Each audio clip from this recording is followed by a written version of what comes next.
May we observe a moment of silence while we are standing, moment of prayer and meditation.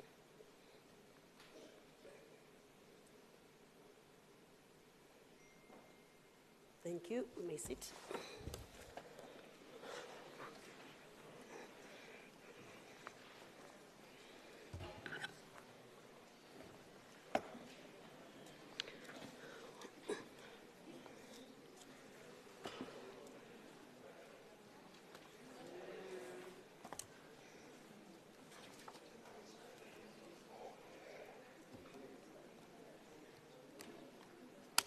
Morning, colleagues. Shall we begin the business of the day? Honorable Premier in absentia, members of the Legislature, members of the Executive Council, Chief Whip, leaders of political parties, ladies and gentlemen, people of Gauteng, our guests, stakeholders present, you are all welcome. The session is open. I have a few apologies. One member statement from MEC Ralihuku. Komo Ralihuku, you will step in. Thank you. Then I've got member statements. Please give me the three that were not able to read out today. Member statements from Member Klaba, members Klaba, Masugu, Mfikwe, Mihwe, Moriarty, and Mshongo. We do not have a notice of a motion. We do not have a motion without notice. Thank you. There are three member statements that came after 8. The rule says member statements must come before 8. We must be notified before 8, so unable to read those. Three member statements coming from? It's one from Action SA and 2 from EFF. Thank you very much. Let's proceed. We'll start with member MEC Mazibugo on behalf of MEC Health. Thank you very much, Madam Deputy Speaker, and greetings to all the members in the House. The member statement from Honourable Member Nkomo Ralihuku is pertaining to infrastructure that seems to be a problem. As you recall, it has been on the news, especially health infrastructure. And infrastructuring the rollout of this infrastructure in our province, Gauteng, the Department of Health has identified 5 key priorities, namely completing all delayed capital projects, and that the department will do everything humanly possible to ensure that the incomplete projects that have been delayed for a number of years due to various reasons are completed within the shortest possible time, and this will enable the huge amounts of money that can be redirected to other pressure areas. The department will ensure that the following delayed projects are completed as soon as possible. One of them is the Johannesburg Forensic Pathology Services, the Ranfontein CHC, the Khutsong South Clinic, the Maibuye Clinic, and the Khutsong Clinic. On statutory maintenance forms the backbone of our maintenance program, and within available resources, the department shall ensure that the statutory maintenance is carried out throughout all the facilities, and the department shall endeavor to ensure that the maintenance components that ensures that the facilities are in good state, in which the patients and staff are subjected to proper conditions. Key projects that will be undertaken, that will be properly maintained, will be the Rahima Musa, which is the refurbishment program, which is part of this list. On recapitalization, the department have taken a decision to recapitalize all the machinery and equipment that negatively affect service delivery should they be dysfunctional. In this regard, the department will make budgets available to install new chillers, boilers, autoclaves, HVAC systems, they call them HVAC systems, laundry and kitchen equipment. Work has already begun at Krisani Perekwanat Academic Hospital, Tembisa Hospital, the Medical Supply Depot, Begimlangen Hospital, Helen Joseph Hospital, and others. The department shall also continue to compile a business case that will be submitted to both the Gauteng Provincial Treasury and the National Department of Health for additional funding. On occupational health and safety, to date, all the hospitals all the hospitals are 70% and above in terms of the OHS compliance, and the plan is to ensure that 100% compliance of all the facilities is actually achieved. In this regard, budget availability is key, and the department is in the process of finalizing and compiling a business case for submission also to Treasury and to National for additional funding. On project management system, the project management system, which has been very weak as a result of lack of proper skills and to oversee the implementation of this project, and this has led to prolonged projects being not completed on dates, poor workmanship and cost overrun for most of the capital projects. The department is introducing a proper management system that will ensure proper capacity is assigned to projects, and that will avoid the reoccurrence of what happened in the past, especially in our healthcare facilities. Hileso statement sakamhlonisha. Siyabonga kakhulu.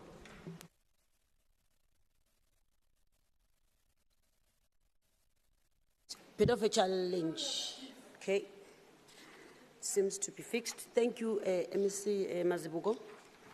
Let me go on to reflect on apologies. We've got quite a number of them.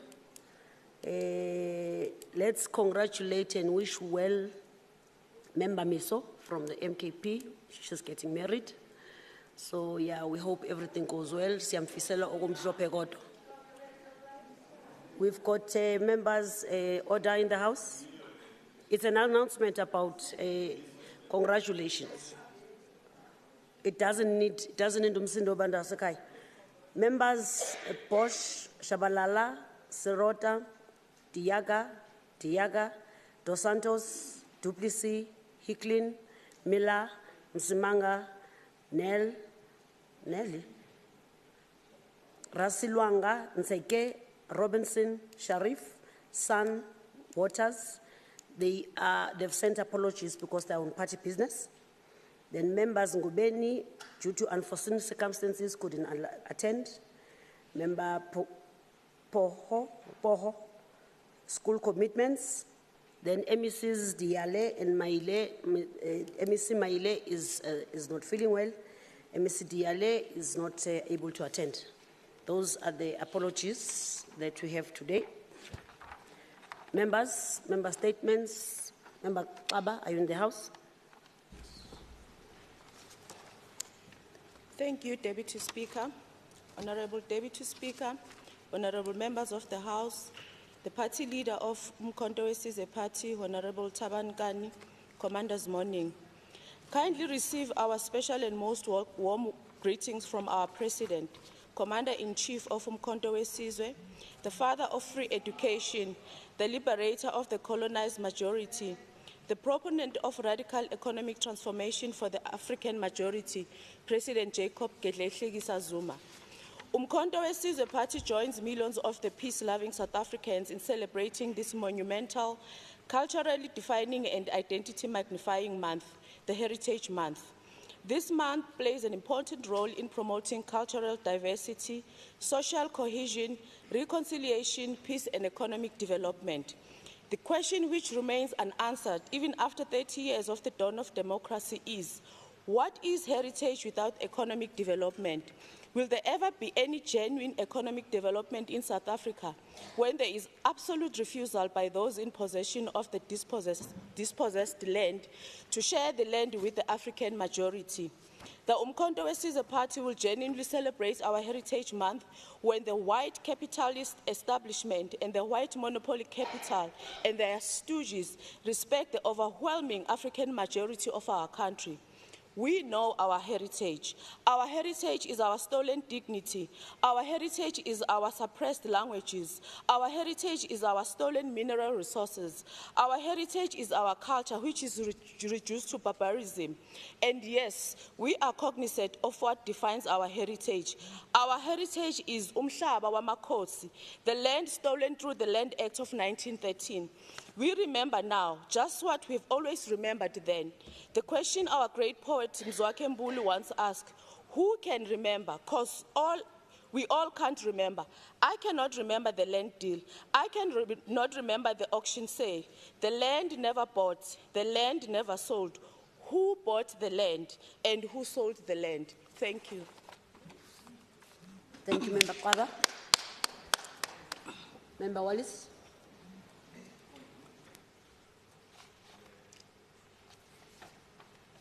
Thank you, Madam Deputy Speaker. It was George Bernard Shaw who once said that people who say it cannot be done should not interrupt those who are doing it. Almost 19 months ago, Premier Lesufi delivered a State of the Province address at Nasrec, wherein he outlined the political vision under the ANC-led government, which proclaimed the fight against crime, vandalism, and lawlessness as an apex priority. Among those who prophesied that it could not be done included the leader of the official opposition, Honorable Solim Simang. In an opinion piece that he wrote on the 21st February 2023, he said, and I quote, "Unfortunately, most of the promises he made today were repeats of what he and his predecessors had said before." Honorable Msimang went further to say that Gauteng residents still not reaped any of the benefits of Premier Lesufi's bold promises when he took office late last year. Honorable members, on the 13th of September 2024, I chaired a Community Safety Portfolio Committee meeting in which part of the agenda was to consider Gauteng SAPS crime statistics for the first quarter 24-25 financial year. Today, I stand here proud to announce that 2.7 billion investment to fight crime in this beautiful province is bearing positive results. It is for this reason that I would like to congratulate the visionary leadership of the ANC in Gauteng, all the hardworking men and women in uniform led by Provincial Commissioner Lieutenant General Mtombeni, together with his colleagues from the Gauteng Department of Community Safety, the Metro Police Departments, who are all ensuring that we see less talk and more work in Gauteng. Madam Deputy Speaker, for the record, the province has reduced 16 of the 17 community-reported crimes, a remarkable achievement for Gauteng City region. We note this achievement and are not oblivious to the fact that more needs to be done to ensure that crime is defeated in this province. Speaking in unity, all members of the Community Safety Portfolio Committee appreciated enormous contribution of all law enforcement agencies in ensuring that our citizens feel safe. Honorable members, as we continue to escalate our fight against crime, vandalism, and lawlessness, we find courage in the words of President Oliver Tambo when he said, "The future is bright, the end is glorious, it is peaceful, but the intervening period is dark, bitter, and find its glory in the act of struggle." I thank you. Thank you, Member Masubu. Member Mfigwe. Thank you very much, Madam Acting Speaker. Good morning to honorable members and the Gauteng residents in the gallery. The ANC notes with appreciation the drive by the Gauteng Department of Economic Development aimed at empowering Gauteng communities for a compliant, inclusive economy. The Qondisa Ishishini Lakho Fix Your Business campaign, which kicked off in Tembisa, Ekurhuleni recently, is aimed at assisting township businesses to adhere to legal regulations and compliance. The January 8th movement is pleased by the department's initiative as it enhances the ANC government's interventions introduced through various efforts in the province, including the Township Economic Development Act. As the movement of the people, we acknowledge the challenges highlighted by the department posed by the lack of compliance with the law by township businesses. Non-complying businesses have an opportunity, have potential of negatively affecting the lives of the people. Madam Speaker, the 203 cases of foreborn illnesses and 10 deaths reported between February and September 2024 are indeed an indication that the department's intervention is essential. Madam Speaker, the ANC is equally pleased that the department is working with other role players who, amongst others, include SAPS and the regulatory bodies in ensuring that local businesses meet regulatory requirements. This will make the process seamless. While the intention of the department is not to be punitive, we remain and we warn those who are involved in criminal activities that they will see the full might of the law. Honorable members, the Kondisa Ishishini Lakho is a step in the right direction and will help many businesses with access to funding and economic growth, as compliance with legal and regulatory requirements is essential for any business development. With those words, thank you very much, Madam Speaker. Thank you, Honorable Mfiko. Honorable Mihwe.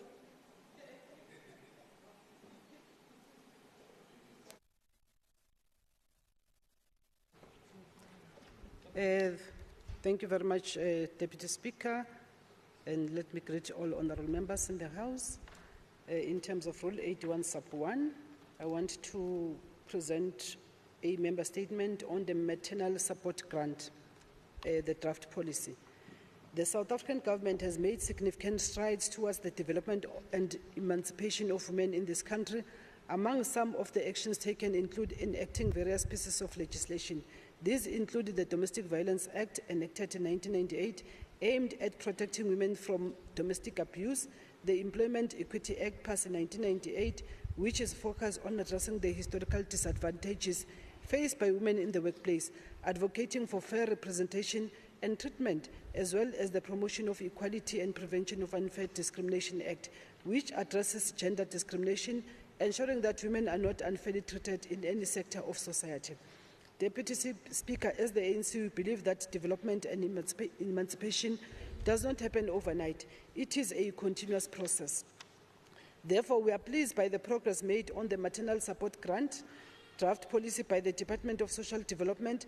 We applaud the ANC-led government for ensuring that from the initial stages of the drafting, consultation had taken place with various sectors of society.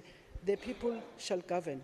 The process which started as far back as 2012 through the NDP, through the National Department of Social Development, commissioning a feasibility study, is now at an advanced stage, as the draft policy has been approved by the Social Protection Committee and Human Development Cluster for tabling at Cabinet for consideration for public comments. The draft policy's main objective is to provide comprehensive support to vulnerable pregnant women who are unable to support or take care of themselves. It aims to introduce a state social assistance provisioning for vulnerable pregnant women in order to improve the health and well-being of vulnerable mothers and their unborn children. The ANC is positive that the draft policy will be supported by Cabinet for public comments. We urge the citizens of Gauteng to input on this draft policy when the time comes. Government is for the people, by the people. I thank you, Deputy Speaker. Thank you, Member Mugobe.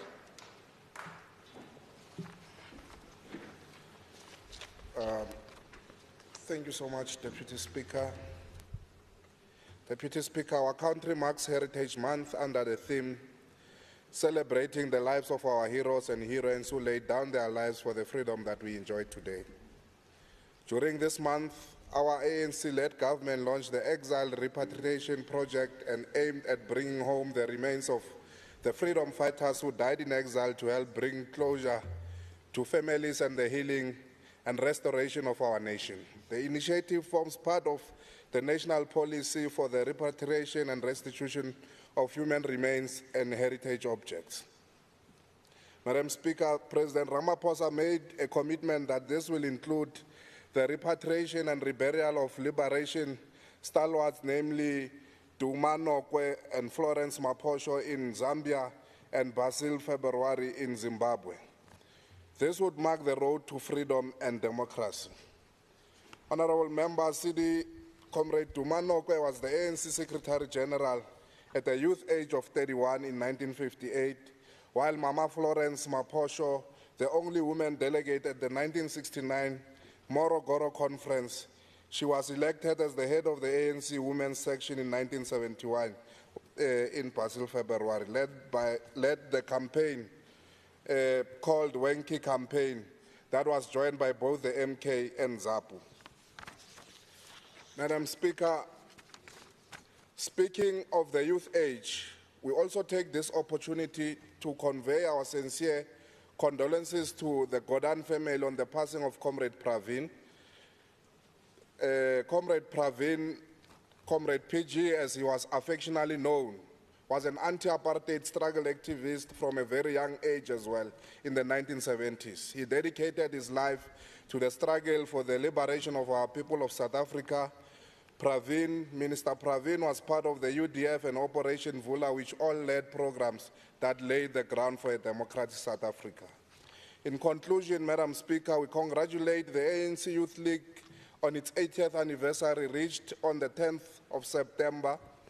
We thank its fearless founders who were weighed down by a conservative older generation and dared to challenge the status quo, igniting the flame of a militant youth movement that would transform the liberation struggle since its formation. The Young Lions have led from the front, advancing the economic, cultural, educational, and political emancipation of our people. Madam Speaker, the youth of today recognize that the struggle is far from over. The challenges of today demand even more radical action from the youth.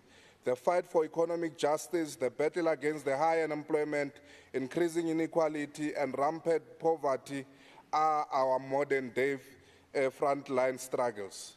We will continue to monitor the progress of the government of provincial unity in addressing this, amongst other issues. I thank you, Madam Speaker. Thank you, Honourable Member. Honourable Moriarty. Thank you, Madam Deputy Speaker. I rise on behalf of Honourable Chabalala to deliver his member statement. Madam Deputy Speaker, the month of September is designated for celebrating the heritage of our province and our country. Yet, this period has been filled with sorrow for me as I am faced daily with harsh truths and realizations that leave no room for celebration, only prompting a contemplation of our failures in safeguarding our heritage. The Women's Living Heritage Monument, which is valued at 200 million rand, has remained without an operational certificate since its completion in 2018, that's 6 years ago, due to shoddy workmanship. Despite the Department of Sports, Arts, Culture and Recreation spending a further 80 million rand to make it operational, the gates remain sealed as the monument struggled to secure a certificate of occupancy. As a result, this monument, which should be attracting tourists and creating employment opportunities, has become literally dormant. Walter Sisulu Square, worth 160 million rand, is a crumbling facility. It has no water, electricity or a fence. Metals in the facility have been stripped and stolen by criminals for copper, and some walls burned. The businesses that once operated in the stalls have been shut down, and the facility has become a haven for drug users. This facility, which contains an important South African history, a clinic, a post office, and a licensing department, is no longer functional. Buipatong Monument and Youth Centre has not been operational since its inception in 2015, though over 12 million rand in operational costs have been spent. The monument was completed in 2015 and its initial budget was 32,572,833 rand, which accrued to 35,199,212 rand and 50 cents. Sadly, it remains closed and there are still no computers in the youth centre. This means that millions of taxpayers' money spent on the construction of this facility and the operational costs have gone down the drain. The state-of-the-art Kagiso Memorial and Recreation Centre has been abandoned and is still not fully operational after being neglected by the DCACR. The heritage artefacts of the monument were shamefully being stored in a temporary storage room while the 14 million rand budget allocated for a heritage component disappeared with a service provider. Madam Deputy Speaker, given this backdrop, I would rather weep than celebrate, since I live in a province where the lack of planning and prioritization of our heritage sites has desecrated our legacy and hampered the benefits that Gauteng citizens should be receiving. Thank you. Thank you, Member Moriarty. Member Mhlongo.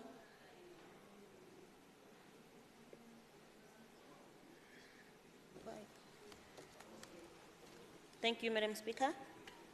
Madam Speaker, I rise today alongside other progressive organizations to welcome the signing of the Basic Education Laws Amendment Bill into law. However, I must also express my disappointment at the absence of the Minister of Basic Education, Minister Siviwe Kwahube, from the signing ceremony at the Union Buildings. Her absence quite speaks volumes. The signing of the Bella Bill by His Excellency President Cyril Ramaphosa marks a significant milestone on the ongoing transformation of South Africa's education system, which continues to bear the scars of an apartheid-era capitalism. This is a revolutionary step towards dismantling the legacy of entrenched inequality and poverty, particularly among the African and Black population, with this, women and youth being the most affected.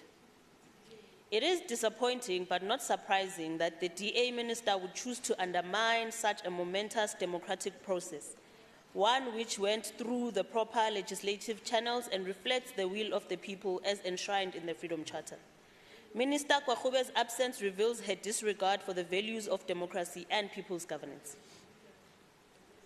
The Bella Bill seeks to clarify the roles of school governing bodies and foster greater inclusion of communities in decision-making processes, with the aim of improving efficiency and transparency in our education system. Given that education is a societal matter, institutions of learning should be a macrocosm of society.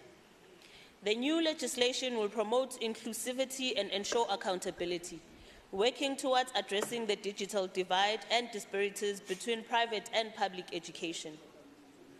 Moreover, the bill will make basic education compulsory, holding parents accountable through fines or imprisonment if they fail to send their children to school. It seeks to promote the equitable access to education by regulating language policies, enhancing parental involvement, and expanding community participation in school governance. Madam Speaker, it is quite significant to note that the President signed the Bella Bill during the month of September, which is National Literacy Month, where everyone is encouraged to pick up a book and adopt the culture of reading. Furthermore, the African Heads of State Summit declared 2024 the Year of Education, with the theme, Educate and Skill Africa for the 21st Century.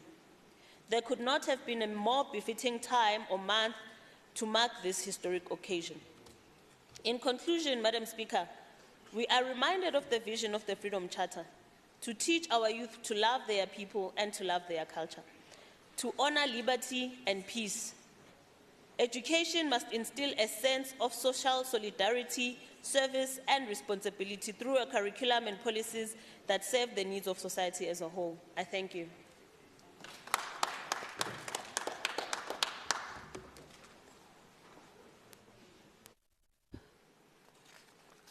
Thank you. Thank you, Member Mhlongo. This brings us to the end of this item. Moving on to the first item of first order. Secretary, please read the first order. Thank you, Deputy Speaker. The first order for the day is the Oversight Committee on the Office of the Premier and the Legislature Oversight Report on the fourth quarterly report of the Gauteng Provincial Legislature for the 2023-2024 financial year.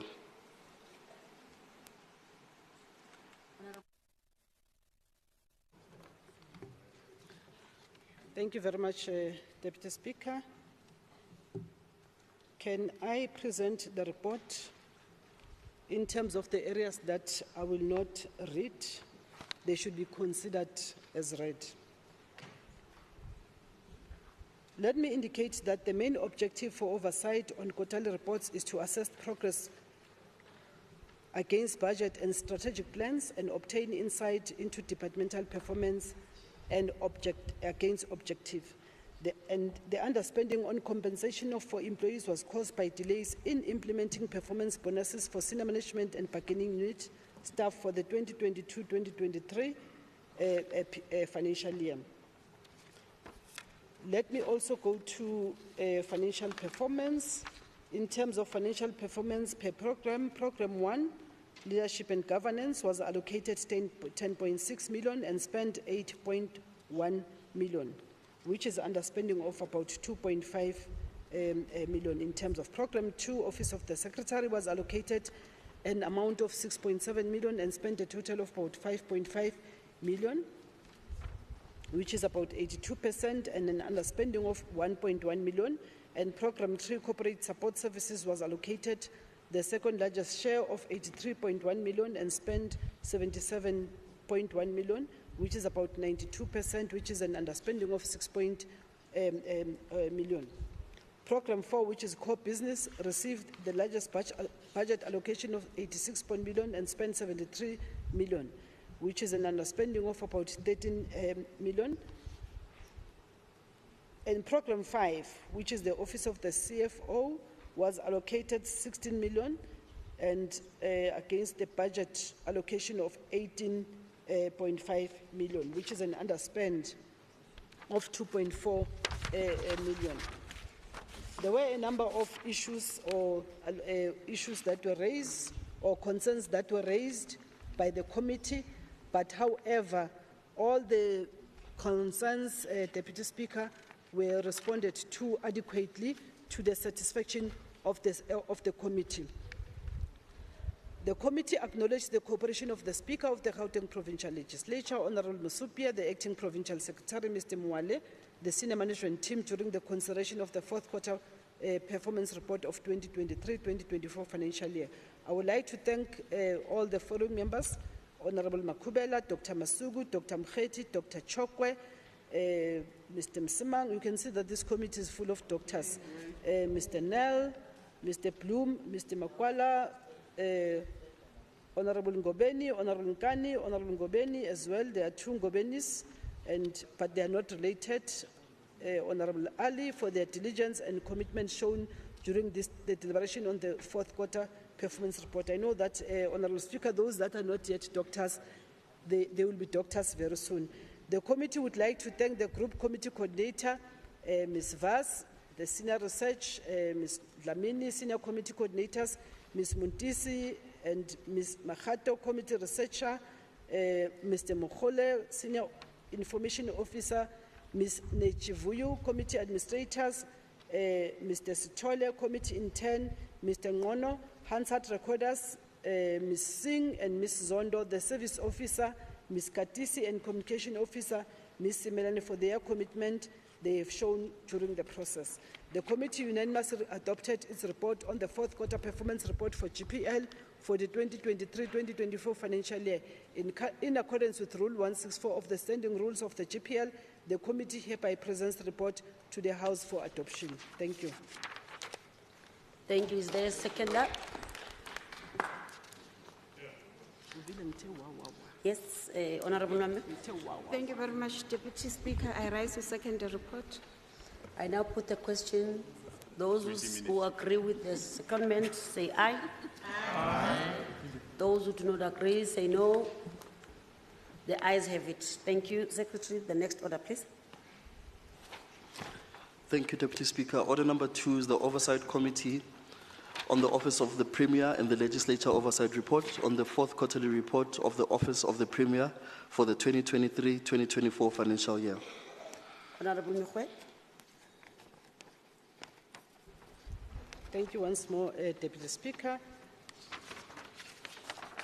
I will present the Oversight Committee of the Office of the Premier, and I would like the House to note that all areas that will not be read, they should be considered as read, as I'm not going to repeat most of the issues that were raised in the committee.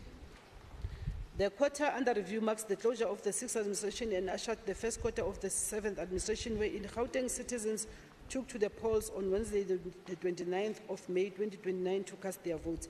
In 2023-2024 financial year, the Office of the Premier received a total appropriation of 827.4 million and recorded 804.2 million expenditure at the end of the quarter under review, which is about 97% of the annual budget.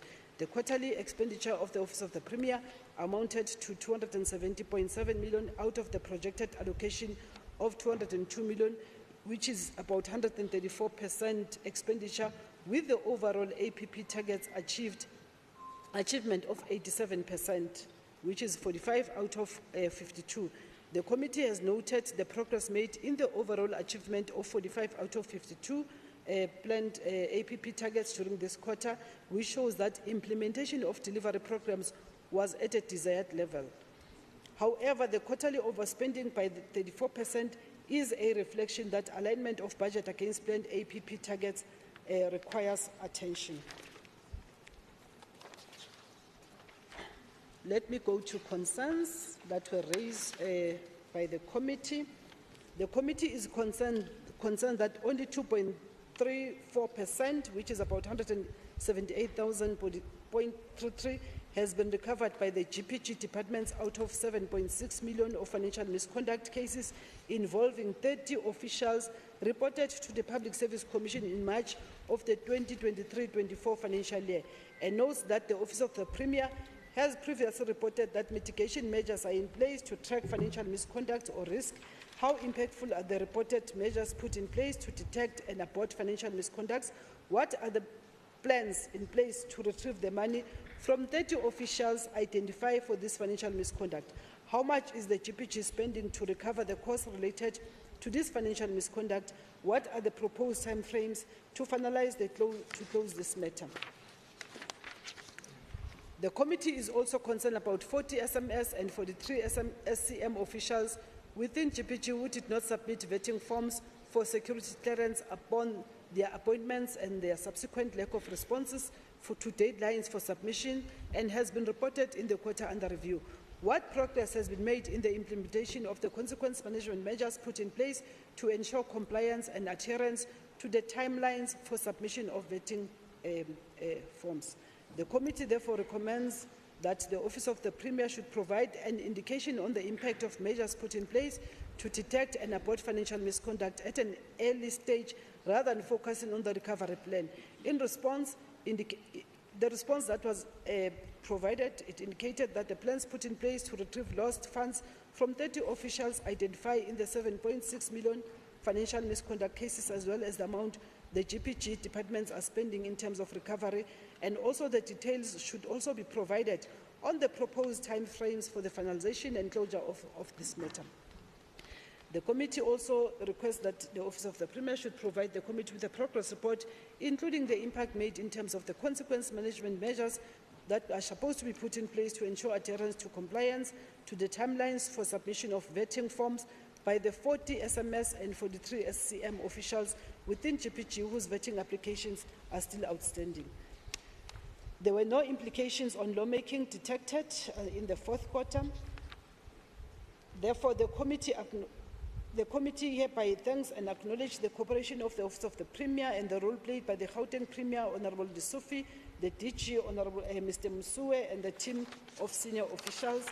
I wish to thank all OCPOL members, Honourable Makubela, Dr. Mkheti, Dr. Masugu, Dr. Chokwe, Mr. Msimang, Honourable Msimang, Honourable Nel, Honourable Bloom, Honourable Makwala, Honourable Ngobeni, and another Honourable RF Ngobeni, Honourable Ali, Honourable Kani for their diligence and commitment during this process. Furthermore, the committee would like to thank the following committee support staff for their dedication and support: the Group Committee Coordinator, Ms. Vas, Senior Committee Coordinators, Bima Khato and Muntisi, Senior Researcher, Ms. Lamini, Committee Researcher, Mohole, Committee Administrators, Mr. Stole, Committee Intern, Mr. Nguno, Information Officer, Ms. Nechuvuyu, Hansard Recorder, Ms. Zondo, Service Officer, Ms. Katisi, and the Communication Officer, Ms. Melane. In accordance with Rule 164 of the Standing Rules of the GPL, the committee hereby presents the report to the House for adoption. Thank you. Thank you, Honourable Member Mekwe. Is there a seconder?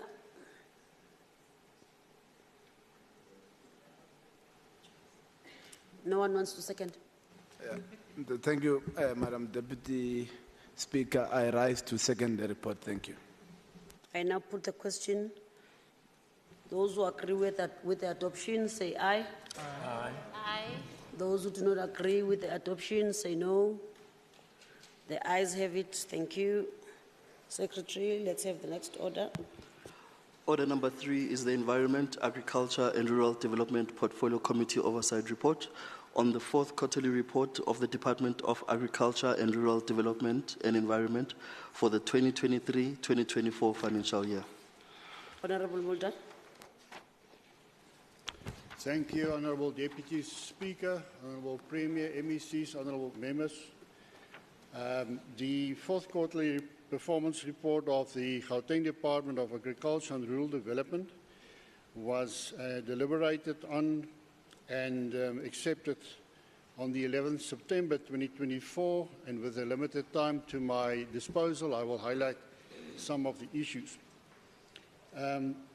The transformed agri-food value chain through increased participation of previously disadvantaged farmers, which is an outcome. The committee noted the following, that there was 0 smallholder producers supported in this term, and 0 women producers supported, 0 smallholder producers supported in the Sedibeng and West Rand District Municipality, 1,894 epidemiological units visited, and 13,793 laboratory tests performed, 4,665 export control certificates were issued. Honourable Deputy Speaker, in this time, no applications were received for the NAR, which is completed atmospheric emissions licenses, and 92% of completed EIA applications were finalised. 100% of waste licence applications were finalised within legislated timeframes. Deputy Speaker, as far as effective rural development coordination is concerned, 96% queries were resolved via email and GPG common platform that were requesting funding, farming information, land and municipal support complaints. 10 stakeholders contributed to the implementation of rural development programs through the Q1 progress reports. Deputy Speaker, the committee continuously observed that the department failed to spend its annual budget and never meets its planned targets. Moreover, there is a failure to support the township economic revitalisation strategy and implementation thereof, continuous failure to align its budget with its planned targets, as under-expenditure is observed in agriculture and rural development and environmental affairs programs, lack of completing infrastructure projects and spending in goods and services due to tender processes that are being implemented through the open tender system, lack of restructuring SCM unit, which continues to undermine the delivery of services by the department. The committee also recommends that the department provide the following: a quarterly update on how all underachieved targets and agriculture sector will be achieved as lockdown regulations are eased. Operational plans in place to ensure that the agriculture sector in the province is supported. Comprehensive report on the implementation of the Township Economy Revitalisation Programme to support the planned target of 40% on township spending. Provide detailed quarterly reports on how it will align all its departmental targets with its expenditure and how the service delivery mandate will be achieved.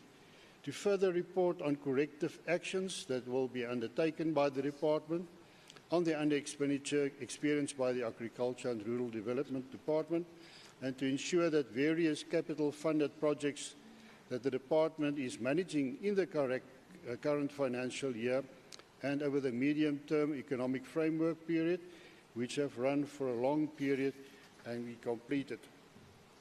Honourable Deputy Speaker, the committee recommends that the department provide a quarterly update. As I mentioned, and with a limited time to my disposal, I would hereby want to thank the committee.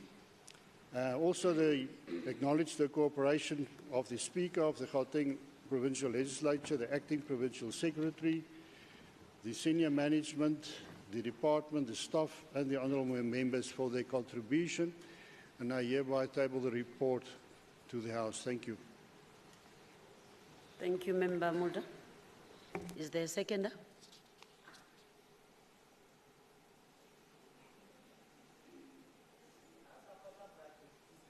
Yes, Honorable Member. Thank you very much, Deputy Speaker. I rise to second the adoption of the report. I now put the question. Thank you, Member. I now put the questions. All those in favor say yes. Yes. Not in favor say no. The yes have it. Thank you. Secretary, let's have the next order.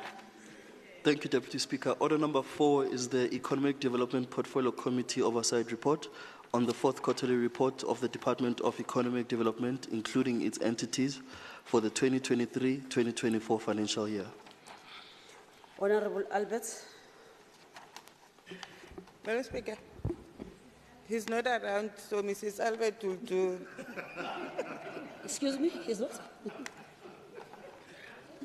Okay. You should have submitted the apology, Chair. Madam Yeah, there's Speaker. no apology from him, so okay. Go ahead. Whatever I said was on a very light note. Okay. Please, I hope it's not recorded. I did not even hear it. It's fine. Okay, on Go behalf ahead. of the committee, Madam Speaker, thank you very much. We duly present a report that was adopted on the 12th of September in a committee meeting. On the strategic priorities of the department, the committee is pleased to note that the Department on Economic Transformation and Job Creation, the committee has observed that 100% of the service providers were paid within the normal 15 days, and we are really pleased about that. On the APPs, the department realized 82.76 of the set targets, which means that they attained 24 of the 29 targets that have been set, whilst its entities attained 83 of the 104 planned targets. The committee noted with concern, Madam Speaker, that there is an employee in the Department of Economic Development that is on precautionary suspension since 2020 and with pay, which amounts to 3.6 million. And that is a concern for the department. However, the department highlighted that an investigation into the alleged wrongdoing has been concluded, and even though the investigation is concluded, no formal disciplinary hearing has taken place. The department should therefore consider lifting this precautionary suspension or develop measures to ensure that the disciplinary hearing takes place.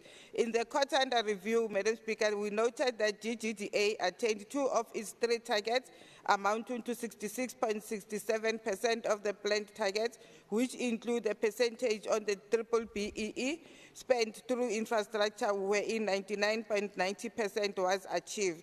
The department included that its department in this regard has spent about 2.83% of its budget. To drive this process and align with the Township Economic Development Act, the department should engage with the township-owned businesses through programs that have been carried out before, such as Qondisa Ishishini Lakho, which are meant to help business owners to make their business to be in compliance. In the previous quarter, Madam Speaker, the committee raised concerns with the department to reduce its target on trade and sector programs from 8 to 5, including the reduction of job targets, and thus observing that the committee will indeed need to monitor targets that are related to the Kasu Umnoto project programs, such as which are aimed to enhance the township economy since the launch of the program on the 1st of November 2023. The Gauteng Liquor Board indicated that it did not attain its targeted revenue collection of 75 million, however, only attained 71 million in the revenue collection for the quarter under review. In addition to this, the Gauteng Liquor Board informed the committee that the liquor automation system has gone live since April 2024, which aims at halting corruption and fraud linked to GLB officials soliciting bribes in order to issue out fraudulent license renewals, including the use of stolen liquor license certificate through the assistance of those GLB officials. The committee, Madam Speaker, observed that there have been delays in the distribution of the Township Economic Partnership Fund to the family tree, given the issues that the committee have raised.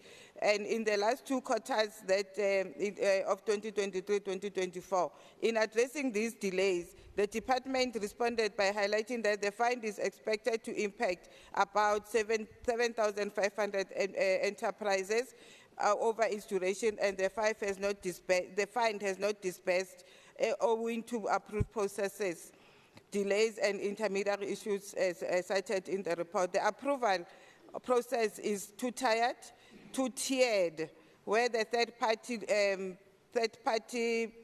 lender further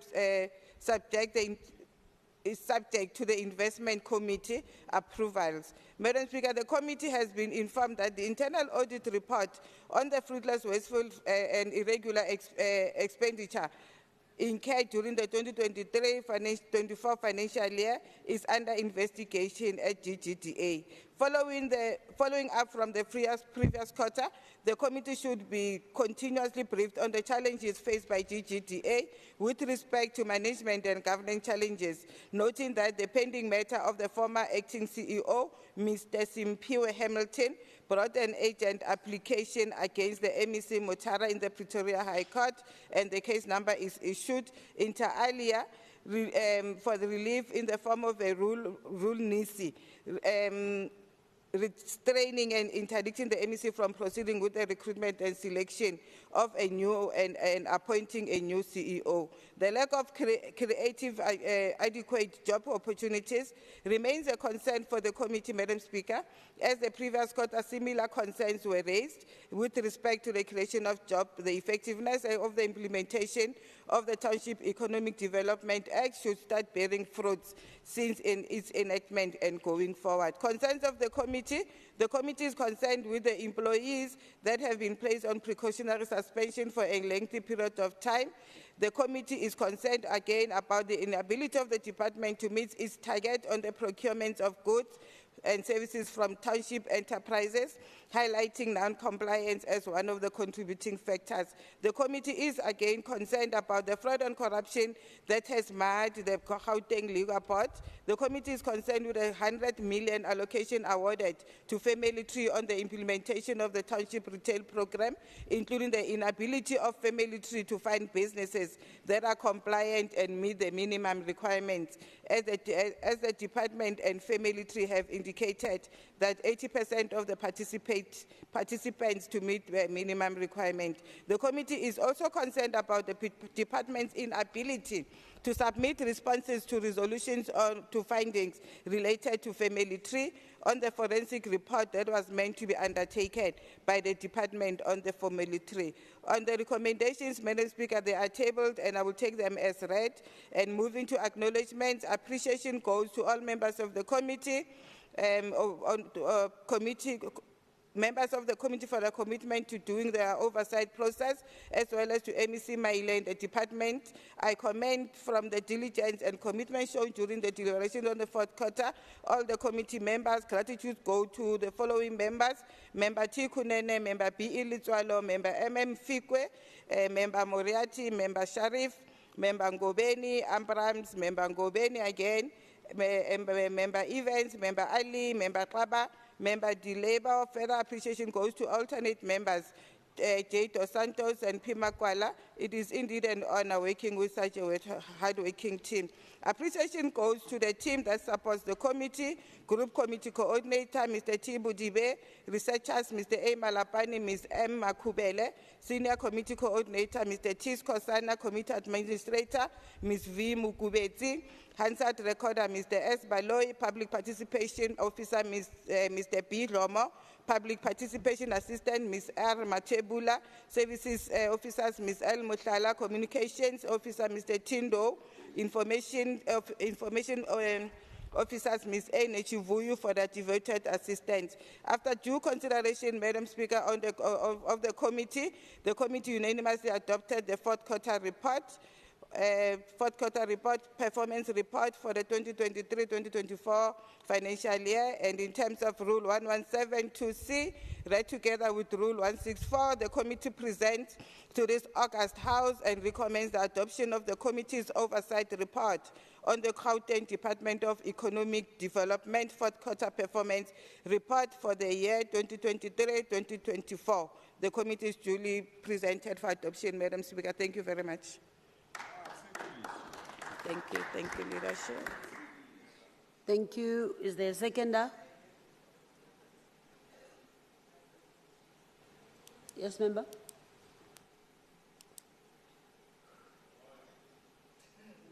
No, thank you very much. I rise to second. I now put the questions. All those in favor say aye. Aye. Those not in favor say no. The ayes have it. Secretary, please read the next order. Thank you, Deputy Speaker. The fifth order is the Infrastructure Development Portfolio Committee Oversight Report on the fourth quarterly report of the Department of Infrastructure Development for the 2023-2024 financial year. Member Khumalo. Thank you very much, Deputy Speaker. May you kindly take, I will only read the executive summary, the committee consents, committee recommendations, and may you kindly take the other parts of the report as being read. The committee, in terms of the executive summary, the committee noted the following, that 95.3% of the planned target of 82% of procurement allocated to black-owned enterprises were achieved. Procurement allocated to black women-owned enterprises was overachieved against the planned target of 40%. 100% of invoices were paid to service providers within 30 days period. 6,579 immovable assets were verified as planned. 99% of the planned target of 50% toward procurement allocated to small, medium, and micro enterprises was achieved. 40.8% of the planned 30% towards procurement allocated to MR were also achieved. A site target to complete the Maibuye Primary School on behalf of GDE was also achieved. A set target to complete 75 Fox Street OHS was also achieved. One land parcel was released for socio-economic opportunities as planned. The committee noted that the department also managed to collect 8 million for revenue from GPG properties. The target beneficiaries participated in health facilities were fully achieved. About 2010 participated against the set target, which was 2010.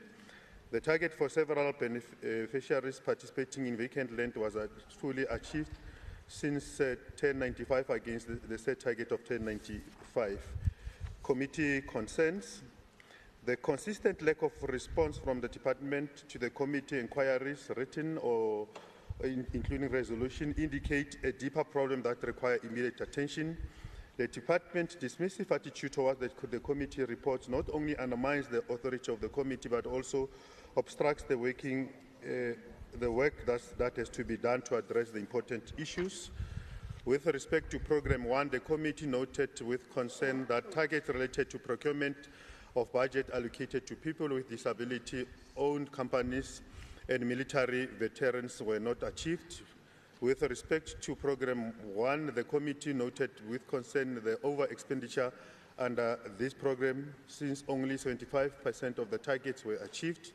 With respect to Programme 2, the committee noted with concern that the department provided misleading information, specifically the progress report on Simpato and Ribinalaka schools was cited as an example where the department reported that the project were complete.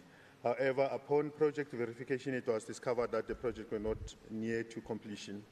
With respect to Programme 2, the committee noted with concern the underperformance of the department under Programme 2, which encompasses the core mandate of the department. With respect to Programme 2, the committee noted with concern that the Johannesburg Forensic Pathology Library, Randfontein CHH, Helen Joseph Residential and Krisani Hospital were affected by non-payment of service providers. With respect to Programme 2, the committee also noted the concerns that the Beckersdale Social Integrated Facility faced challenge due to insufficient funding, which led to non-payment of invoices. With respect to Programme 2, the committee noted with concern that the Randfontein Community Health Centre remained incomplete due to poor performance and non-payment of the contractor. With respect to Programme 2, the committee noted with concern that the department set fewer targets and overachieved in some instances. Recommendations. The committee recommends the following. It is important that the department takes the committee's role seriously and responds to its inquiries in a timely and appropriate manner. This includes the responses to written questions. The department to develop strategy on how it plans to achieve targets related to peoples living with disability and military veterans. The department should also develop measures to be put in place to ensure that future budget allocation are aligned with actual needs and expenses to prevent a recurrence of over-expenditure. The department must implement measures to ensure that the project reports are accurate and transparent. This includes establishing robust verification processes before submitting a report to committees. The department should identify the root cause of underperformance under Programme 2. This report should outline the background, the findings and analysis, and propose mitigation measures to address identified issues. The department and its lines of health and education should work together to streamline the payment processes for Johannesburg Forensic Pathology Laboratory, including the Randfontein Community Health Services, Helen Joseph Residential and Chris Hani and Rebina Laka service providers, and report to the committee on the progress thereof. Both the department and the Department of Social Development should prioritize and expedite processes of payment to Bekesdal SIF contractor. Failure to do so will result in the continued deterioration of the structure, potentially leading to safety hazard and additional costs to rectify the damages and report to the committee. The department should consider amending the contract of the Randfontein Community Health to incorporate clearer performance indicators. The department should be transparent and accountable in its dealings. Acknowledgement: the chairperson of Portfolio Committee of Infrastructure and Development, Honorable Tulani Ndlovu, would like to thank the MEC J. Mamabulu, head of department, and entire department executive for their effort in consideration of this particular report. The chairperson further appreciates the diligent deliberation of the following honorable members: Elma Kubela, Mhlakaza Manamela, M. Kumalo Diacher, Rasilongwana, San Masilela, Po, Mahlabe, and Adams. The committee chairperson would also like to thank Tibu Dibe, Chabalala, Mlalose, Serobe, Masondo, Kumalo, Ngube, Mbonani, and Pirime for their dedication assistance. And in terms of Rule 117, subsection 2C, read together with Rule 164, the Portfolio Committee on Infrastructure Development and Property Management present before the House the oversight report on the Department of Infrastructure Development fourth quarterly report for the 2023-2024 financial year for consideration and adoption. I thank you, Deputy Speaker.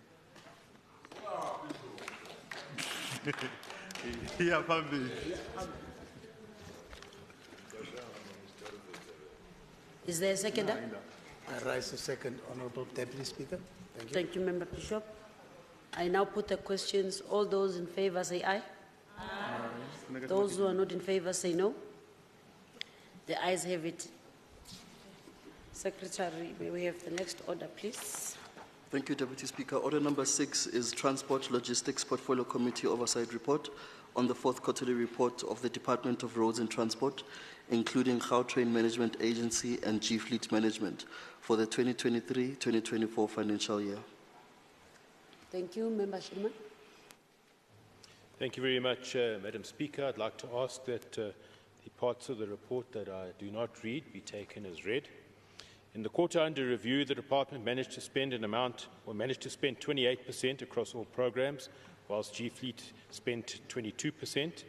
In terms of the expenditure per program, the department transferred 19% of the allocated budget to the Gautrain in the quarter under review.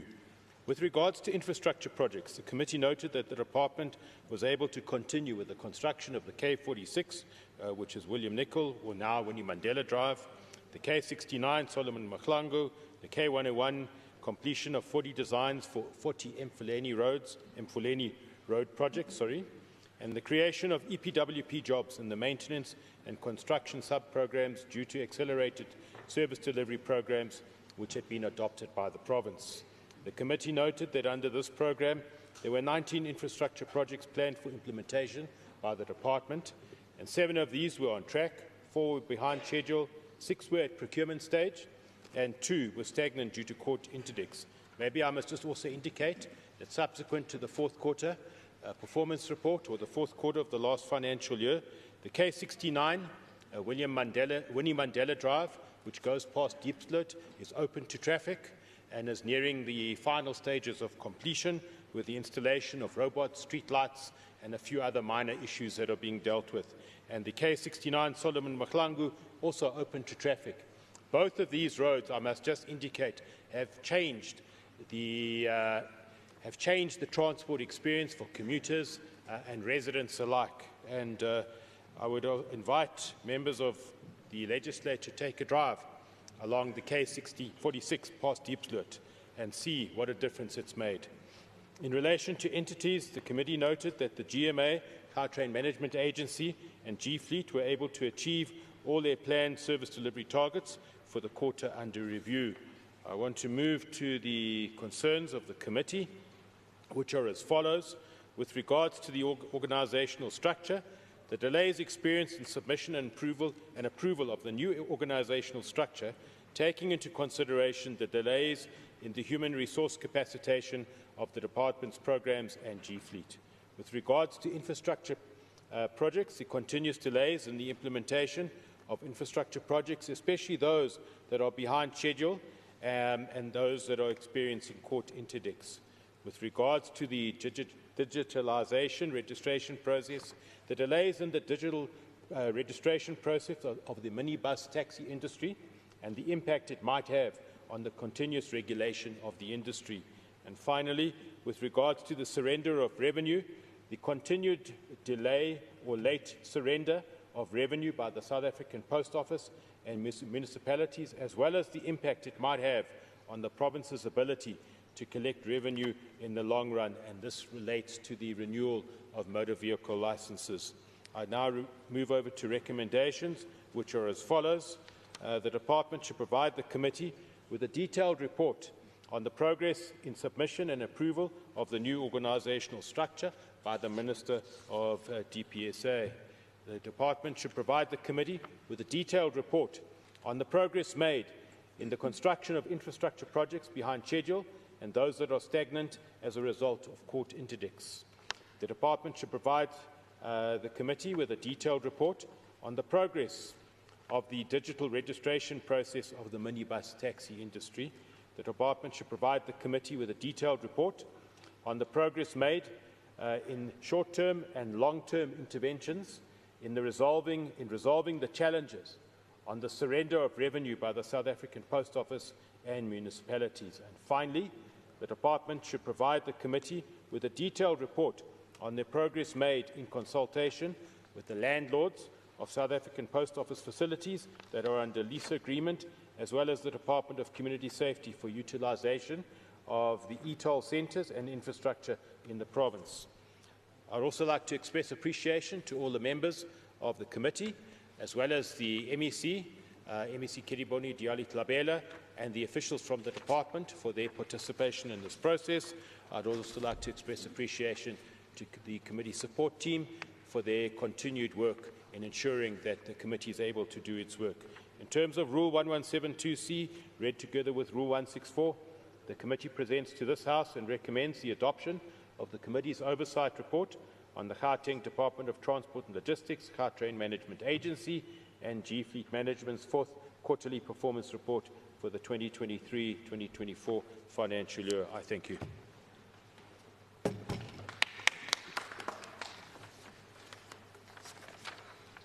Is there a seconder?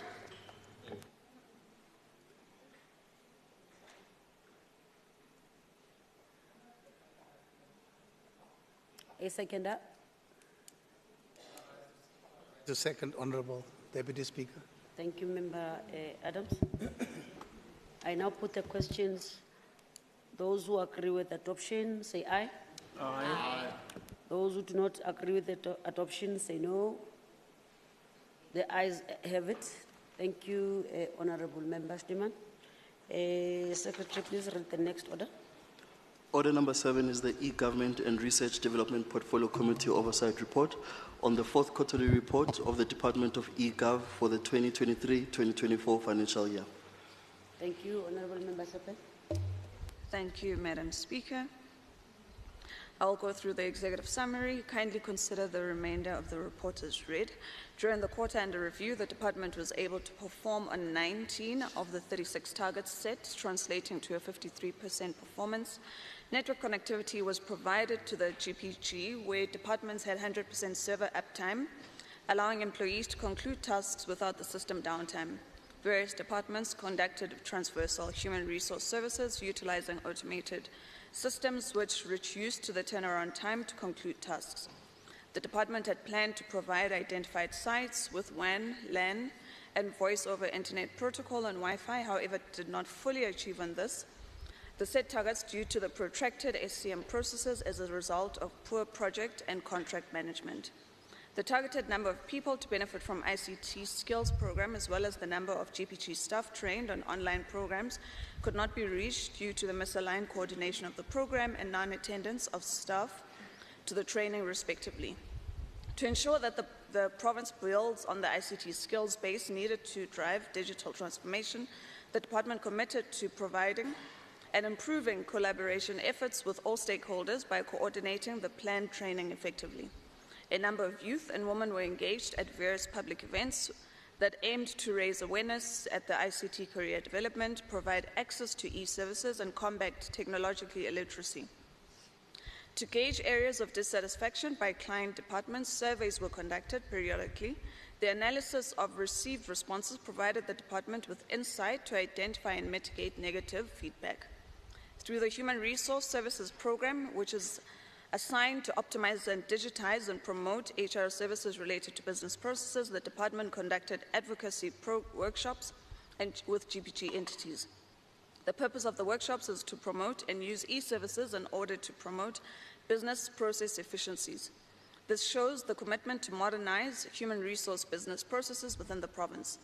The department was appropriated an amount of just over 1.75 billion for the 2023-2024 financial year. Expenditure for the quarter was mainly utilized for the maintenance of the Gauteng Provincial network, procurement on bulk equipment, payment for fleet services, and payment for Microsoft technology support.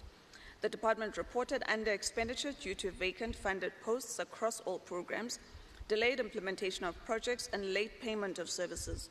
Procurement spending and GOD targets was reported to be at 70% on women, 8% of PWD, and 48% on youth, while procurement for township economy stood at 70%. On committee concerns, I'll start with that.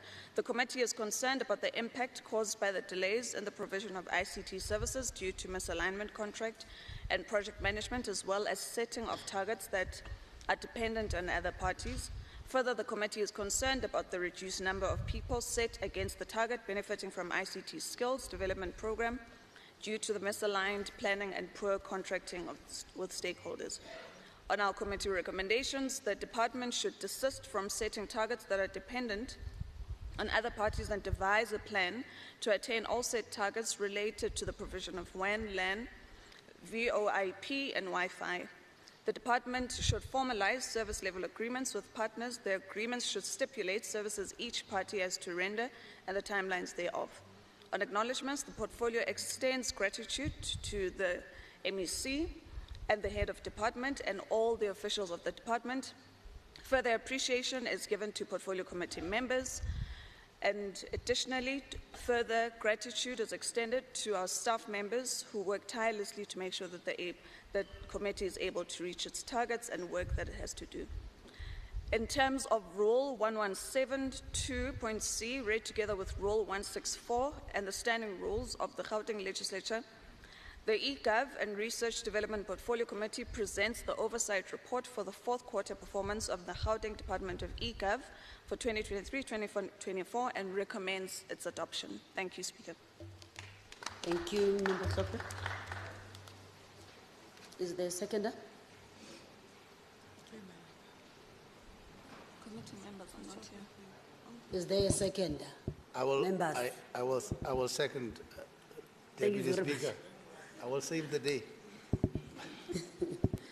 Thank you, Member Adams. You seem to be in all these committees. Oh, Kanene. I now put the question. Those who agree with the adoption say aye. Aye. Those who do not agree with the adoption say no. The ayes have it.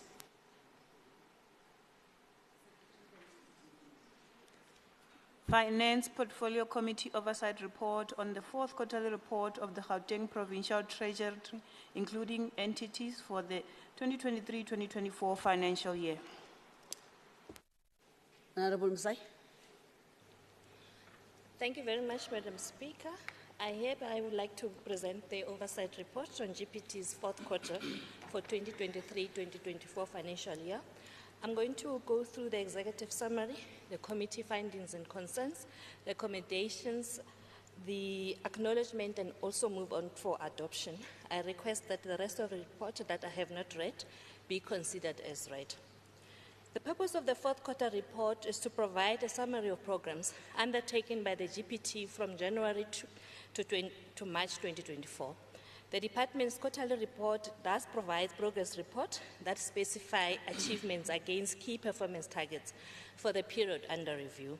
The purpose of the Finance Portfolio Committee Oversight Report on the Gauteng Provincial Treasury, inclusive of Gauteng Infrastructure Financing Agency, is to monitor and assess GPT's performance as reported in the quarterly performance report. In assessing quarterly performance, the committee considers both financial and non-financial performance against set targets and expenditure patterns. The sector oversight model states that in-year monitoring through quarterly reports provide the committee with the information needed to monitor effective program implementation. The evaluation of the GPT's fourth quarter performance report of 2022-23 financial year illustrates a satisfactory state of affairs, with 33 of the 35 performance targets achieved and 96% of the total appropriation budget spent. The quarterly budget expenditure is slightly lower than the 100% straight line projection. However, it compares favorably with the 94% annual performance plan's achievement. As at the end of the fourth quarter, administration program achieved 5 out of 6 planned performance targets. The performance targets pertain to percentages of suppliers paid within 30 days after receipt of valid invoices, the number of APP submitted to GPL on due date, the number of approved departmental risk register, number of workshops and or training conducted to promote awareness on transformation agenda matters, and the number of reports submitted to Office of the Premier to monitor the implementation of GOD programs. On the other hand, GPT also planned to appoint 50% of women at senior management level. However, 46% of women were appointed at SMS level. The rationale for the deviation is that in the fourth quarter, 1 male SMS was appointed, and there were no females appointed, and this did not improve overall status. To mitigate underperformance, a request to advertise vacant and funded positions targeted to address employment equity for female representation was approved by the MEC on the 9th of April 2024 and was submitted to the Office of the Premier for concurrence.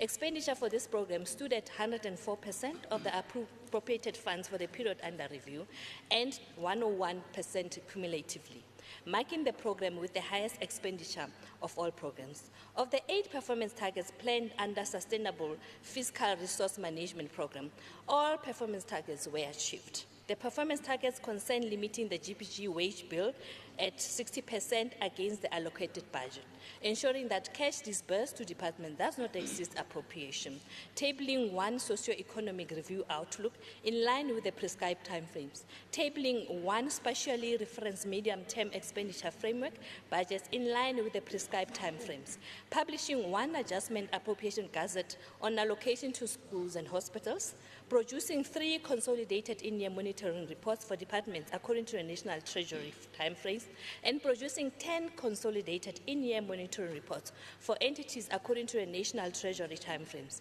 GPG overachieved on 1 performance target, that is the percentage increase of provincial owned revenue collected.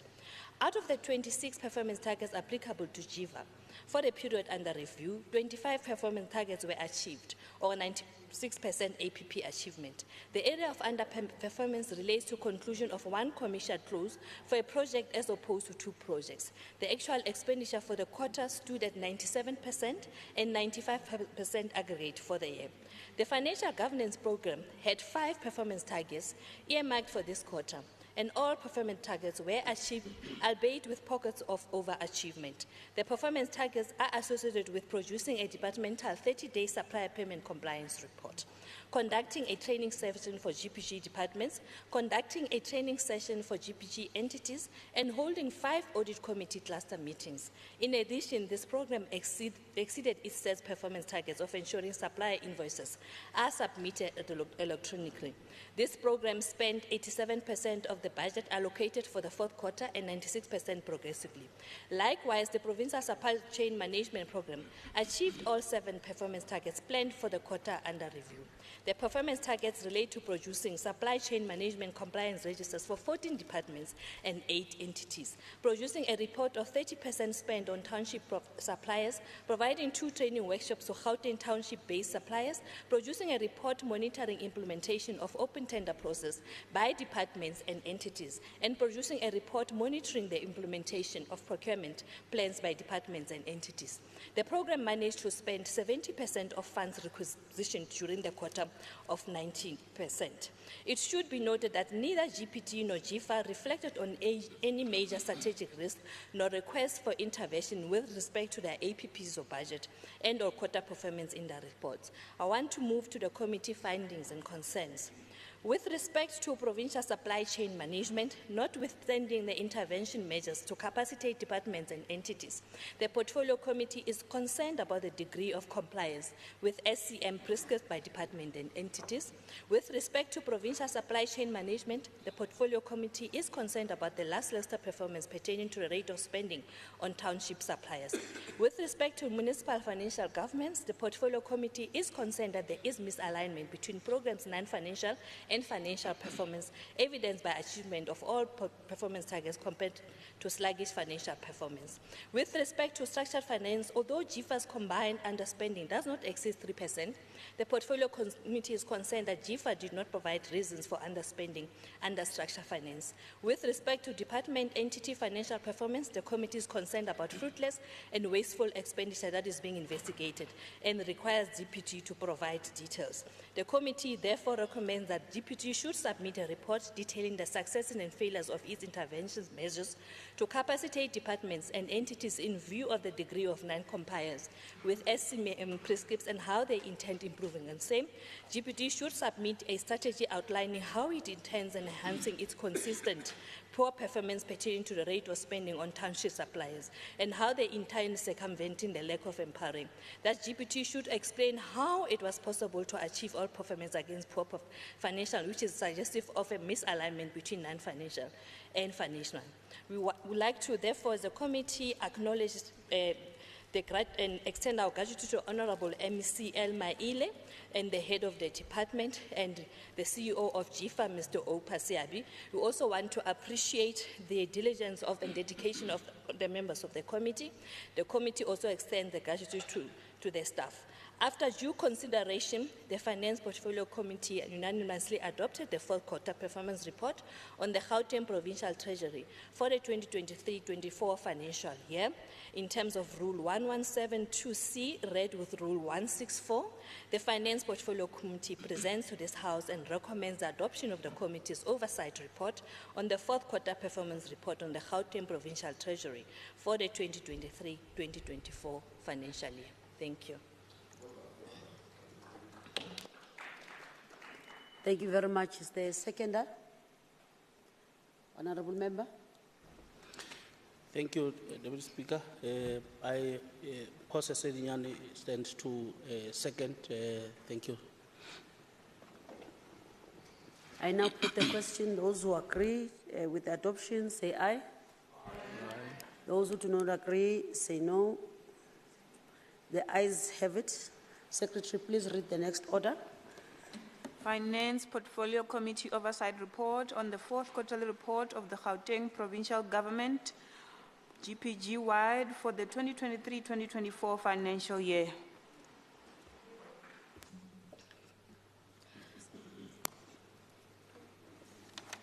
Member Sai.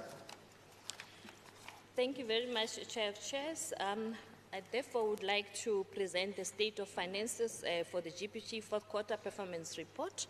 I'm going to go through the executive summary, the committee findings and concerns, committee recommendations, acknowledgements, move for adoption, and request that the rest of the report that has not been read be taken as read. The Gauteng Provincial Government Quarterly Financial Performance Report is tabled by the Gauteng Provincial Treasury, affords the Finance Portfolio Committee an opportunity to interrogate the financial position and monitor the financial performance of GPG departments for the quarter under review. Furthermore, the tabling of the GPG Quarterly Financial Performance Report ensures that the GPG departments are accountable to the Gauteng Provincial Legislature through the Finance Portfolio Committee. The total provincial receipts amounted to 164.50 billion of the total budget. Out of this amount, equitable share amounted to 124.47 billion. Conditional grants were 26.09 billion, provincial financing 5.41 billion, and own revenue collection 8.53 billion. As at the end of the fourth quarter, GPG departments requisitioned 163.58 billion, or 100% of the total appropriated budget. Furthermore, as at the end of the fourth quarter, an impressive 8.52 billion was collected in revenue, which is 12% above the target. Relative to the same reporting period in the 2022-2023 financial year, when the overall expenditure stood at 97%, the overall GPG expenditure for the 2023-24 financial year is 160.14 billion, or 98% of the adjusted budget.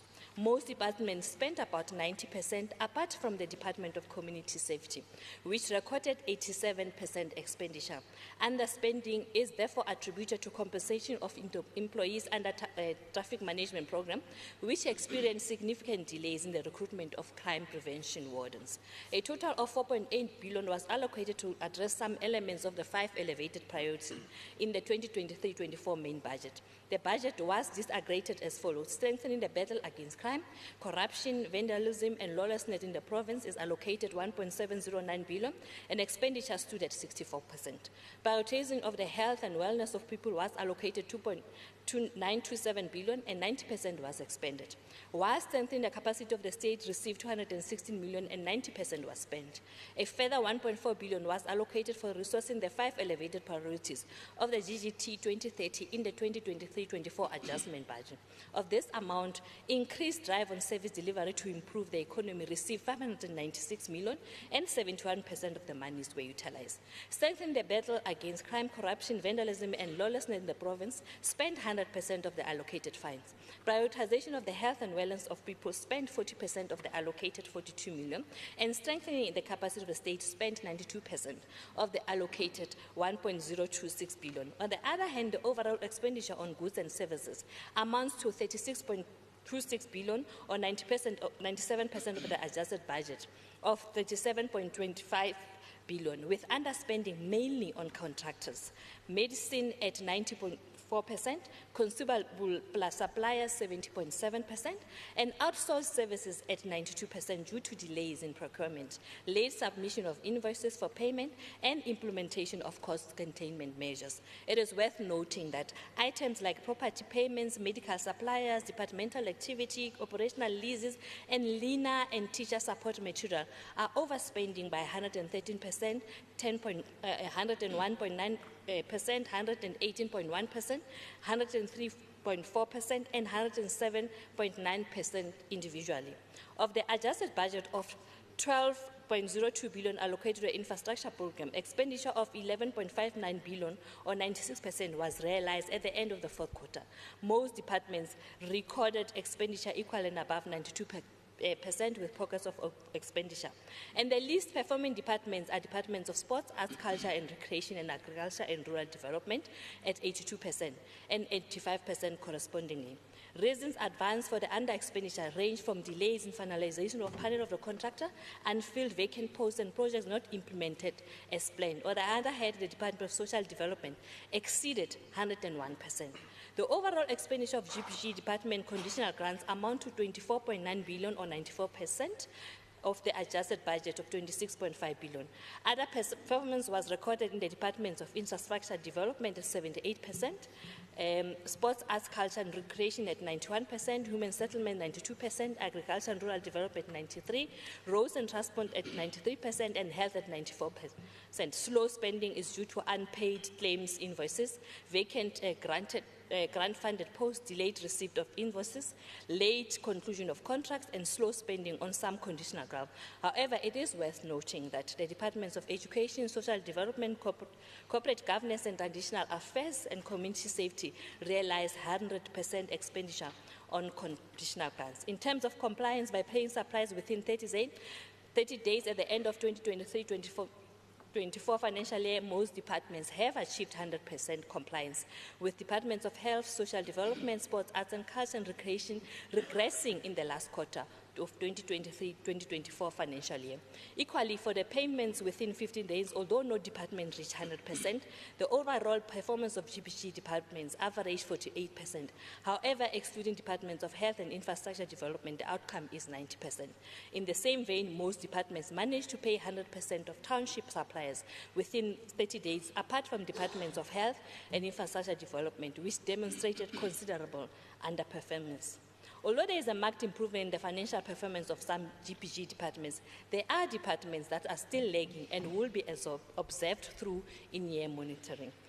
Moving to the concern and recommendation, the committee is concerned about the Department of Health, about the fast-paced expenditure under the administration program due to payment of legal fees and claims against the state under transfer to households whose spending is not budgeted for, the Department of Social Development, about the impact of sluggish implementation of dignity packs and food parcels had on the intended beneficiaries, Department of Infrastructure Development, that despite an explicit request for department deviating by 2% or more on expenditure as per the straight line projection, DID did not furnish reasons for its underperformance.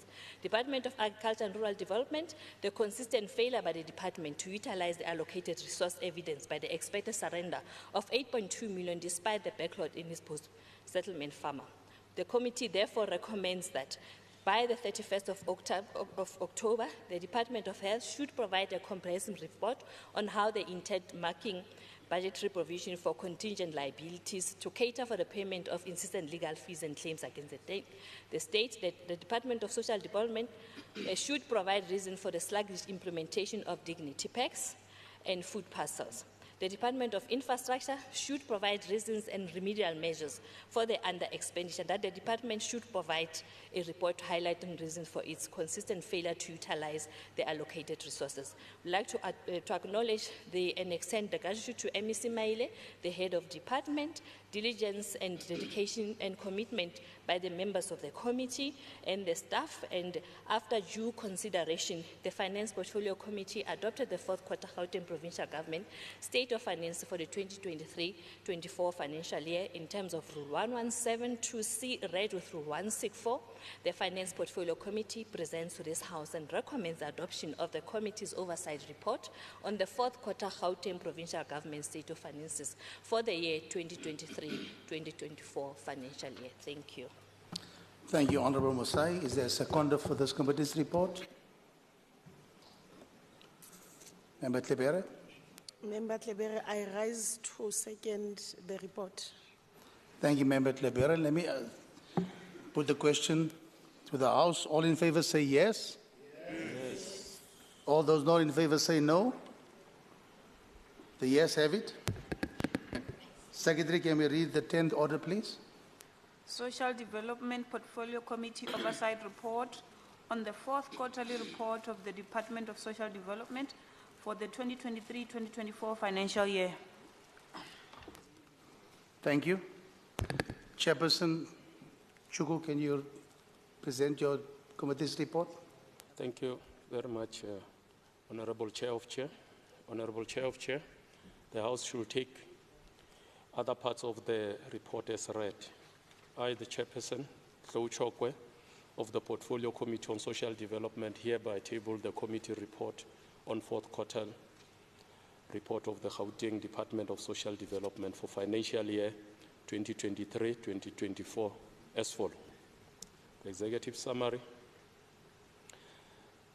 The National Development Plan Vision 2030 remained the overarching blueprint that continued to guide the MTSF 2019 to 2024 National and Provincial Growing Gauteng Together 2030 policy priorities.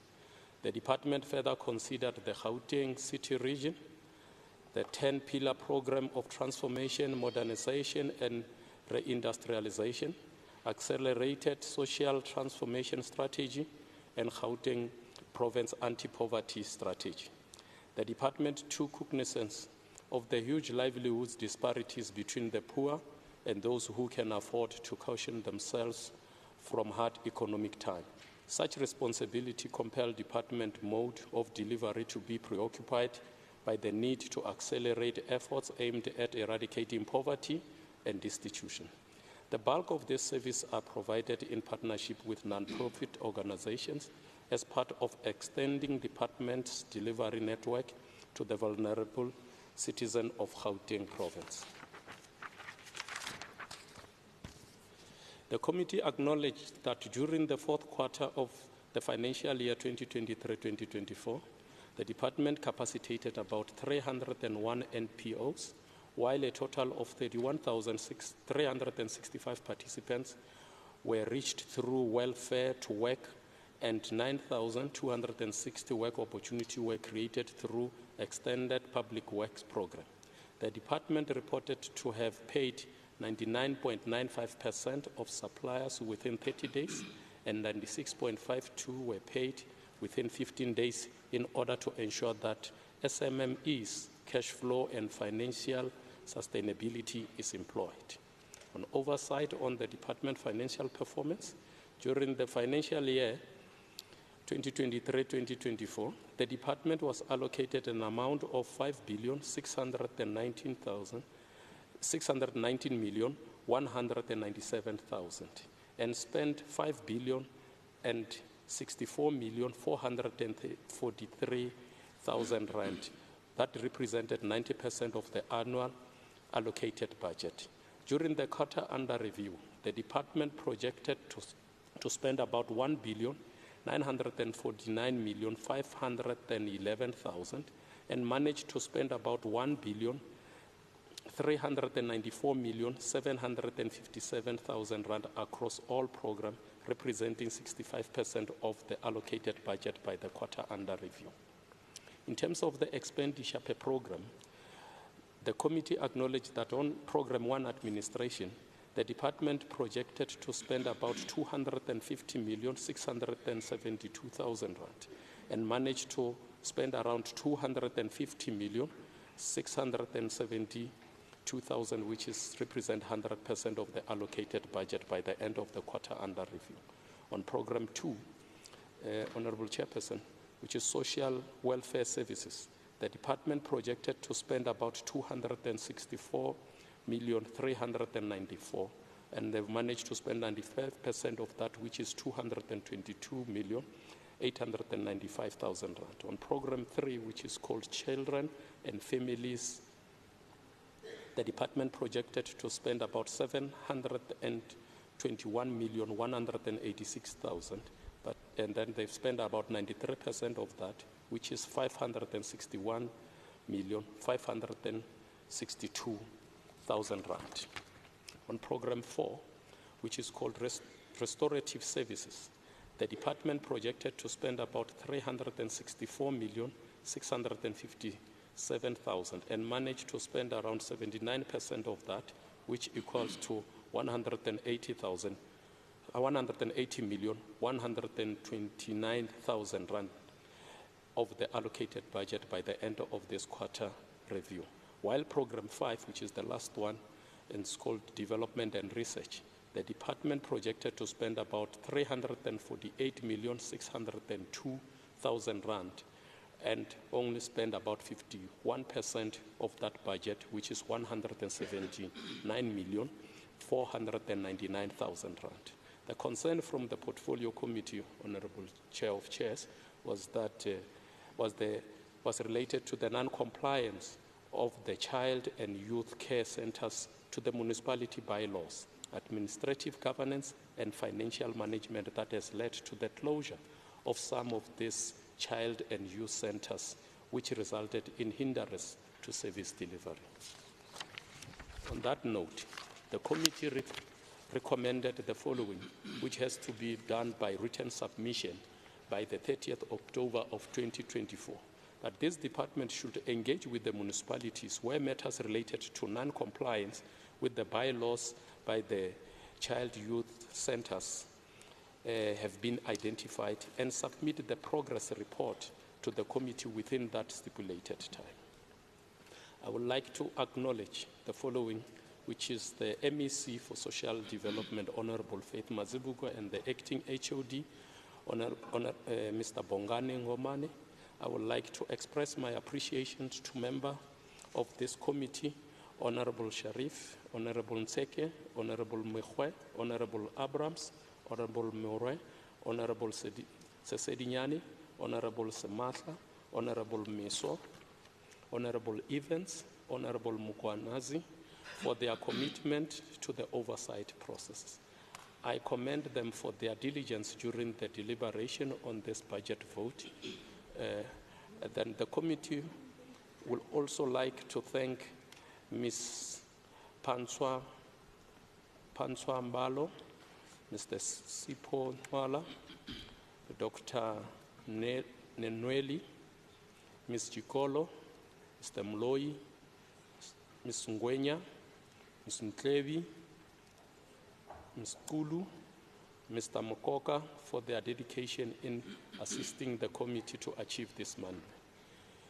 After the extensive deliberation, Honorable Chair of Chair, the Social Development Committee adopted the fourth quarterly performance report on the Department of Social Development for the financial year 2023-2024. In accordance with Rule 117, Section 2, Subsection C, read together with Rule 164, the Social Development Portfolio Committee tables the report to the House for consideration and adoption, considering the concern made in this report. I thank you, Honorable Chair of Chair. Thank you, Honorable Chuku. It is seconder for this report. Member Evans. I rise to second. Thank you, Honorable Evans. I now put the question. All those in favor say yes. Yes. All those not in favor say no. The yes have it. The report is adopted. Secretary, can you read the 11th order, please? Thank you.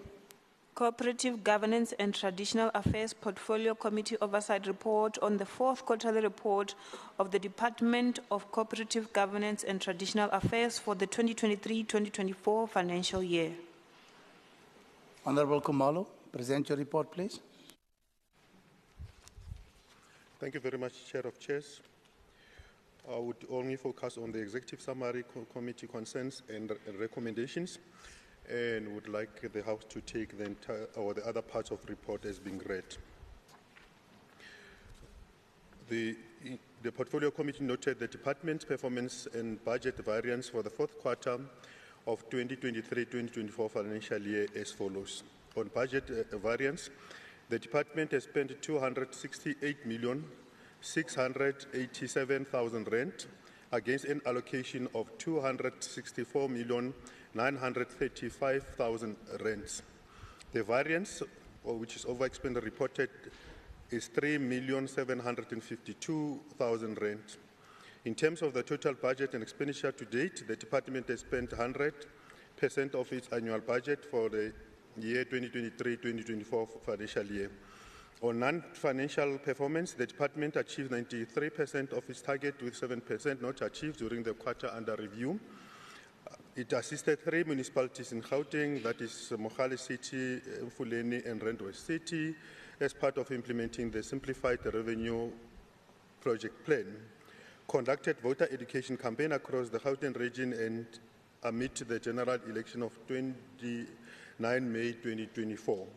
On level 3, disaster management plan was not achieved because the recommended service provider did not meet the criteria described by the supply chain process management. On risk, as identified by committee, firstly, inability to effectively support municipality to be financially viable, disruptions of the administrative and political operation in hung municipalities, inadequate support for municipal service delivery on infrastructure projects, poor support for local economic development in municipalities. Committee findings and concerns. The Portfolio Committee noted the performance of the Department of COCTA during the fourth quarterly performance report to be commendable. The Department managed to attain 47 out of 50 of its target in the quarter under review. The budget expenditure of the department is 99% and the performance target is 93%. However, the three targets that were not achieved are as follows: only paid 98% of 100% invoices within the 15 days as stipulated, achieved 1 out of 2 capacity building initiatives on gender mainstream and GBV implementation, completing the number of disaster management plan. This project was deferred to 2024-2025 financial year. In terms of the committee recommendation to be responded by 31st/10/2024, based on information set out here above, as well as the committee concerned, the committee therefore recommends as follows. Whilst the portfolio committee applauds the department for almost achieving all its targets in the current quarter, however, the committee will monitor the implementation of the deferred project of completing the number of disaster management plan in the 2024-2025 financial year. The department should ensure that it processes 100% of invoices within the stipulated 30 days in the next financial year. In terms of addressing the scourge of GBV, the department should ensure that all capacity building initiatives are achieved. The committee will monitor progress in the next financial year. Acknowledgement. The chairperson of the COCTA Portfolio Committee wishes to thank the MEC for COCTA, Mr. J. Mamabolo, the head of department, Dr. Bartley, and his team. The chairperson also further wishes to appreciate the diligence, dedication, and commitment during the deliberation on the details of the fourth quarterly oversight report for the financial year 2023-24 on the COCTA fourth quarterly performance report to all members of Portfolio Committee.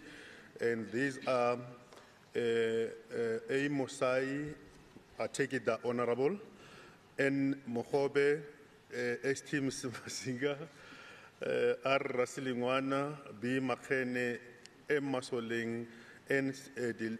Dilebi, S. Nyati, N. Diakhar, L. Masilela, F.R. Ngubeni. The committee further extends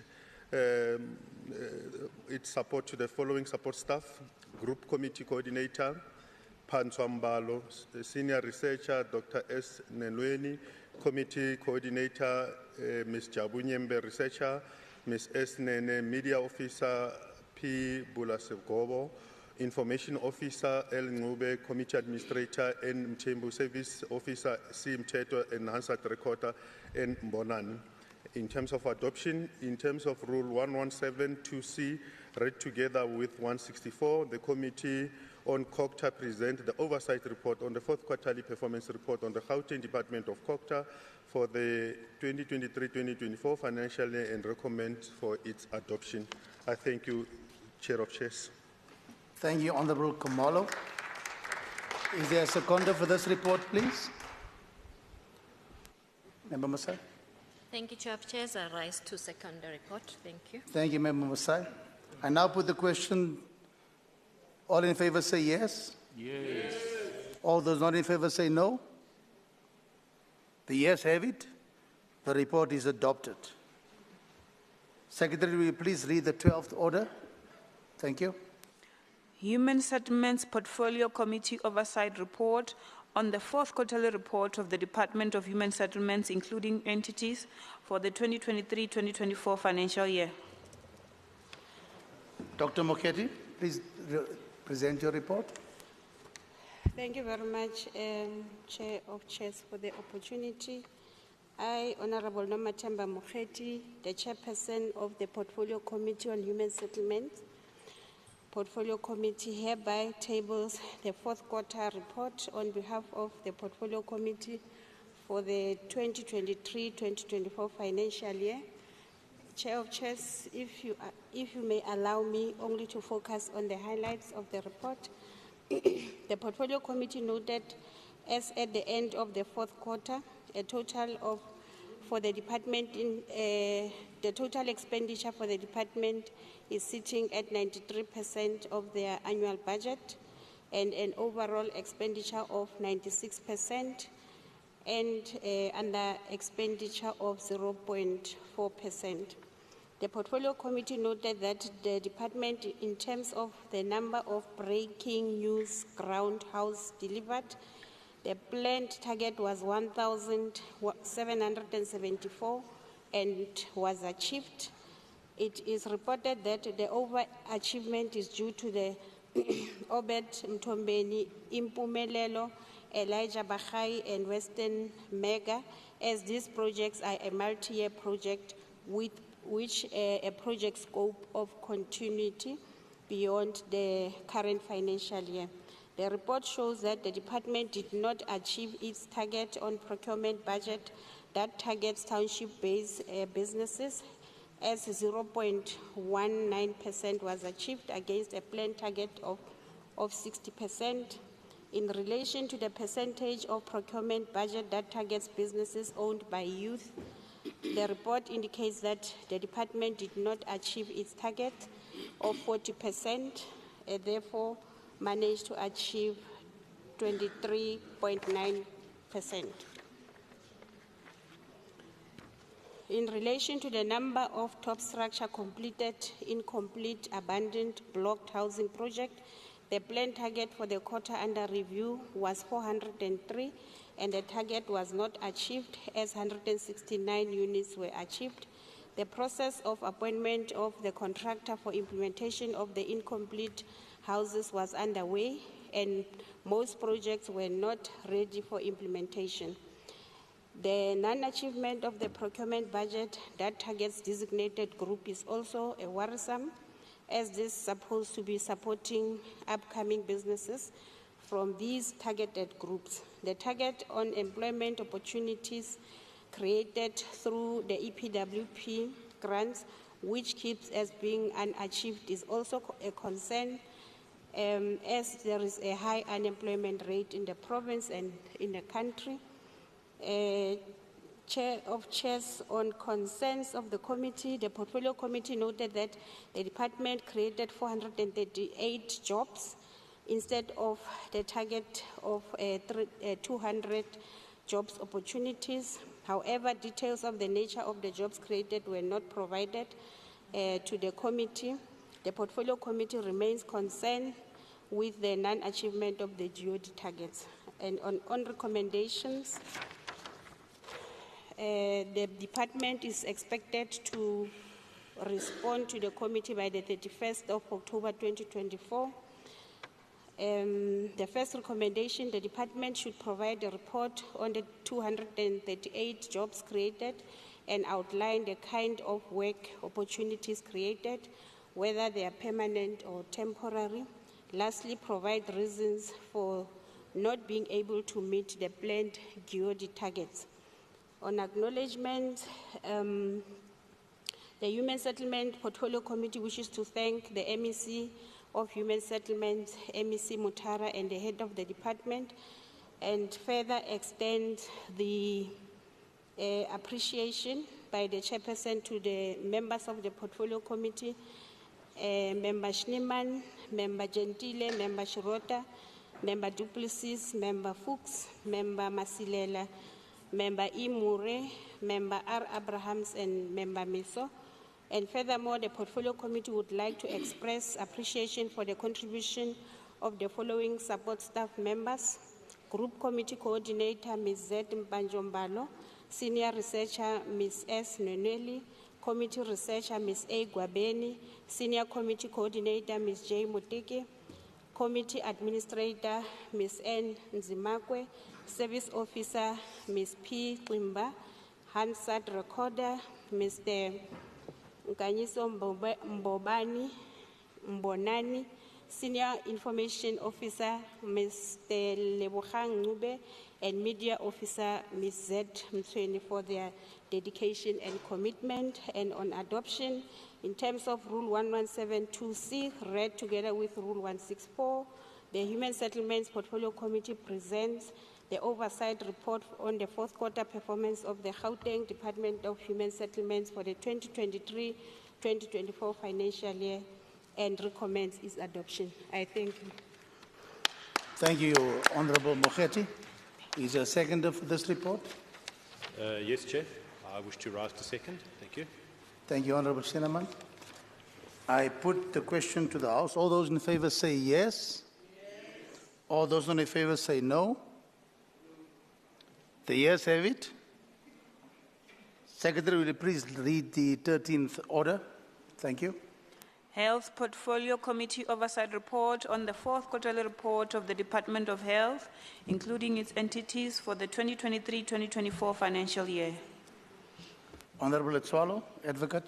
Thank you very much, Chair of Chairs, and might I extend greetings to the residents of Gauteng, particularly those that are joining us. In presenting this fourth quarterly oversight report, please permit me to present the report summatively because of the limitation of time. Otherwise, I would have gone through it entirety. But unfortunately, given that reality, it can only be presented as such. On the executive summary, the committee notes that the overall performance has increased by 6% from 51% in the 2022-2023 financial year to 57% in the 2023-2024 financial year. The total appropriation adjusted budget for the department for the 2023-2024 financial year stood at 62.5 billion. By the end of the fourth quarter, the department had spent 61.3 billion, which brings it to 98.1% of its overall appropriated budget for the 2023-2024 financial year. Patterns of underspending as well as the overspending were observed in some of the department's programs during the quarter under review. Overspending is observed on administration, which stood at 135.4%. On emergency medical services, it stood at 122.5%. On emergency medical services, it stood at 107.7%. Provincial hospital services by 99.6%. And health facility management by 99.1%. And then underspending is observed on the following programs. Central hospital services by 96.1%. Healthcare support services by 96%, health sciences and training by 63.5%. Within the target of the programs related to the expenditure, the district health services stood at 97.4%. Notably, we commend the department for the decrease in maternal deaths down to 79%, SAM and diarrheal case fatality rates below targets. 62.5% of children received vitamin A. The committee is noting an improvement in compliance with timeframes in responding to resolutions sponsored by the committee. On the achievements of the department related to relevant strategic priorities for the period under review, the department had set 162 targets relevant to addressing performance on service delivery for the quarter under review. Of this set of 162 targets, 96 has been achieved, making it 60% in set target performance, noting a decrease of 7% from the previous quarter. On APP's achievements, complaint resolution within 25 working days at 98% against the target of 95%. So that is where it was. Percentages of community healthcare centers with integrated health information system stood at 100%. Then the other notable achievements relate to hospitals with integrated health information systems, people living with HIV tested and initiated on treatment, children under 5 years who suffer from pneumonia, reduction of diarrhea case fatalities, reduction in children under 5 years acute malnutrition case fatalities, decrease of TB patients lost to follow-ups, diabetic prevalence management, mother's postnatal visit within 6 days, infant PCT test positive around 5 years, and availability of vital and essential medicines in facilities. And then APPs underachieved The department recorded non-achievement in the following areas. Percentage of the service providers' invoices without dispute paid within 30 days. Percentage of budget spent on township enterprise against identified commodities. Percentage of women in senior management positions. Percentages of community health centers implementing the PACS system, the picture archiving system. On patient severity assessment code incident reported within 24 hours at 89% against the target of 100%. Maternal mortality in facility ratio, patients remaining on ART, TB treatment, the success rate, antenatal visit before 20 weeks, immunization under one coverage, EMS, so EMS is emergency medical services, P1 urban response time under 30 minutes rate, EMS rural response under 60 minutes response rate, and EMS P1 urban interfacility transfer. So these are instances where the committee would have been mostly concerned. Details of the department's compliance with fiduciary requirements. The department had not fully complied with the requirements of the GPL in submitting reports, responses to House resolutions, petitions, and any other information required. The committee is still noting outstanding House resolution from the previous financial year, from the previous financial year. Of course, we have also noted some improvements there. And then Auditor General observation, the department was compliant with the AGSA requirements when submitting financial statements and any other information required by the office. Public Service Commission observations, the department was deemed to be compliant with the PSC and responsive with the recommendations made. Update reporting is also provided the committee for monitoring. And then on concerns, the committee is concerned with the non-compliance of hospitals to OHS, so occupational health and safety regulations. Number two, the committee is also concerned with the decrease of availability of essential medicine in some of the health facilities. The committee furthermore is concerned with the decrease on the percentage of budget spent on township enterprises. Recommendations, the department is hereby instructed to provide a report on the hindrance that are causing non-compliance to OHS regulations and a mitigation plan thereof, which is supposed to be submitted by the 31st of October. Secondly, the department to provide a detailed report on the plans to improve the target of the township enterprises and a written response to be offered also on the 31st of October, which is next month. And then thirdly, the department to provide a detailed report on the mitigation plans to address the decline in performance.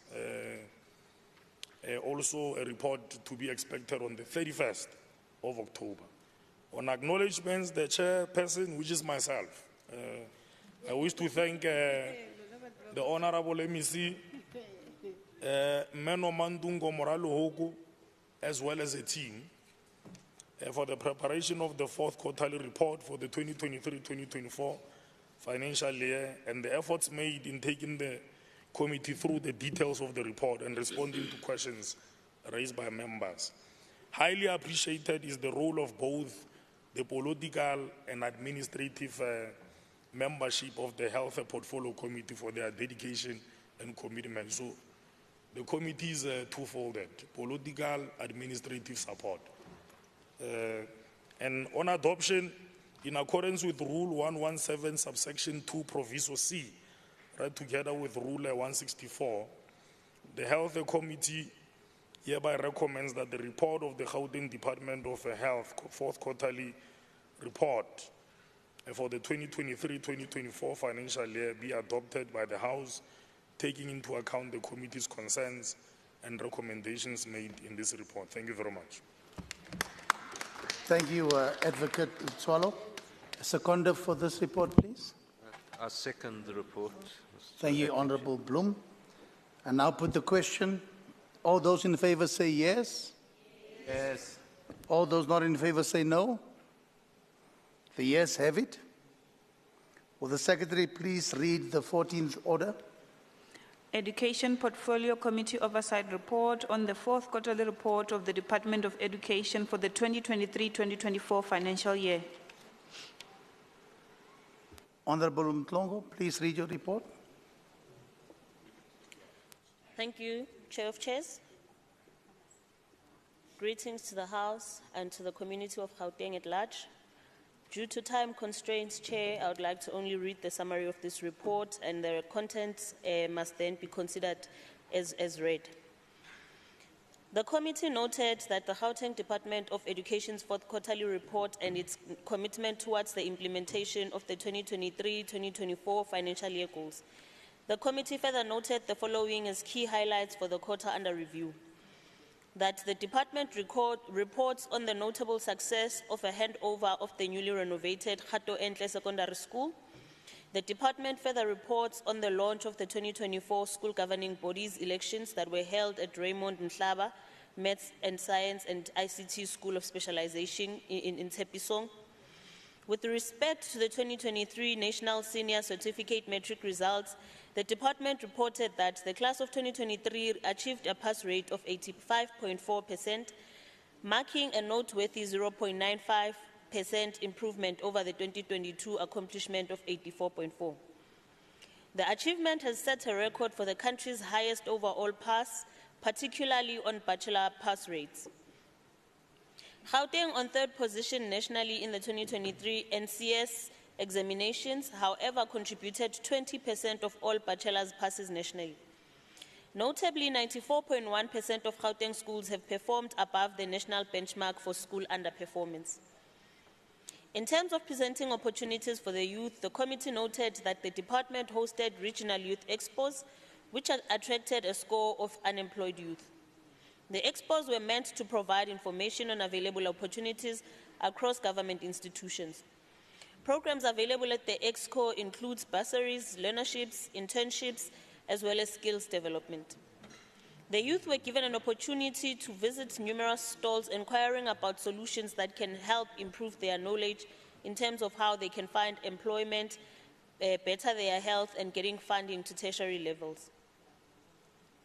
The youth expos have proved to be a success, but also revealed that there was a vast number of young people who needed a lot more opportunities. Many people showed up for all the regional youth expos, people from their diverse backgrounds with different circumstances who have one thing in common, generating a change in their lives. On the financial performance, the committee noted that the department received a total allocation of 63,359,563,000. In allocation, the department has spent 63,359,575,000 by the end of the quarter under review. This shows that the department has spent 100% of the total quarterly budget and 100% on its annual allocation. The department's overall budget expenditure conforms to Treasury regulations, which indicates that the departments must spend at least 25% of their budget in each quarter. Generally, the department's performance in the quarter under review is fair across the individual programs and suggests that the department has achieved its planned 2023-2024 financial year objectives.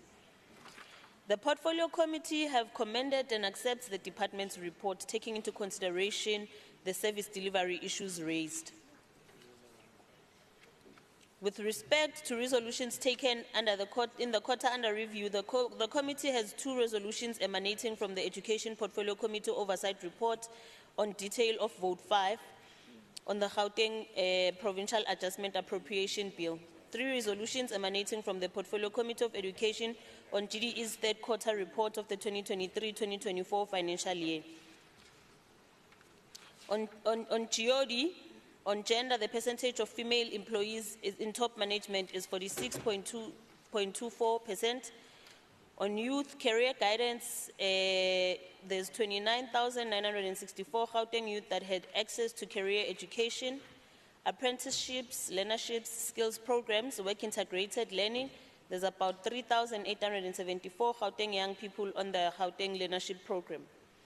When it comes to workplace experience programs, including the PYEI, there's 34,558 Gauteng youth on the GCRA internship programs. When it comes to people with disabilities, the percentage of people with disabilities employed in the department is 3.09. Not much progress has been made on this part. The department is not recruiting enough employees with disabilities at this particular point. When we move to having a capacitated department, the department reported that while the period under review on the 1st to the 31st of March 2024, a total number of acting positions as at the last day of the period under review is at 1,768, with total terminations being 2,784, new appointments being 4,073, the number of suspensions being 9. In terms of the summarized information on the GOD, the HDI compliance for the period under review, the department reported that disability is at 3.9 and females at 46.2. The summary of the committee's concerns is as follows. The committee noted that the department did not provide information in relation to the following issues. Firstly, the total number of posts on the department structure is at the last day of the period under review. Secondly, the total number of posts currently filled as at the last day of the period under review. Finally, the total number of vacant posts as at the last day of the period under review. The committee further noted with concern that the department indicates that during the quarter under review, all public schools, including special schools, finalized the LTSM ordering process for the 2024 academic year and the 2023-2024 procurement ordering process. However, this should have been done before the academic year began. The committee has the following recommendations. In respect to the human resource capacity, the department should provide the committee with the following. The total number of posts on the department structure is at the last day of the period under review. The total number of posts currently filled is at the last day under review. The total number of vacant posts is at the last day under the period of review. The committee recommends that the department should encourage schools to finalize the LTSM ordering process in October and November before the next academic year begins. The department must also provide a progress report by the 29th of November 2024. The Portfolio Committee for Education wishes to thank the MEC for Education, Honorable Matume Chilwane, and his senior officials for the presentation of the fourth quarter report and the substantial and sustained efforts that they have made to inform the Portfolio Committee of the details of the quarterly reports.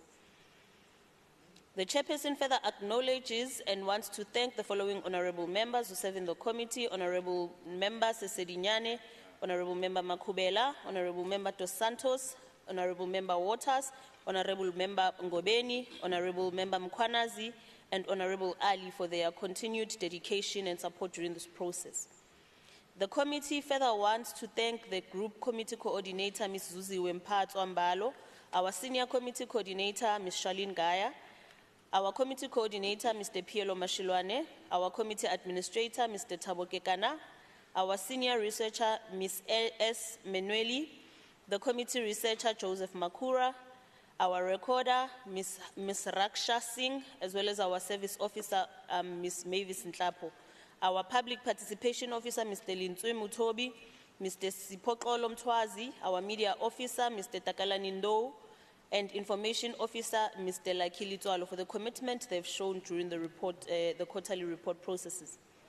In terms of Rule 1172C, read with Rule 164, the Education Portfolio Committee hereby recommends that the report on the Gauteng Department of Education fourth quarterly report for the 2023-24 financial year be adopted by this House, taking into consideration the committee concerns as well as the proposed recommendations in this report. Thank you, Chair of Chairs.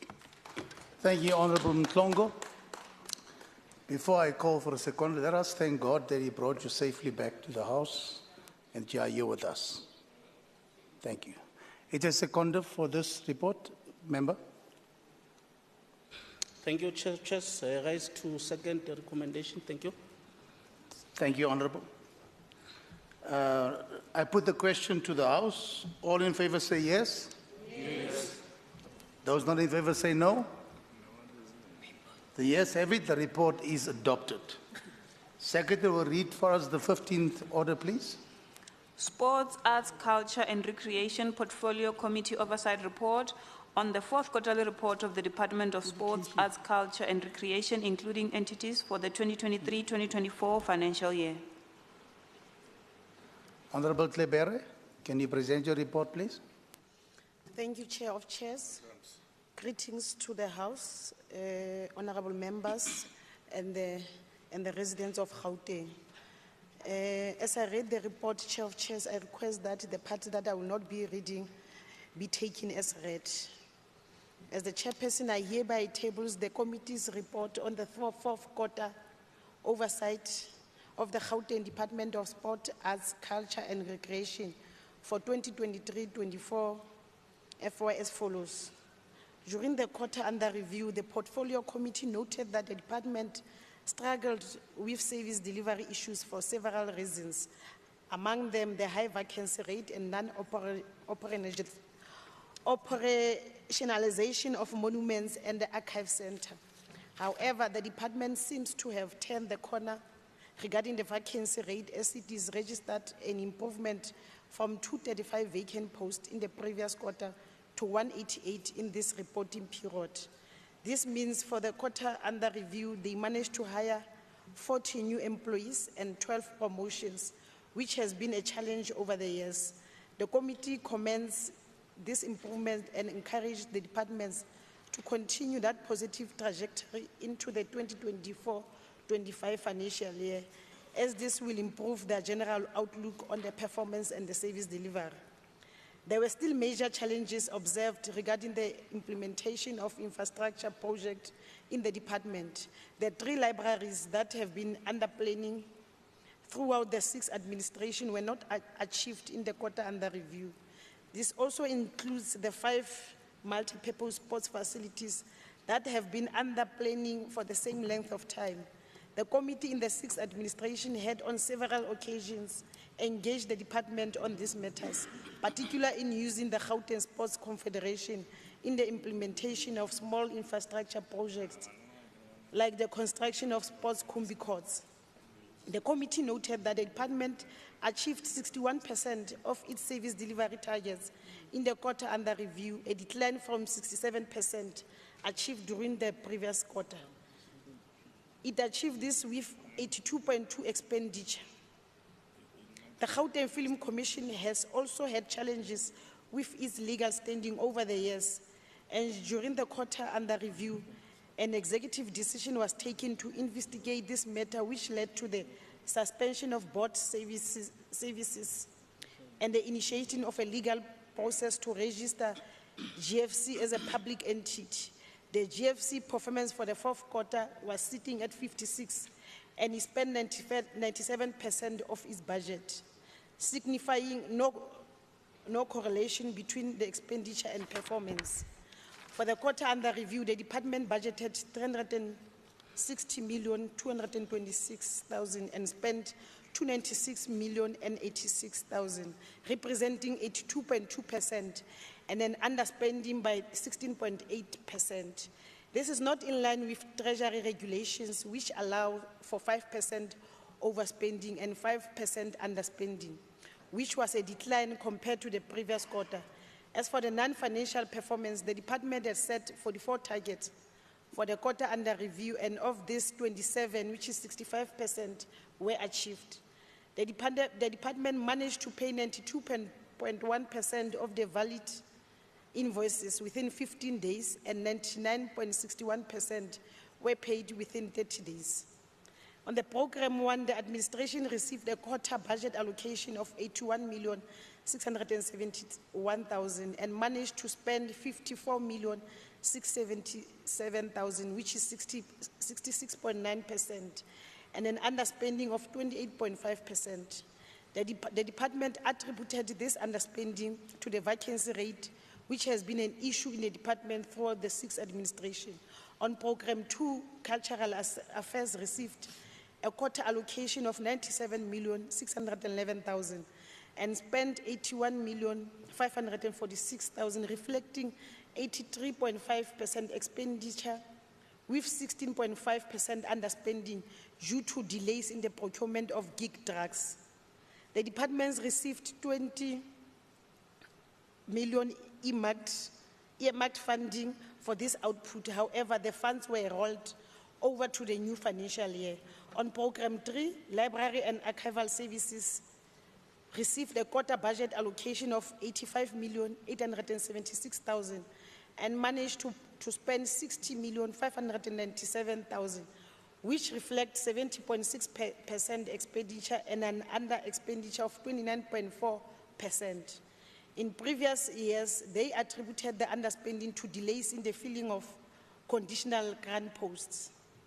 On the fourth program, the last program, Sports and Recreation, was allocated a quarter budget of 99,068,000 and managed to spend 99,266,000, which reflect an expenditure of 104.4% and an overspending of 4.4% due to payment made for the International Youth Festival Tournament as well as Gauteng Sport Confederation's soccer tournament.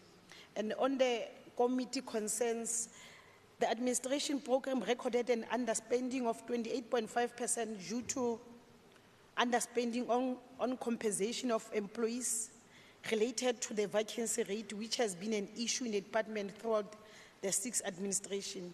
The plan to procure 10,000 library materials during the reporting period was not achieved, resulting in the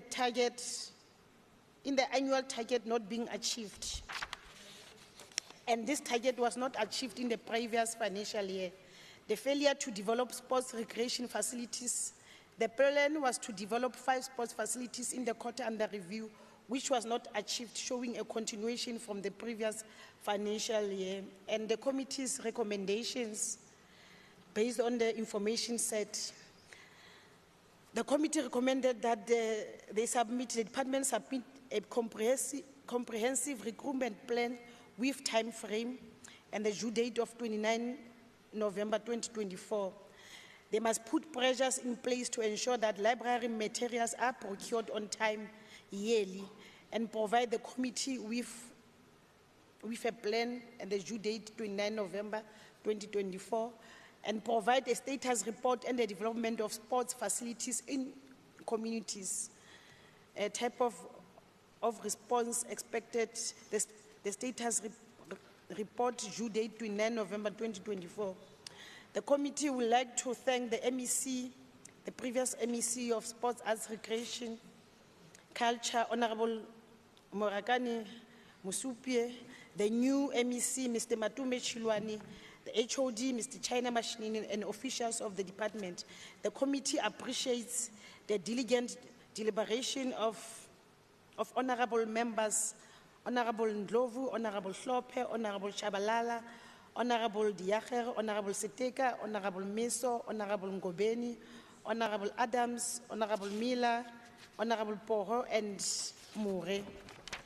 The committee also thanks the group committee coordinator, Ms. Panzwambalo, senior committee researcher, S. Neneli, committee coordinator, P. Sugubudu, committee researcher, M. Shikwani, committee administrator, L. Dabula, information officer, K. Kiwitz, communication officer, A.D. Kola, Hansard recorder, Refilo Moremi, service officer, J. Mamabolo, research intern, M. Ginindo, and PP intern, Sinkosi, for the role throughout the process. And on the adoption, after extensive deliberation, the Sport, Arts, Culture, and Recreation Committee adopted the fourth quarter oversight report on the Department of Sport, Arts, Culture, and Recreation for the 2023-2024 financial year, following Rule 117(2)C, read together with Rule 164 of the Gauteng Provincial Legislature. The Sport, Arts, Culture, and Recreation Portfolio Committee tables the report to the House for consideration and adoption, considering the concerns and proposed recommendations made in the report. Thank you. Thank you, Honorable Klebere. Can I have a seconder for that report, please? No, I second, but noting that they are not assisting Ebola late in Davidson. Thank you, Honorable Nkari. I now put the question. All those in favor say yes. Yes.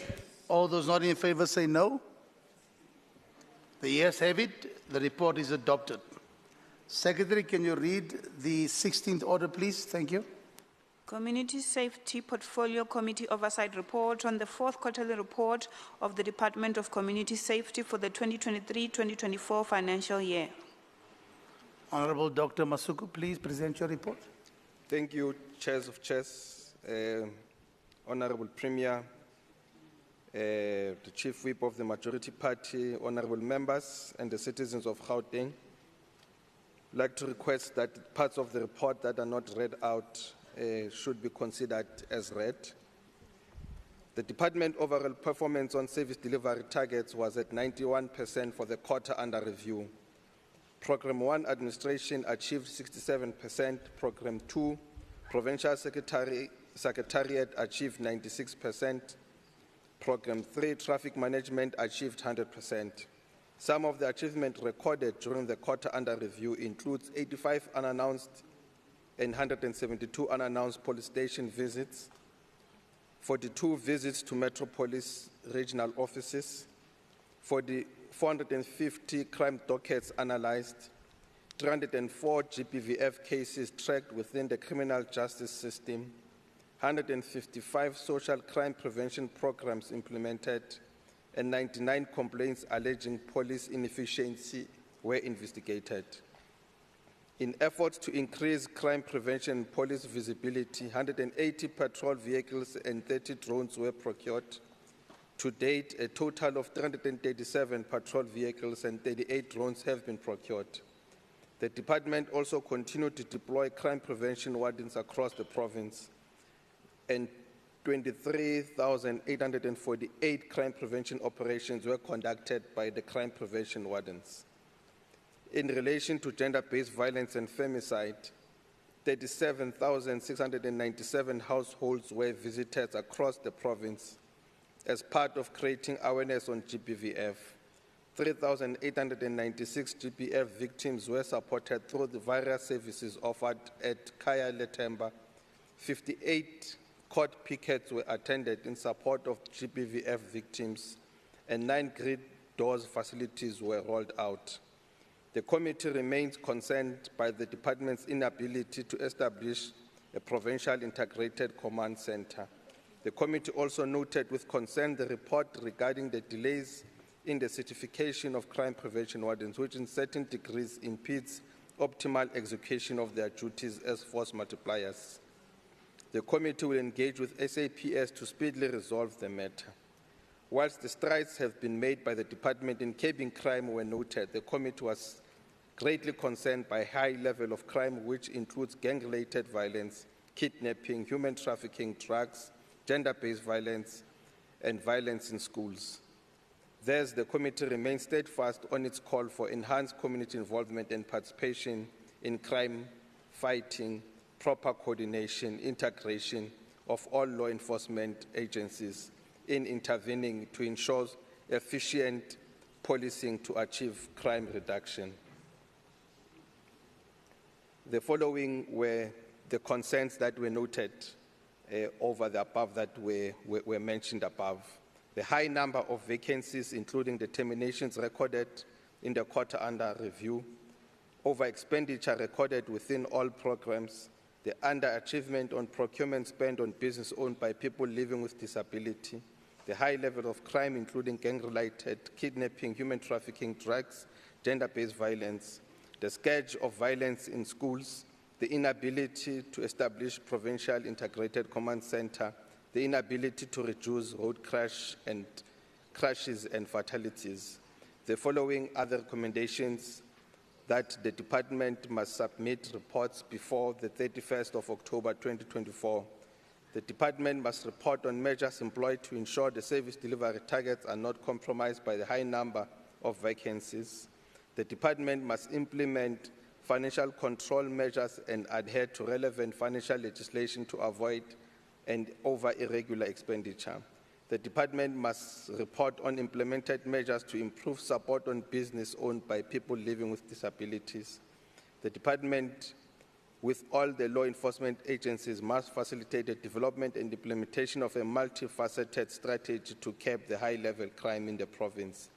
The department must strengthen crime prevention efforts in schools by ensuring that all school safety plans are tailored to suit respective schools, and such plans are fully implemented and curb any criminality and the violence.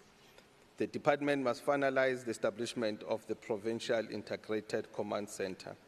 The department must facilitate engagement with all role players to mainstream and strengthen road safety programs to reduce road crashes and fatalities, and report on the outcomes of these interventions made. As a chairperson of the Portfolio Committee, I would like to thank the Premier Honorable Pili Sufi, the HOD Ms. Nontsikelelo Sisulu, and their team for their cooperation during the committee assessment of the fourth quarterly report for the financial year 23-24. We further wish to thank all the members of the committee, Honorable Mhlagaza Manamela, Honorable Gunene, Honorable Bosch, Honorable Sun, Honorable Moody, Honorable Evans, Honorable Maloka, Honorable Nyati for their due diligence in assessing and discussing this particular report. And lastly, we'd like to thank the support staff of the legislature who have actively facilitated all the meetings to deal with this report. In terms of Rule 117, Section 2, Subsection C, read together with Rule 164 of the Standing Rule of the Gauteng Provincial Legislature, the committee hereby presents this report for adoption. I thank you. Thank you, Honorable Dr. Masuku. Is there a seconder for this report, please? I rise to second, Chair. Thank you, Honorable Moody. I now put a question to the House. All those in favor say yes. Yes. All those not in favor say no. The yes have it. The report is adopted. Secretary, can you please read the 17th order, please? Thank you, Honorable Chair of Chairs. Oversight Committee on the Office of the Premier and the Legislature Oversight Report on the first quarterly report of the Gauteng Provincial Legislature for the 2024-2025 financial year. Thank you. Honorable L.H. Mekwe, can you please present your report? Thank you very much, Chair of Chairs. The committee reviewed the first quarter performance report of the Gauteng Provincial Legislature and the progress made in implementing the annual performance plans for 2024-25 financial year. Section 54 of the FAMPLA mandates the executive authority to present quarterly reports in the legislature for oversight. The committee observed the GPL's financial performance reflects a total allocation of 209.377 million for the quarter, with 205.269 million, which is about 98% expenditure, and this resulted in an underspending of 410 million. Compensation of employees exceeded the budget by 20.3 million due to the payment of 13 checks to the 2023-24 financial year to employees in the bargaining unit, a total cost of 24.4 million. The overspending will be covered by transferring funds from the performance bonuses budget according to the agreement between GPL management and NEHAU. Goods and services underspent the allocation budget by 24.5 million, mainly due to activities affected by the transition from the 6th to the 7th legislature. Capital assets exceeded the budget by 104,000 rands due to approved rollovers for laptops and monitors, which were only delivered in the current financial year, but were budgeted for in 2023-2024 financial year. Funding will be made available through the adjustments budget process. Transfers to political parties equaled to 58.2 million, accounting for 100% of the projected quarterly expenditure. In terms of the financial performance program, Program 1, the leadership and governance had an allocated budget of 7.2 million, of which 7 million was spent, resulting in an underspending of 162,000. Program 2, Office of the Secretary, underspent by 582,000 or 11.5%. From an allocated budget of 5.5 million, or 5.050 million, and managed to spend 4.468 million. Program 3, Corporate Services, was allocated about 177 million, spent 110 million, recording an underspending of 6.9 million or 5%. Core business spent 66.9 million out of the allocated budget of 64 million, resulting in an overspend of 2.5 million. The Office of the CFO was allocated a budget of 14.9 million, but spent 15.9 million, resulting in an overspend of 1.1 million. Regarding the non-financial performance, 11 out of 15 targets were achieved, with 4 not reached, and non-achievement has been documented under Program 3 and 4. Only 2% of the HR strategy's annual implementation plan milestones were achieved. The delays in internal approval processes of key milestones and the focus on the disestablishment of the 6th and the establishment of the 7th legislatures led to the inability to achieve the plan target. The finalization of the implementation plan also resulted in the misalignment of targets in Q1, as certain value creation specific targets had to be removed from the plan. The 3 remaining performance targets that were not achieved are the adoption of the SOM reports, the consideration of House resolutions, responses by committees, and the percentage achievement of milestones in the annual implementation plan of the integrated communication strategy. These were affected by the transition into the 7th legislature. The consideration of both quarterly performance reports and budget oversight reports was delayed until the establishment and functioning of the House committees. Out of 154 responses to resolutions received, only 15 were considered by the House committees. The committee noted that the unaccomplished activities have been rescheduled for the Q2 and is optimistic that this will not potentially affect the planned activities of Q2. In terms of the concerns, all the concerns raised by the committee were addressed, discussed, and agreed upon during the review of GPL's first quarter performance report. The committee is therefore content with the GPL's performance. The committee appreciates the cooperation of the Speaker as well as the Acting Secretary, Mr. Mwale, and the senior management team during the consideration of the first quarter performance report for 2024-2025. I extend my gratitude to all honourable members that were acknowledged in the first report, Q4 that was read earlier on, including all the committee staff that was read earlier on. I'm not going to repeat that. What was presented earlier on be considered as read. After due consideration, the committee unanimously adopted its report on the first quarter performance report of GPL for the 2023-24 financial year in terms of Rule 164. The committee represents to this report to the House and recommends the adoption of the report. Thank you, Chair of Chairs. Thank you, Honourable Mbekwe. Do I have a seconder for the report, please? Dr. Mokete. Thank you, Chair of Chairs. I rise to second the adoption of the report. Thank you. I now put the question. All those in favour say yes. Yes. All those not in favour say no. The yes have it and the report is adopted. Secretary, please read for us the 18th order. Thank you, Honourable Chair of Chairs. Oversight Committee on the Office of the Premier and Legislature Oversight Report on the first quarterly report of the Office of the Premier for the 2024-2025 financial year. Thank you. Again, Honourable L.H. Mbekwe, thank you. Thank you, Chair of Chair. Chair of Chairs, all the areas that I will not read must be considered as read. The committee notes that the Office of the Premier's main appropriation for the 2024-2025 financial year amounted to 673.9 million, and the quarterly spending was at 182.2 million against the projected allocation of 154.1 million, which is about 118% expenditure.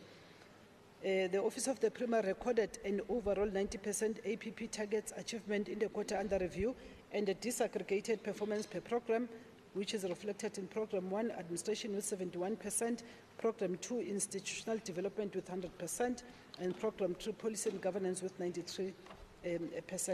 The Office of the Premier's quarterly expenditure per program reflected the program. I think if I were to mention Program 1, Administration spent 78.1. The office has attributed this overspending to the payment of claims to the life asset many beneficiaries as well as legal fees for attorneys. The office has indicated that funds spent on the processing of the life estimate claims will be requested from the Provincial Treasury during the adjustment budget process. There was no allocation made to this project in the 2024-25 financial year. In addition, the Commission of Inquiry on the Usindiso building has also contributed to the overspending. The projected budget allocation for Program 2, which is institutional development, amounted to 83.9 million and spent 77.4 million, reflecting 8% underspending, which is over the acceptable 5% treasury threshold.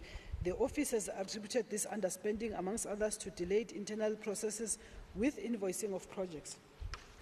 For the elevated priorities, including the Nasispani campaign, Tirisano outreach program, Ikrash Nelova, the presidential inauguration. Although the Office of the Premier extended most of the set targets in this program during this quarter, the committee is concerned that the planned targets were relatively low. This suggests that the Office of the Premier has the potential to achieve beyond the set targets. The committee is of the view that the Office of the Premier should reassess and set higher targets under this program going forward. In terms of Program 3, recorded 26.6 million expenditure against the projected budget of 35.5 million, reflecting about 75% spending and 15% underspending, which is above the acceptable 5% treasury threshold. The underspending was attributed to a transfer payment of GCRO that was delayed due to admin processes and has been reported that payment will be processed in Q2. The committee commends the Office of the Premier's performance on preferential procurement targets for most of the historical disadvantaged people, where spending of black people was at 98% against the targeted 80%, women at 48% as opposed to the targeted of 40%, youth at 40% instead of the targeted 15%, township-based enterprises at 43% as opposed to the targeted 40%. However, the committee is concerned about the minimal progress on preferential procurement targets for people with disability, where 0.01 against 7% was achieved. The procurement spending on this targeted group has not shown any improvement, even in the sixth administration. The committee's focus will be on monitoring the impact of the proposed strategic measures that are put in place towards the achievement of the targeted 7%, as reported during the consideration of the Office of the Premier's fourth quarter report for 2023-24 financial year. Strategic measures put in place include, amongst others, the implementation of the departmental procurement strategy and the provincial TER strategy to ensure that procurement targets are met and that businesses owned by persons with disabilities are given opportunities to participate in government contracts. It is noted that the number of SAM officials who are not vetted has decreased from 43 in the previous quarter to 39 in the quarter under review. However, it is concerning that the number of SMS officials who have not applied for vetting has increased from 40, as previously reported, to 63 in the quarter under review. Since vetting is mandatory at senior management level, the committee is concerned that SMS officials are employed without being vetted. In terms of vetting applications that are awaiting feedback, the Office of the Premier reported that those include all vetting applications submitted to the State Security Agency for allocation to fieldwork investigations, polygraphs, and evaluation outcomes that may result in issuing or denial of security clearance. It has been indicated that once a security clearance has been issued, the feedback will be provided. Let me go to committee findings. The committee is concerned about the vacant critical posts in the GPG that have an impact on service delivery, particularly major projects driven by infrastructure development. In an effort to close the critical skills gap, how many critical posts out of the 13,020 vacant posts have the GPG requested Provincial Treasury to close despite restrictions imposed on the filling of posts by National Treasury, and what are the proposed timelines to fill the critical posts to fast-track service delivery? Since vetting is mandatory for senior management level, the committee is concerned about the growing number of SMS officials that are not vetted, which has increased from 40 in the previous quarter to 63 in the quarter under review. However, it is noted that vetting of SMS officials has decreased from 43 in the previous quarter to 39 in the quarter under review. Continuous monitoring of progress and tracking the implementation of consequence management measure must be put in place, and it will be monitored until the vetting cases are actually resolved. Recommendations: the Premier should indicate the impact that the vacant critical posts have on service delivery in the GPG. The response should include the number of critical posts approved by Provincial Treasury to be filled out of the 19,020 vacant posts, as well as the timelines for filling these posts, since the Office of the Premier has reported that categorization of posts in the GPG according to critical and non-critical has been finalized, and consultation with branch heads of branch heads for confirmation of the number of critical posts is scheduled for September 2024. Number 2, provide progress made on the adherence and compliance of 63 SMS and 39 SMS officials within the GPG to set the timelines for the submission of vetting forms. The response should include the status of the implementation of the consequence management measures put in place to address this challenge. Implications on lawmaking, there were none. We therefore, as a committee, acknowledge all the senior officials that participated, including, or that are led by the DG as well as the Office of the Premier, who actually led the discussions. I wish to thank all the members as reflected in page 6, that they were acknowledged also in the Q4 report, including all the officials that are assisting the committee to ensure that we do our work diligently. In accordance with Rule 164 of the Standing Rules of the GPL, the committee hereby present the report to the House for adoption. Thank you, Chair of Chair. Thank you, Honourable Mekwe. Can I have a seconder, please? Honourable Chuku. I, Honourable Choko, I rise to second the report. Thank you, Honourable. I now put the question to the House. All in favour say yes. Yes. All those in favour, not in favour, say no. The yes have it, the report is adopted. Secretary, can we read the 20th order, please? Thank you, Honourable Chair of Chairs. Environment, Agriculture and Rural Development Portfolio Committee Oversight Report on the first quarterly report of the Department of Agriculture and Rural Development for the 2024-2025 financial year. Thank you. Honourable Mulder, I think it's the 19th order. Thank you so much. Thank you, Honourable Chair of Chairs, Honourable Members.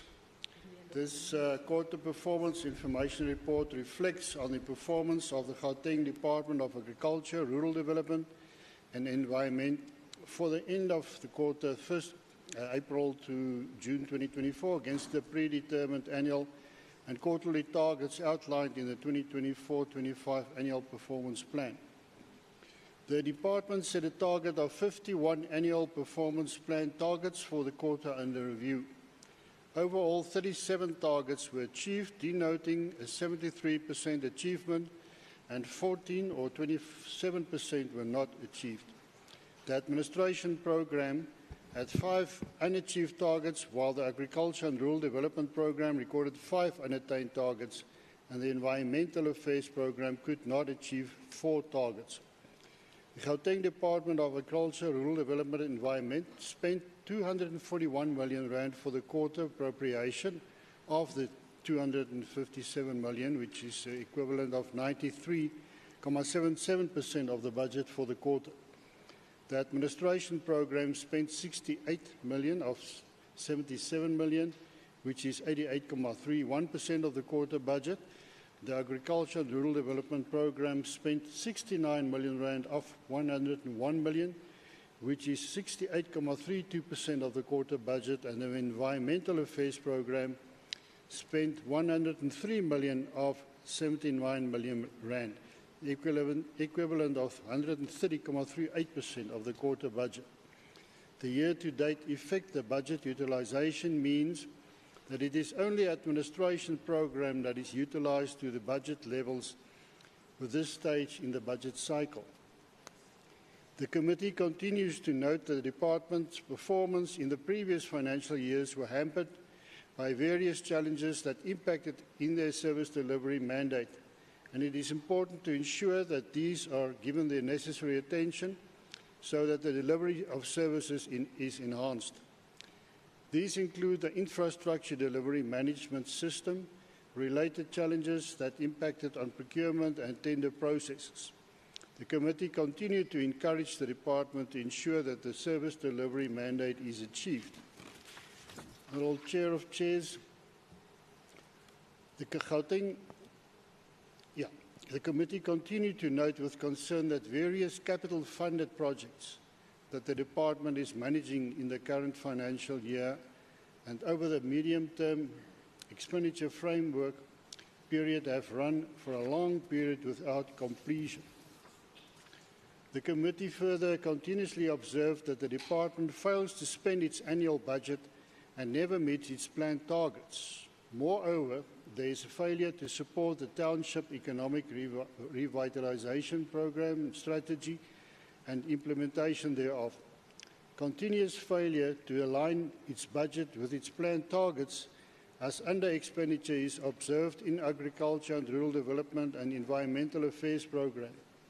A lack of completing infrastructure projects and spending in goods and services due to tender processes that are being implemented through the open tender system, and also the lack of restructuring SCM unit, which continues to undermine the delivery of service by the department. Honourable Chair of Chairs, the committee recommends that the department provide a quarterly update on how all underachieved targets under agriculture sector will be achieved as lockdown regulations are eased. Operational plans in place to ensure that the agricultural sector in the province is supported. Comprehensive report on the implementation of the township economic revitalization to support the planned target of 40% on township spending. To provide detailed quarterly reports on how it will align all its departmental targets with its expenditure and how the service delivery mandate will be achieved, and to further report on corrective actions that will be undertaken by the department on the under-expenditure experienced by the agriculture and rural development. And lastly, ensure that various capital-funded projects that the department is managing in the current financial year and over the MTF period, which have run for a long period, are completed.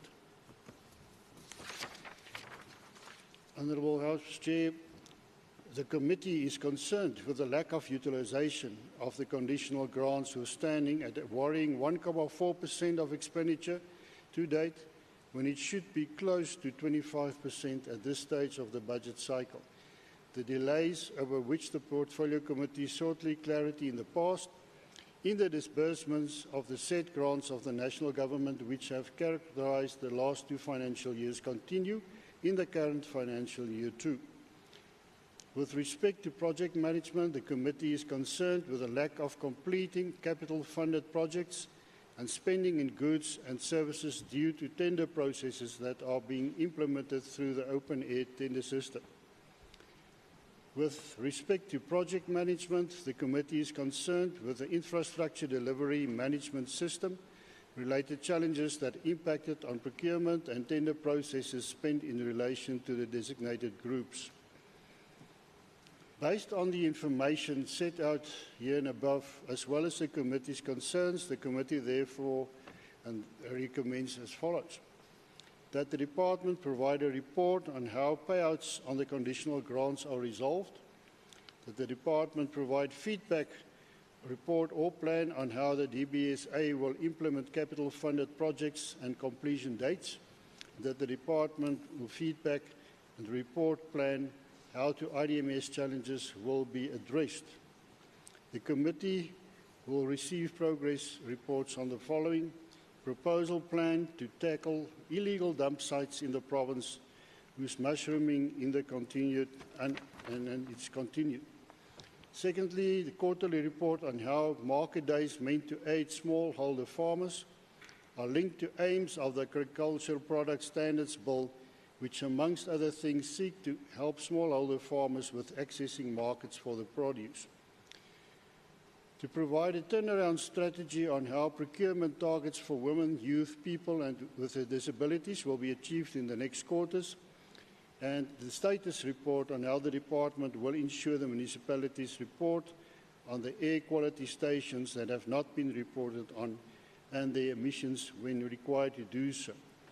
Honourable Chair of Chairs, the Portfolio Committee will thank the MEC for Agriculture, Rural Development, Ms. Wiesa Ramaphosa, and the MEC for Environment, Ms. Sheila Peters, the Acting Head of the Department, the members, honourable members, the staff members for their hard work and their dedication.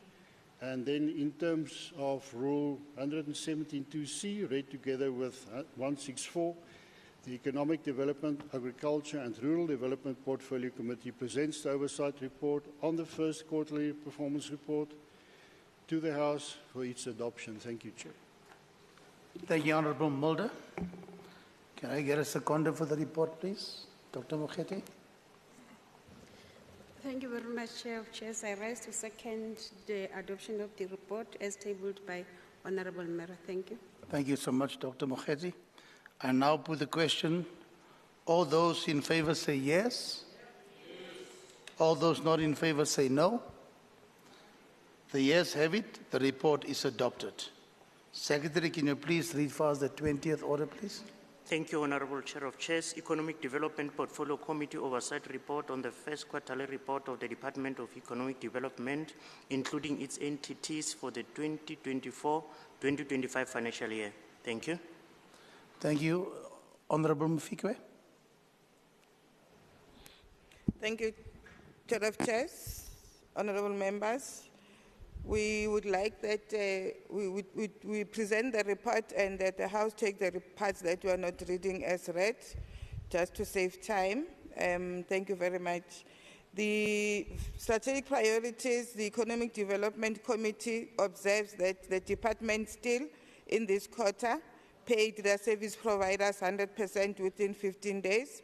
On the entity APPs and the department as well, the department realized 30.77% of the set targets, which means that they attained 4 of the 13 targets, whilst the entities attained 45 of the 58 targets set, thus translating into 78% achievement. This remains concerning as the department and the entities continues to fail in attaining all targets that have been set, particularly those that are related to job creation.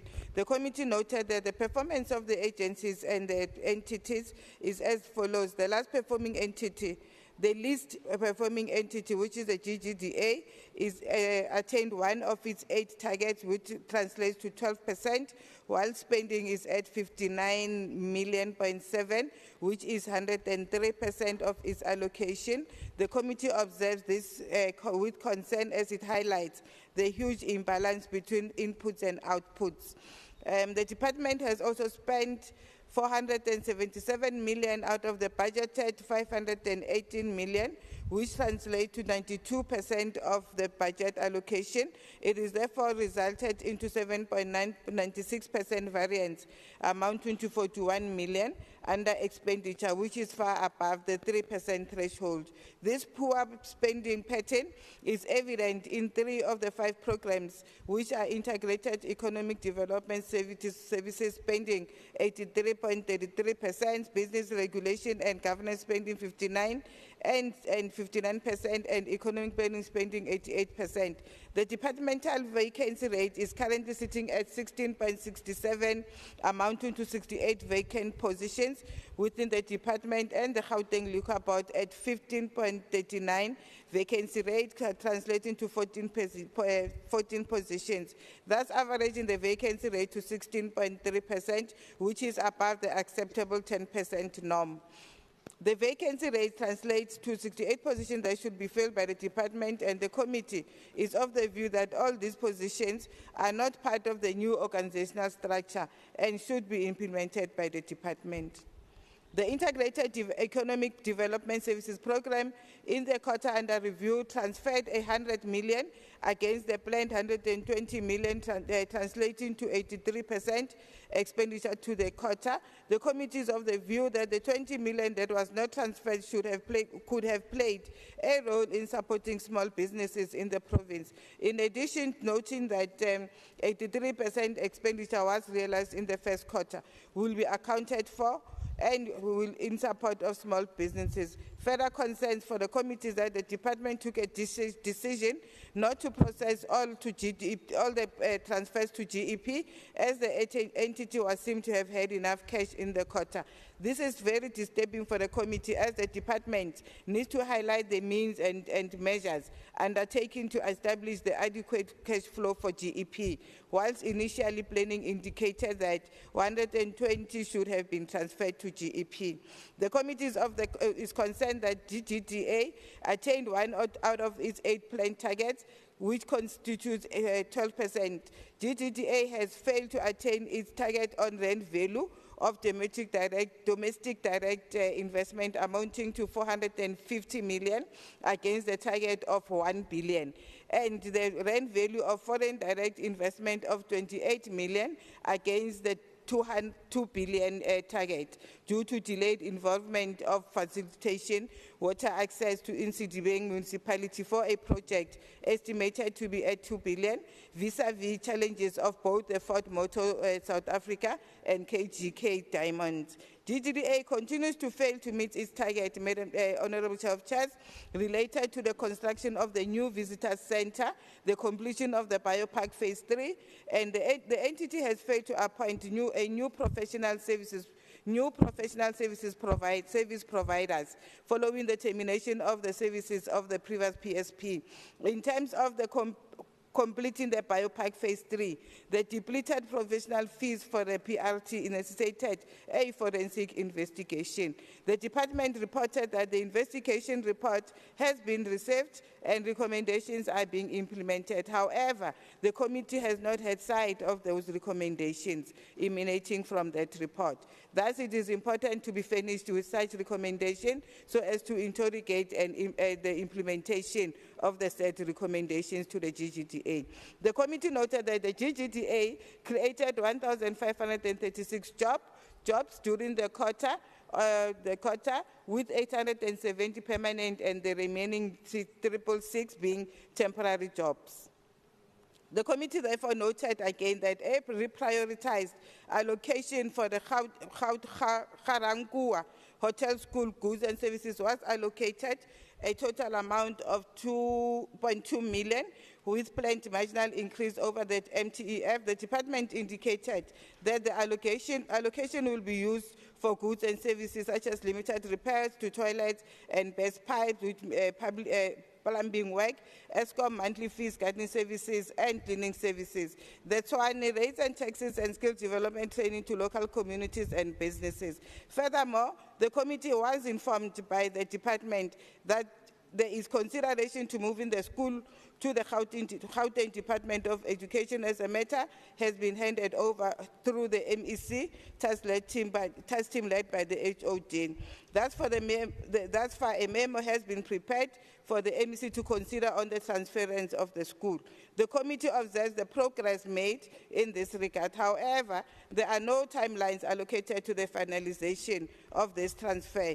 Additionally, there is no clear plan indicating that what would happen, what would be the role of the GDA and that of the department, be noting that there is increased budget allocation on the MTEF, which is meant for goods and services. In addition, in one of the interactions with the GTA, the committee was informed that the school should be transferred to the Department of Higher Education instead, because the courses that will be taking place at the school meant to be accredited by the Department of Higher Education. Lastly, the department should outline to the committee as to whether the school is functional with respect to academic learning and training program in line with the hospitality, or the school remains idle.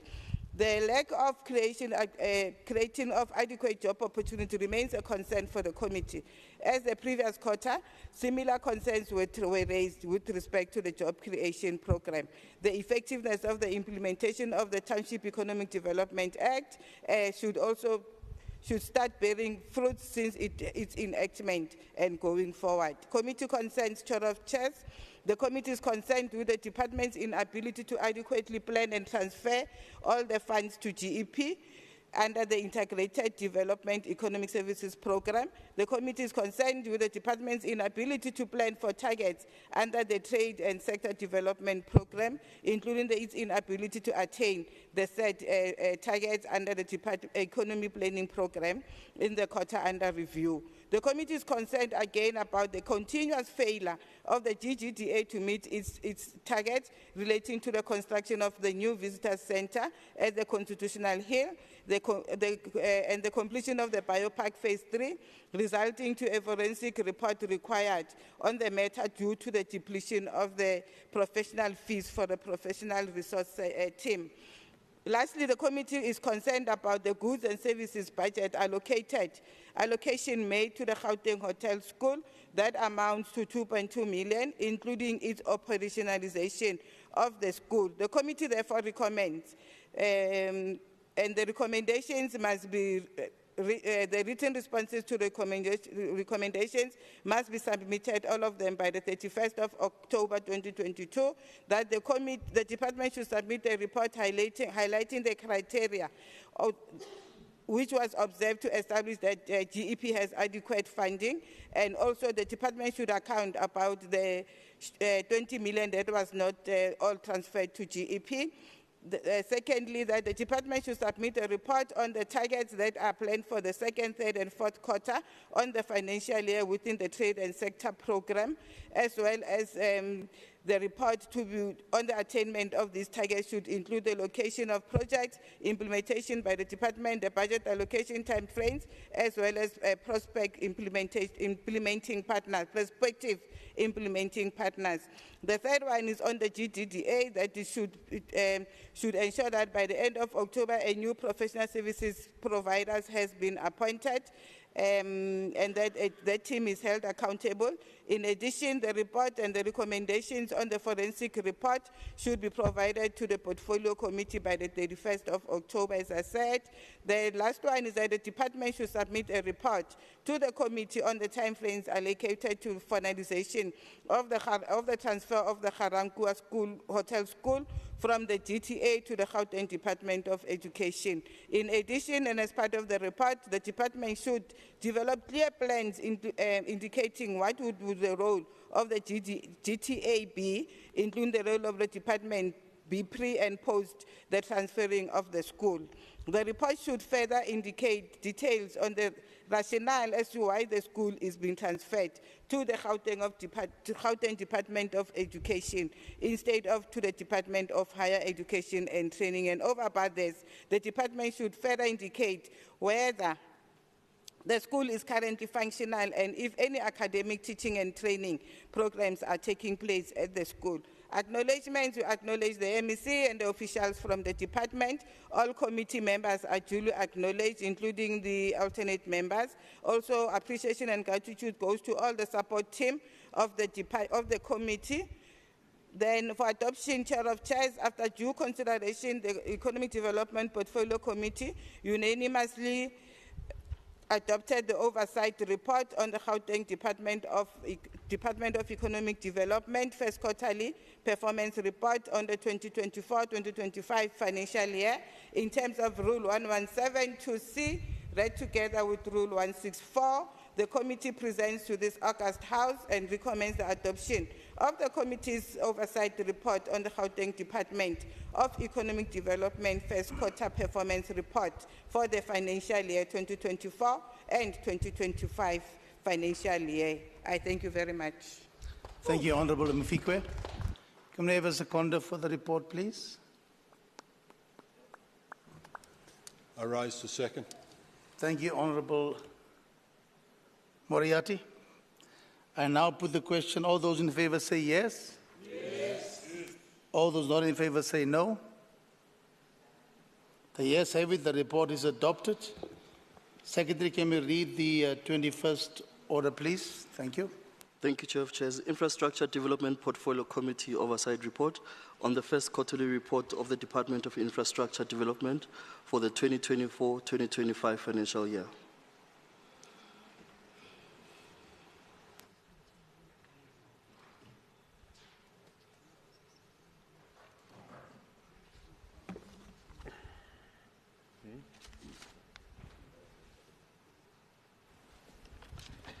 I call in, good afternoon, members. I call on Member Shiniman to present the report.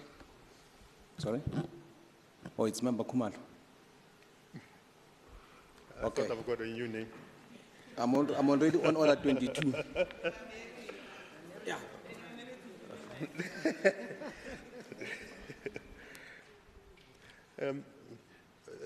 Thank you very much, Deputy Chair of Chairs.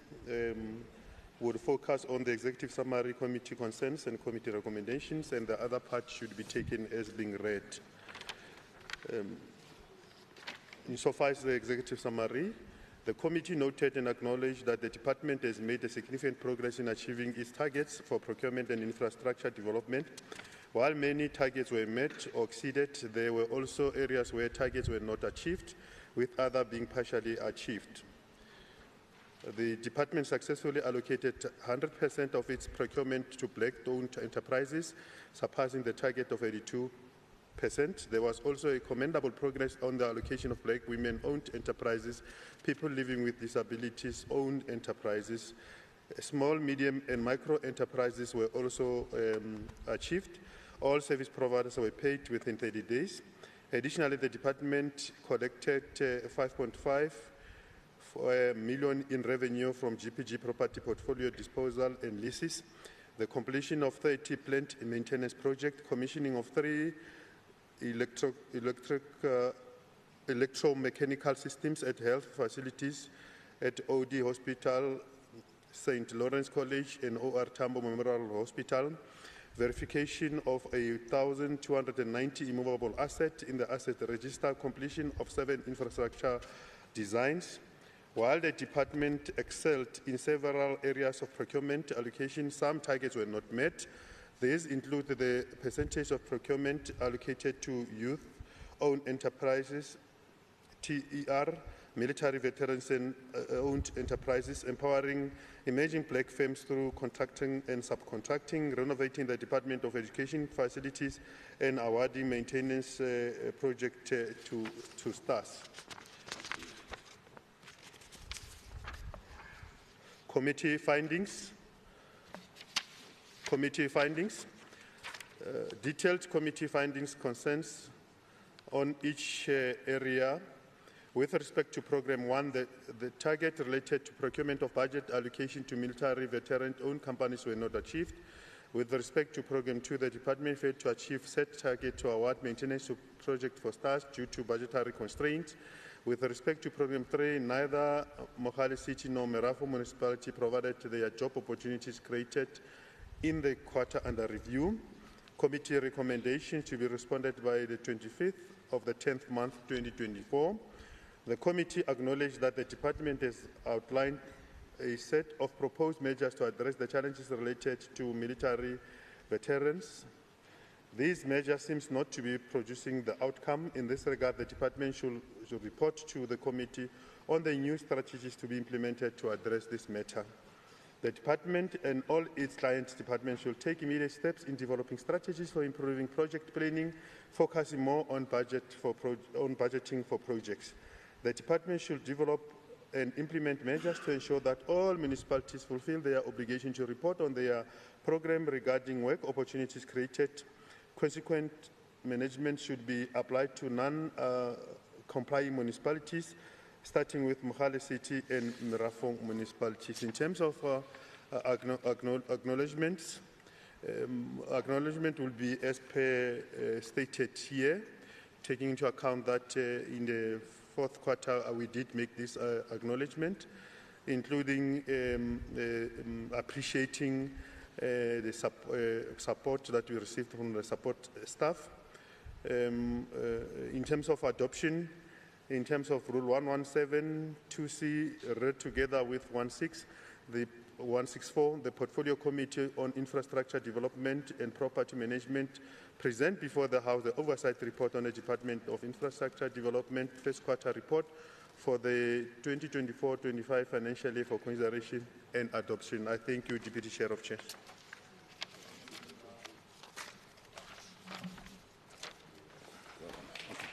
Thank you, Member Kumalo.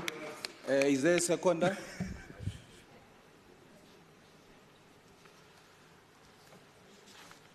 Sen Kate looks second. You want to second your own report, Member Kumalo?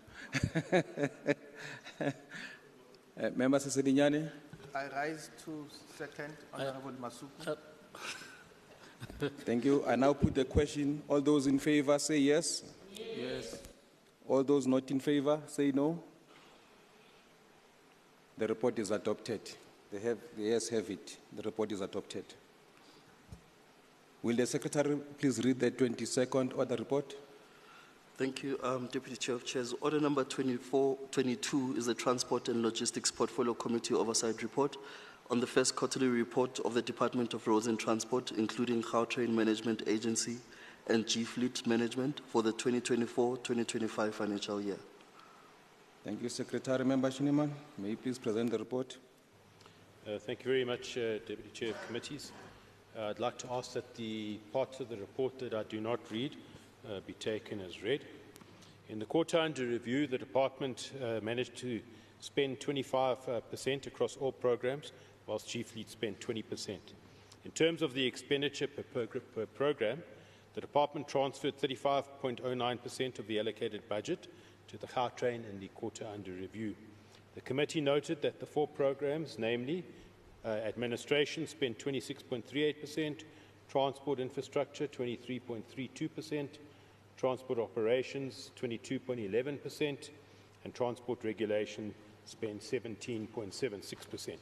As at the end of the quarter, the committee noted that the department's remaining budget allocation amounted to 74.36%, whilst G-Fleet's remaining allocation amounted to 79.99% of its budget.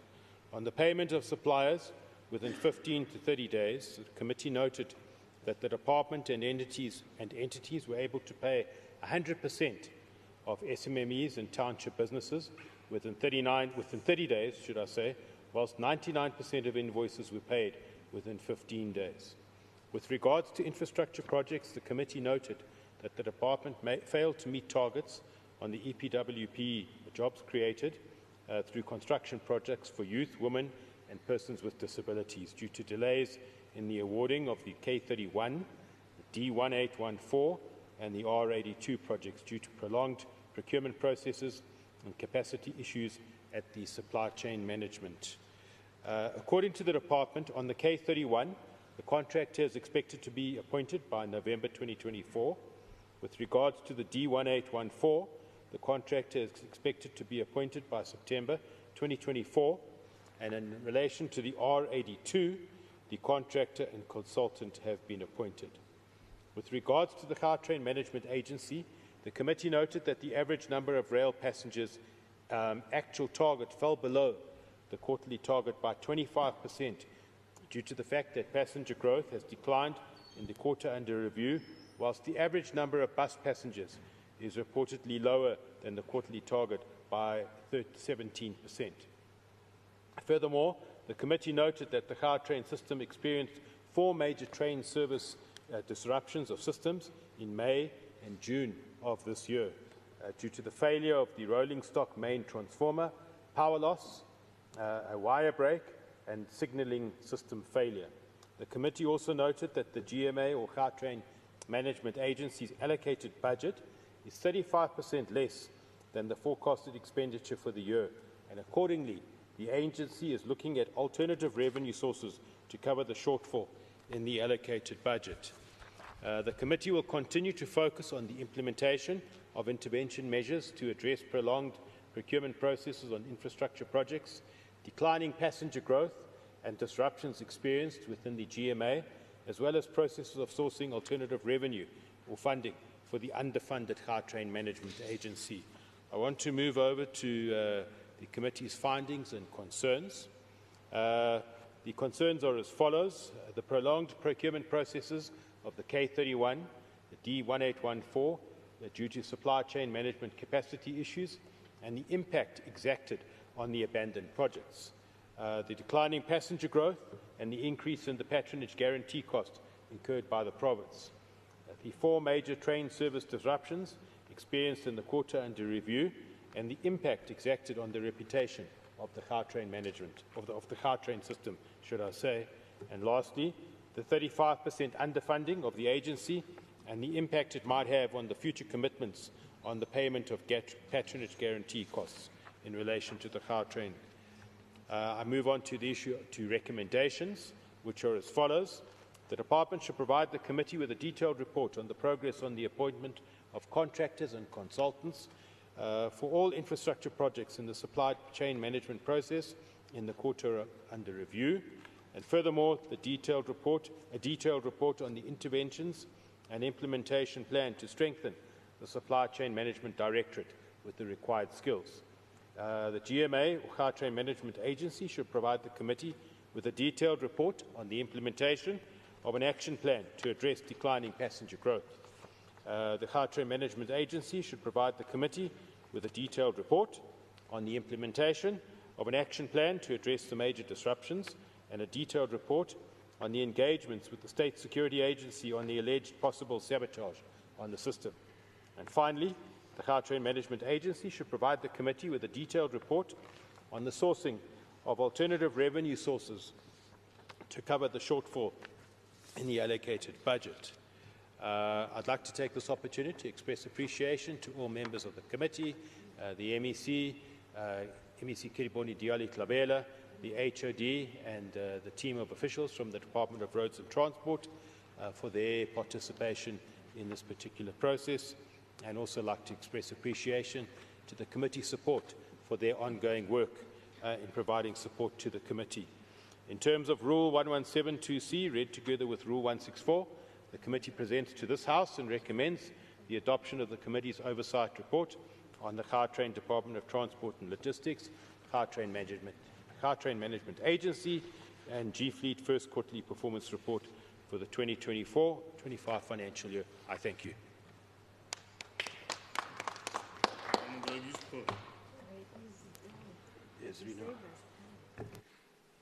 Thank you, Member Shiniman. The member has moved for the adoption of the report. Is there any seconder? Report seconded. Thank you. I now put the question. All those in favor say yes. Yes. All those not in favor say no. The yeas have it. The report is adopted. Will the Secretary read the order 23rd? Order. Thank you, Deputy Chair of Chairs. Order number 23 is E-Government and Research Development Portfolio Committee Oversight Report on the first quarterly report of the Department of E-Government for the 2024-2025 financial year. Member Hlophe, please present the committee's report. Thank you, Chair of the session. I'll read the executive summary and plead that you take the rest as read. During the quarter under review, the department was able to implement 15 of the 26 targets, setting and translating to 58% of its performance. Network connectivity was provided to the Gauteng Provincial Government, where departments had 100% server uptime, allowing employees to conduct tasks without system downtime. Various departments conducted transversal human resource services utilizing automated systems which reduced turnaround time to conclude tasks. Even though there are recorded successes, the department could not fully attain some tasks across all programs. The department had planned to provide identified sites with WAN, LAN, and VoIP, however, did not fully achieve the set targets due to protracted contract management processes. Due to dependencies on the implementation of targets, the target to publish open data sets could not be achieved on, as information was not confirmed by the affected party. The target to reduce crime through ICT could not be met due to budget constraints. The target will be implemented post the adjustment budget process, which shows that the department is not adequately funded to render its services fully. The department could not reach 3 of the 4 targets. On the Human Resource Services Program, the program is assigned to optimize, digitize, and promote HR services related to business processes. It is reported that the targets to conduct advocacy workshops with GPG entities rolling out the training of departments on ESS modules could not be achieved due to a system upgrade. The non-achievement of the targets will hamper business process efficiencies. With regard to GGT priority on education, skills and health, the department was able to support ICT entrepreneurs and trained GPG staff on the online platform. People were also provided with ICT skills through development programs with various partners. This shows the commitment by the department in ensuring that the province builds the ICT skills base needed to drive digital transformation. Various communities were engaged at various public events that aim to raise awareness of ICT career development, provide access to e-services and combat technological illiteracy. To gauge areas of dissatisfaction by client departments, surveys were conducted. Periodically, the analysis of received responses provided the department with insight and to identify and mitigate negative feedback. The department is appropriated a reduced amount of 1.67 billion for the 2024-2025 financial year. The projected budget for the first quarter was just over 356 million, and the department has spent an amount of 103% of the budget in the quarter, resulting in 22% of its overall budget. The over-expenditure was due to the settlement of accrued audit fees, payment of procurement tools of trade, payment of delayed invoices, and payment of leave gratuity and injury on duty. The department reported under-expenditure on some of the vacant posts across all programs, delayed implementation of projects, and late payment of services. Procurement spending on GOD target is reported at 90% on women, 0 on people with disabilities, 0 on youth, while procurement on township economy stood at 88%. On committee findings and concerns, the committee is concerned about the impact caused by the delays in the provision of ICT services due to misaligned contract and project management, as well as setting of targets that are dependent on other parties. Further, the committee is concerned that the reduced number of people set against the target benefiting from ICT skills development program due to misaligned planning and poor contracting with stakeholders. On committee recommendations, the department should desist from setting targets that are dependent on other parties and devise a plan to attain all sets of targets related to WAN, LAN, VIOP, and Wi-Fi. The department should formalize service level agreements with partners, and the agreements should stipulate services each party has to render and timelines thereof. On acknowledgements, the committee extends gratitude to the MEC, the HOD, and the officials of the department. Appreciation and diligence and dedication to the committee work must be given to our committee members, and further to the committee staff that is dedicated in ensuring that we are able to implement on our tasks. As it pertains to the adoption in terms of Rule 117(2)(c), read together with Rule 164 of the Standing Rules of Gauteng Provincial Legislature, E-Government and Research Development Portfolio Committee presents the oversight report for the first quarter of performance of the Gauteng Department of E-Government for 2024-2025 and recommends its adoption. Thank you. Thank you, Member Hlophe. Member Hlophe has presented the report, the committee report in terms of Rule 117, subsection 2C. May we have a seconder?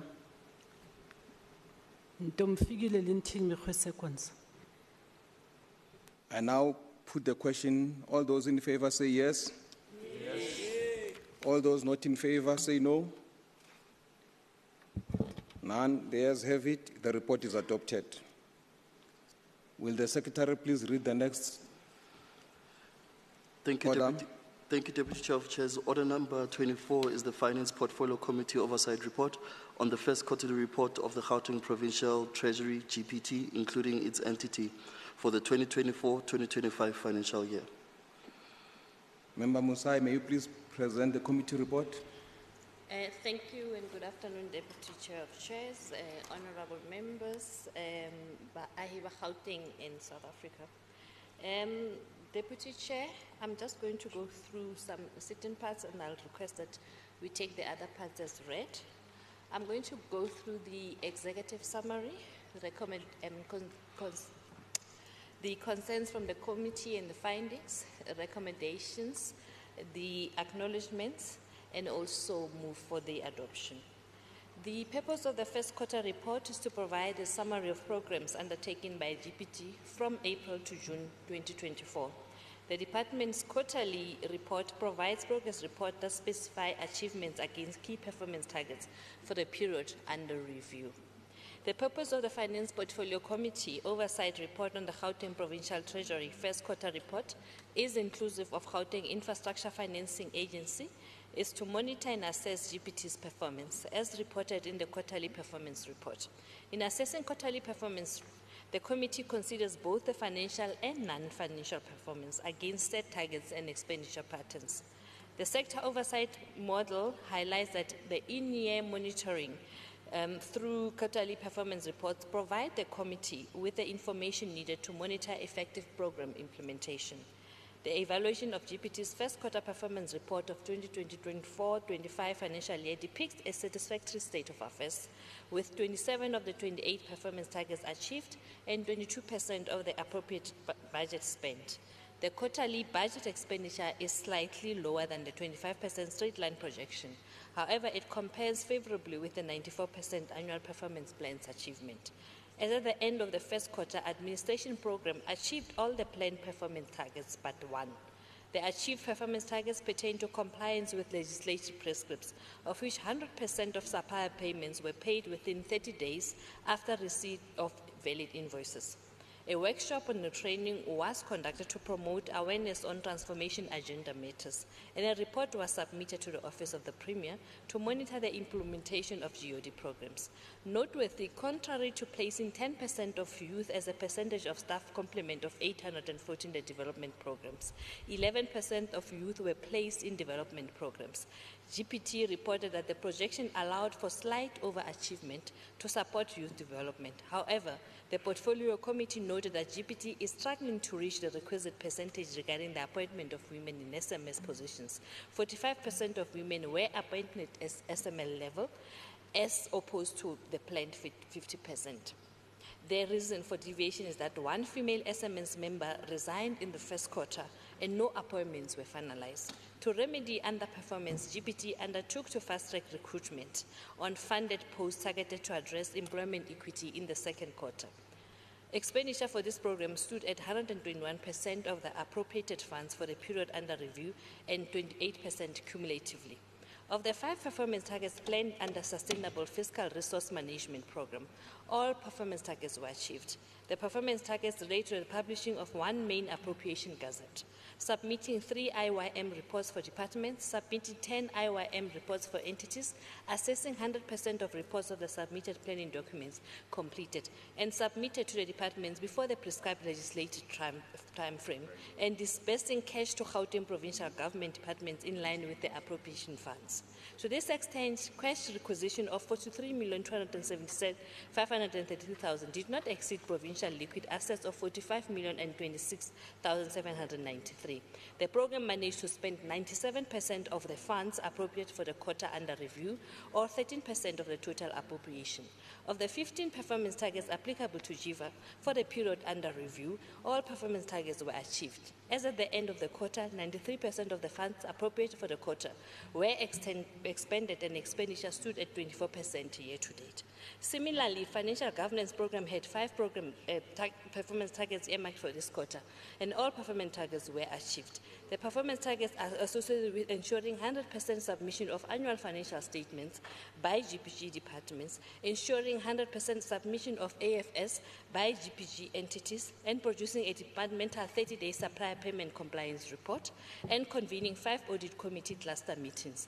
Of importance under this program, GPT reported that due to mandatory requirements that all suppliers doing business with GPG should be registered for electronic invoicing system, 100% of supplier invoices submitted invoices electronically as opposed to the planned 90%. This program spent 98% of the allocated budget for the first quarter and 22% progressively. Likewise, the supply chain management and asset management program achieved all the 6 performance targets earmarked for the quarter under review. The performance targets relate to producing supply chain management compliance register for the departments, producing SCM compliance register for entities, producing a report of 30% spend on township suppliers, providing 2 training workshops of Gauteng township supply-based suppliers, producing a report on monitoring implementation of open tender process by departments, and producing a report on monitoring implementation of OTP by entities. The program appropriated 25,545,000 and managed to spend 98% or 22% of the main appropriation.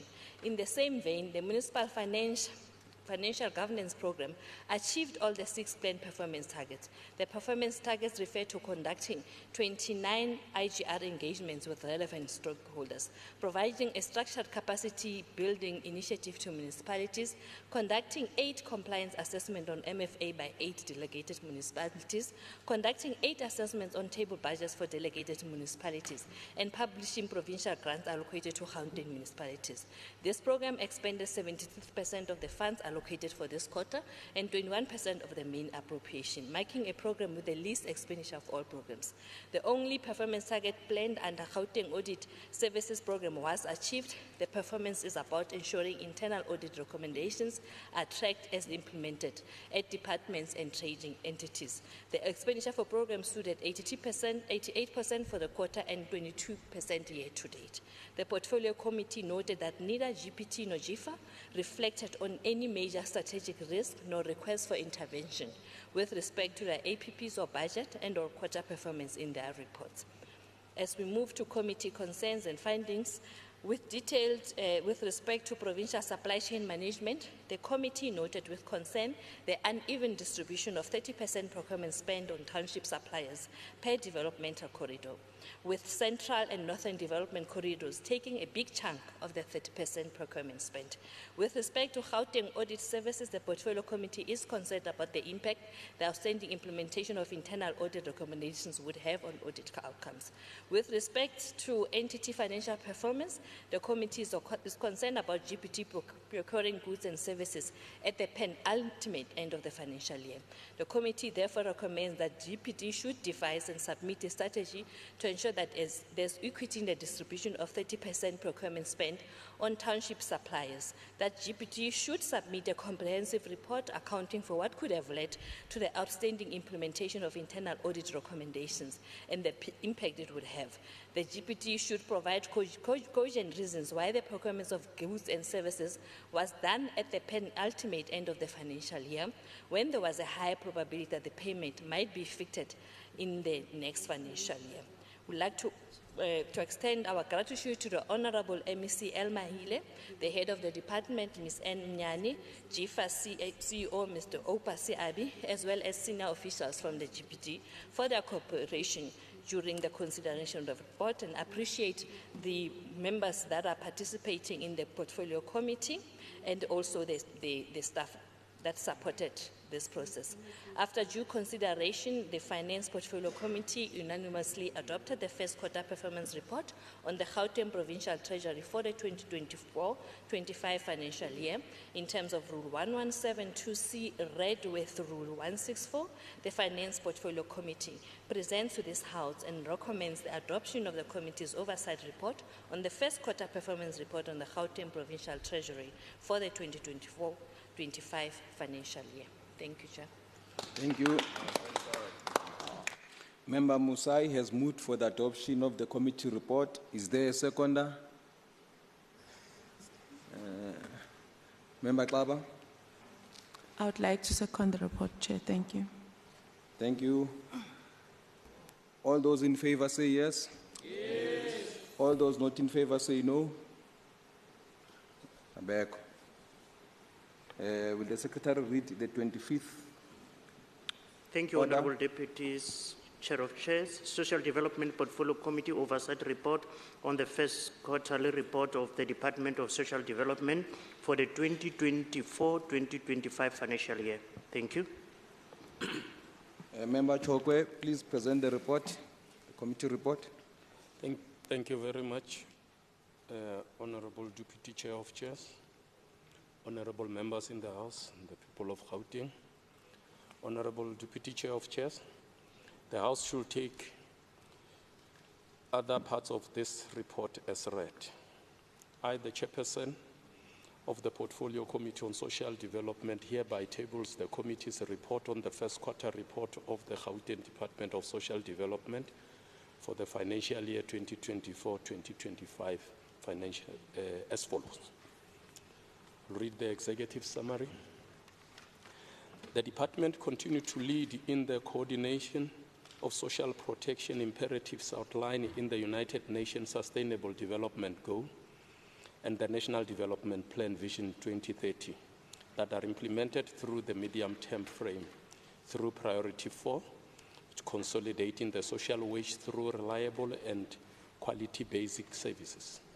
The department further considered Gauteng City Region 10-pillar program of transformation, modernization, and reindustrialization, accelerated social transformation strategy, and Gauteng province anti-poverty strategy. The committee acknowledged with appreciation that during this period under review, the department provided 206 victims of crime and violence with shelters accommodation through 20 funded shelters, while 7,051 beneficiaries access support services in 58 funded NPOs. The department reported to have reached 549,753 beneficiaries through the program of non-violence against women and children, including the 365 days of activism against women abuse. The department further reported to have reached out to 1,810 service users whose access substance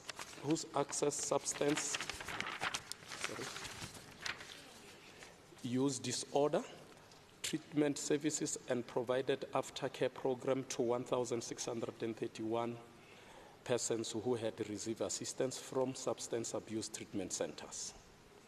On oversight on the department financial performance, during the 2024-2025 financial year, the department has been allocated an amount of 5,466,262,000. During the quarter under review, the department managed to spend 1,353,482,000 rand across all the program, representing 75% of the allocated budget by the quarter under review. In relation to expenditure per program, the committee acknowledged that on the program administration, the department managed to spend 171,721,000 rand, representing 79%. On program 2, social welfare services, the department spent 197,186,000 rand, representing 78%. On program 3, which is responsible for child and families, the department spent 523,733,000 rand, representing 75%. On program 4, restorative services, the department have spent around 139,159,000 rand. On program 5, development and research, the department spent 321,683,000 rand, representing 61% of the allocated budget by the end of the quarter review. The department achievements with respect to GEYOD responsive budget procurement for the quarterly review under the committee acknowledged that on procurement targets that are related to historically disadvantaged individuals, the department managed to spend 93.55%. On women, the department spent around 48.86%, and on youth, it has spent 46.24%, while on persons with disability, it has spent 1.62%. The committee further acknowledged that the department reported to have paid 100% of its service providers within 30 days, and 95% were paid within 15 days. On township economy, the department reported to have spent 36.94% during the quarter under review. The committee's finding and concern is on the related to the department spending on the GEYODI, especially on persons with disability, which amounts to 1.6% during the period under review, while recording 1.79 in the last quarterly report that I've just presented.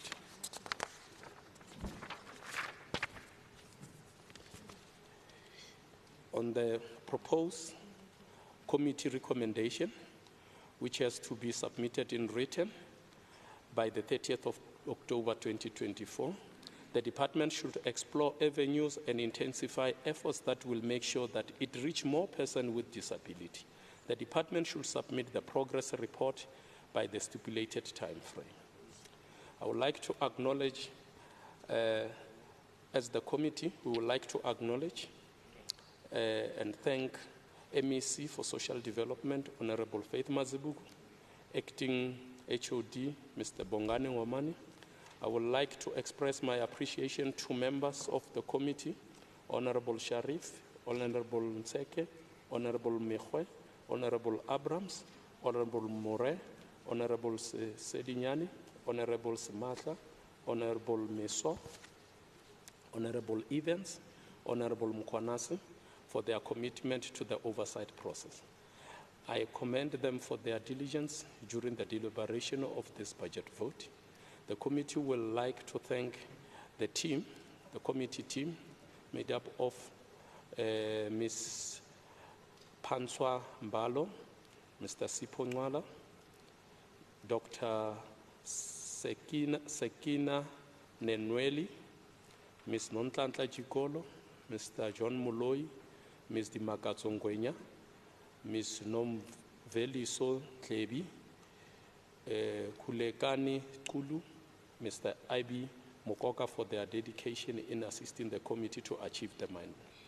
On adoption, after extensive deliberation, Honorable Deputy Chair of Chairs, the Social Development Committee adopted the first quarter performance report on social development for the financial year 2024-2025. In accordance with Rule 117, Section 2C, read together with Rule 164, the Social Development Portfolio Committee tables the report to the House for consideration and adoption, considering the concern and proposed recommendation made in this report. I thank you, Honorable Deputy Chair of Chairs. Thank you, Member Chokwe. Is there a seconder? Member Evans? Okay. I rise for adoption, Chair of Chairs. Thank you. All those in favor say yes. Yes. All those not in favor say no. Abeko, siyadlula. Will the Secretary please read the 26th order? Thank you, Honorable Deputy Chair of Chairs. Cooperative Governance and Traditional Affairs Portfolio Committee Oversight Report on the first quarterly report of the Department of Cooperative Governance and Traditional Affairs for the 2024-2025 financial year. Thank you. Member Kumalo, please present the committee report. Thank you very much, Deputy Chair of Chairs. I would focus on the executive summary, committee concern and committee recommendation, and other parts of the report must be taken as read. In terms of the executive summary, the portfolio committee noted that the department first quarterly performance report shows that there was an expenditure of 141,780,000 rand against a quarterly allocation of 255,574,000 rand.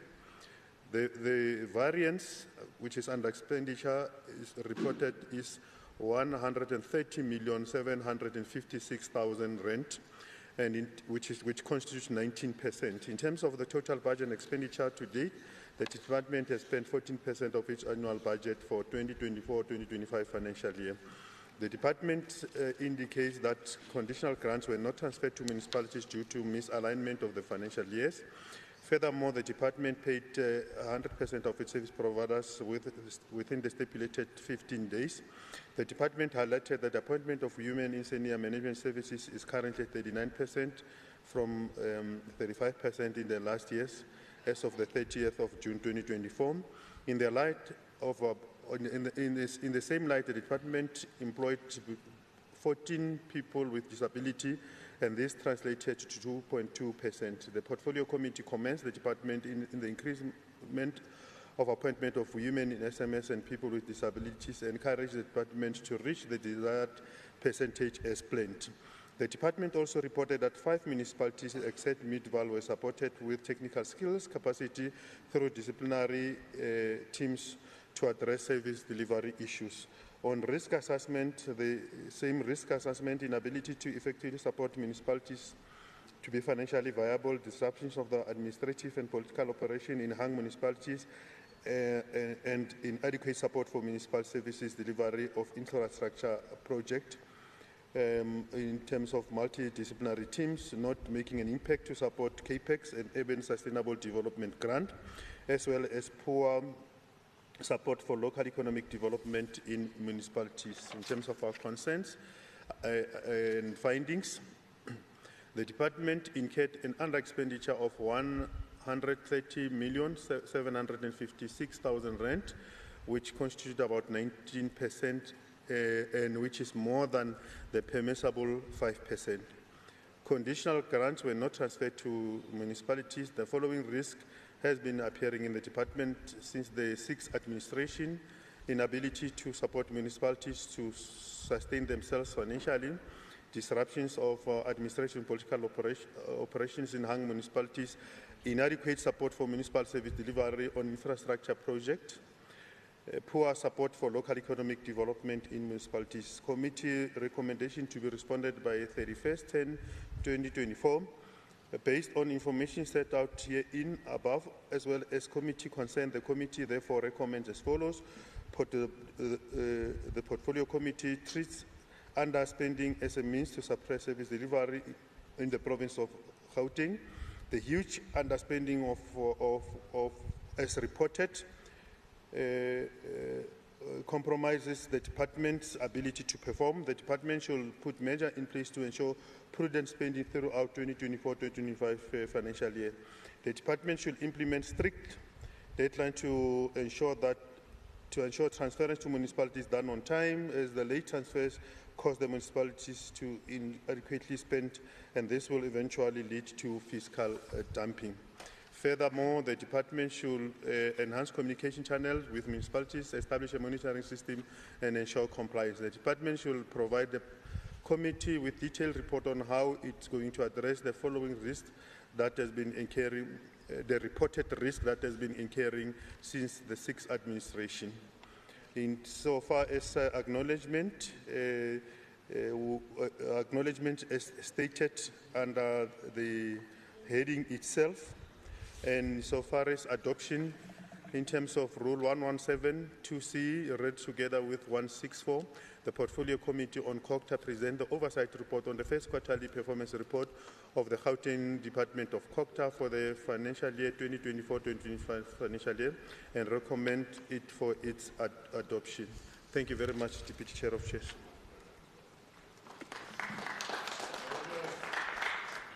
Is there a seconder?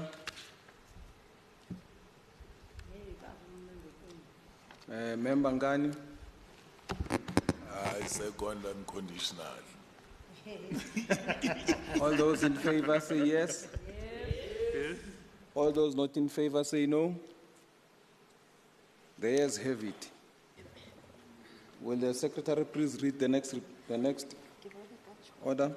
Thank you, Honourable Deputy Chair of Chairs. Human Settlement Portfolio Committee Oversight Report on the first quarterly report of the Department of Human Settlement, including its entity, for the 2024-2025 financial year.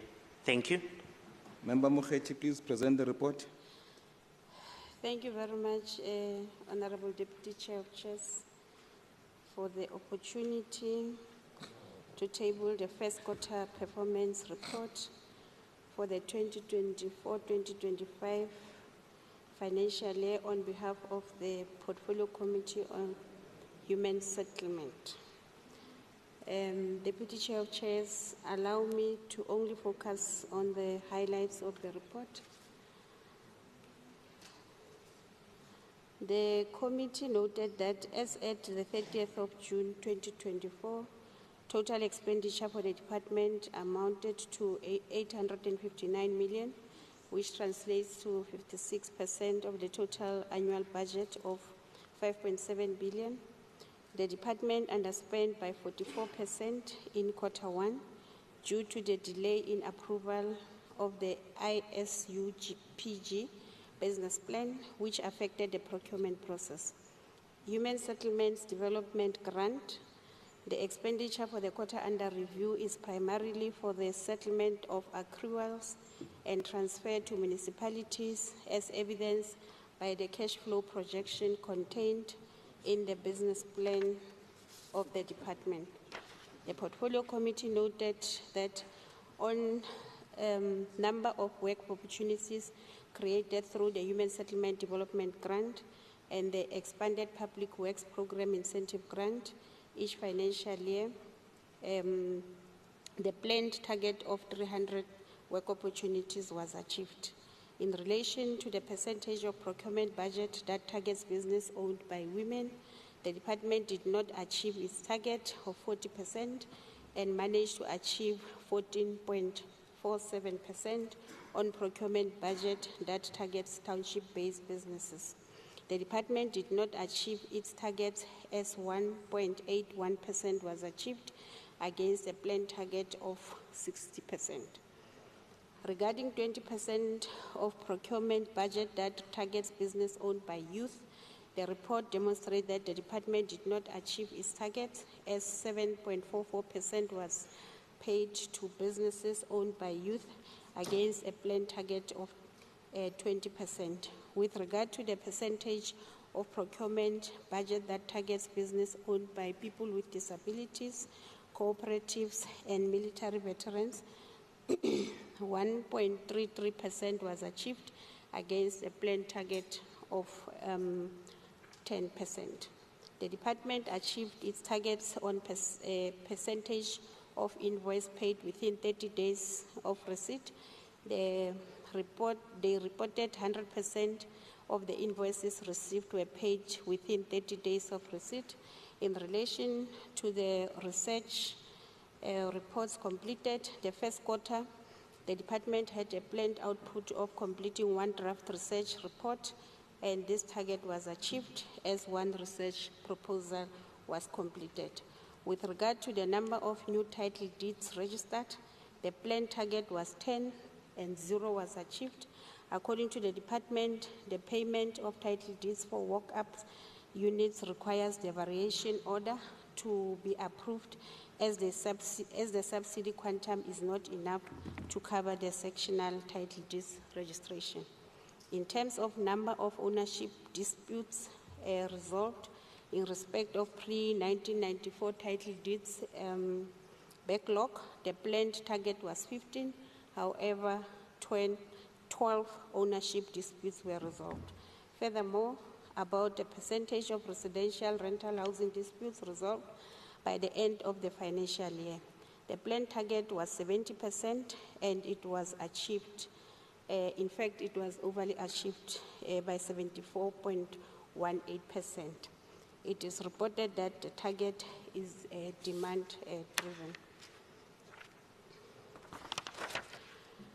On the committee concerns, the portfolio committee remains concerned with the insufficient bulk infrastructure as this poses a risk to the development of houses and mega projects. The portfolio committee noted that all programs underperformed and most of the work will start in the second quarter, which might cause overspending. The portfolio committee noted that the department did not achieve a planned target on percentage of departmental procurement budget spent on women, youth, and people with disabilities. Lack of reporting with regard to value of accruals for the last financial year, 2023-2024 financial year, and for the 2024-2025 financial year. Lack of reporting with regard to GPF repayments of loans. Lastly, lack of reporting with regard to activities and programs or steps taken by both the department and GPF to interact with private sector entities to improve the relationship between the private sector and get to understand what incentive would entice the private sector to contribute finance and expertise to public housing projects. On recommendations, Deputy Chair of Chairs, the department is expected to report in writing to the committee on the 31st of October 2024 on the following recommendations. The department should submit a progress report on ways to address the issue of insufficient bulk infrastructure. The department should submit plans on how overspending will be avoided, taking into account that most of the work will be done in the second quarter.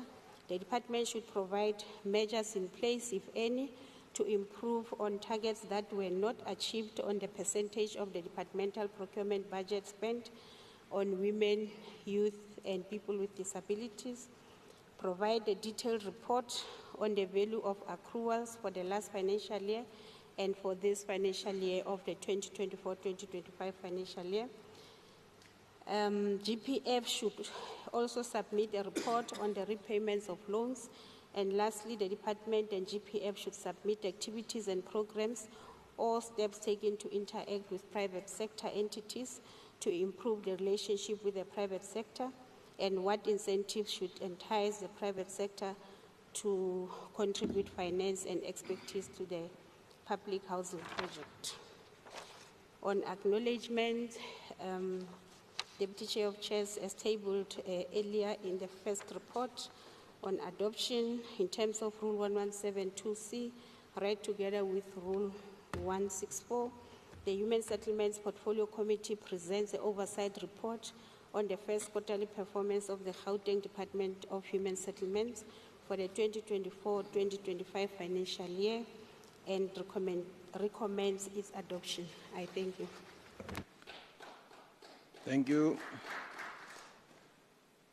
Is there a seconder? I rise to second, Chair. Thank you. All those in favor say yes. All those not in favor say no. The yeas have it. The report is adopted. Will the Secretary please read the 28th order? Thank you, Honorable Deputy Chair of Chairs. The Health and Wellness Portfolio Committee Oversight Report on the first quarterly report of the Department of Health, including its entity, for the 2024-2025 financial year. Thank you. Member Adeswalo, please present the report. Thank you very much, Chair of Chairs, once more.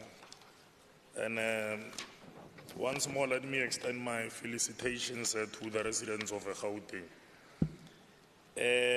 On the first quarterly oversight report, the total, and allow me, Chair, to present this report summatively. The total appropriated budget for the department for the 2024-2025 financial year stands at 64.8 billion. By the end of the first quarter, the department would have spent 18.8 billion, which is 29.1% of its overall appropriated budget for the 2024-2025 financial year. The committee is concerned with the overspending trend across the program since it is the beginning of the financial year. This is raising some concerns in whether the department will be in a position to fulfill its mandate and target set for the year under review. Further noting with concerns the non-adherence on payments of invoices within 30 days with the accumulative accruals of 4.3 million. However, mitigation plans have been communicated and put in place in order to address a non-adherence of payment of invoices within 30 days and further address the accruals. Therefore, the committee will monitor the impact of these strategies as communicated by the department. The fruitless and wasteful expenditure of about 2.2 billion, while irregular expenditure stands at 704 million, has been noted. The committee also notes the medical legal claims value, which has been decreased from 18 billion to 11.4 billion, which is quite commendable. The committee commends the progress made thus far and the mitigation measures in place and the complete eradication of this medical legal bill is encouraged. Patterns of underspending and overspending, similarly to the previous quarter, have been observed in the department's program during the quarter under review. Overspending is observed on administration, which stands at 31%, district health services 28.2%, emergency medical services 54.4%, provincial hospital services by 28.8%, central hospital services by 28.8%, and healthcare support services at 30%. On APP's achievement, the department achieved 50% of its targets, noting a decline in performance of 10% from the previous quarter from the set targets of 126 in the quarter under review. Other notable achievements, a complaint resolution within 25 working days at 100% against the target of 95%. People living with HIV tested and initiated on treatment. Maternal mortality in facility ratio, children under 5 years, pneumonia, diarrhea case fatalities, children under 5 years, acute malnutrition case fatalities, percentage of beds in district hospitals offering acute ill mental health care users, 72 hours assessment. Furthermore, ART adult viral load suppressed rate, coupled year protection rate, antenatal visit before 20 weeks, mothers a postnatal visit within 6 days, in fact the PCR test positive around 6 months rate, EMS P1 urban response time under 30 minutes rate, EMS rural response under 60 minutes response rate, EMS P1 rural interfacility transfer under 60 minutes rate, EMS all calls with response under 60 minutes rate, availability of a vital as well as essential medicines in facilities. So those are your APP achievements. And then APP under achievements, the department recorded non-achievement in the following areas. Percentage of a service provider's invoices without dispute paid within 30 days. Percentage of a budget spent on township enterprises against the identified commodities. Percentage of a woman in senior management position. Percentages of a community health care centers implementing the PAC system. Once more picture and archiving system. Percentage of hospitals with integrated health information systems on patient severity assessment code incident reported within 24 hours at 80% against the target of 91.4. Adults remaining on ART, children remaining on ART, TB patients lost to follow-ups, TB treatment success rate, immunization under 1 coverage, cervical cancer screening coverage, diabetic prevalence management, EMS P1 urban interfacility transfer. So those are the underachievements, but the committee is closely monitoring the situation. And then on details related to compliance with the fiduciary duties, GPL,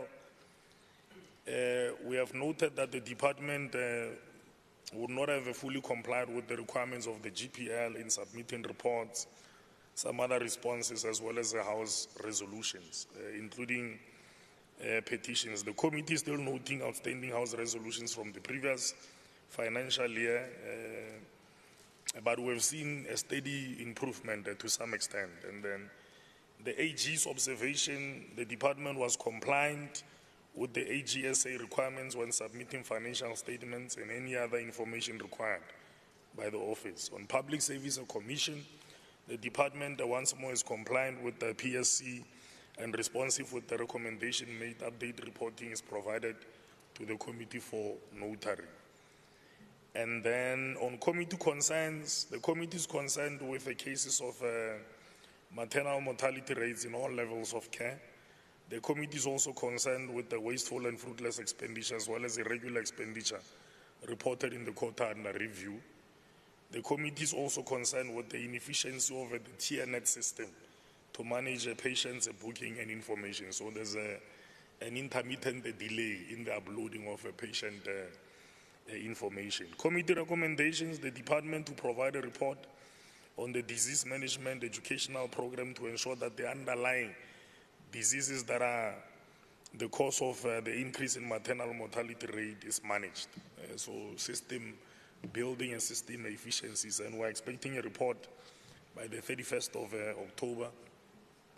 And then secondly, the department to provide a detailed report on the measures in place to curb the wasteful and fruitless expenditure as well as the irregular expenditure. So tighter financial control so that there's a balance in the expenditure patterns. Again, a written response expected on the 31st of October.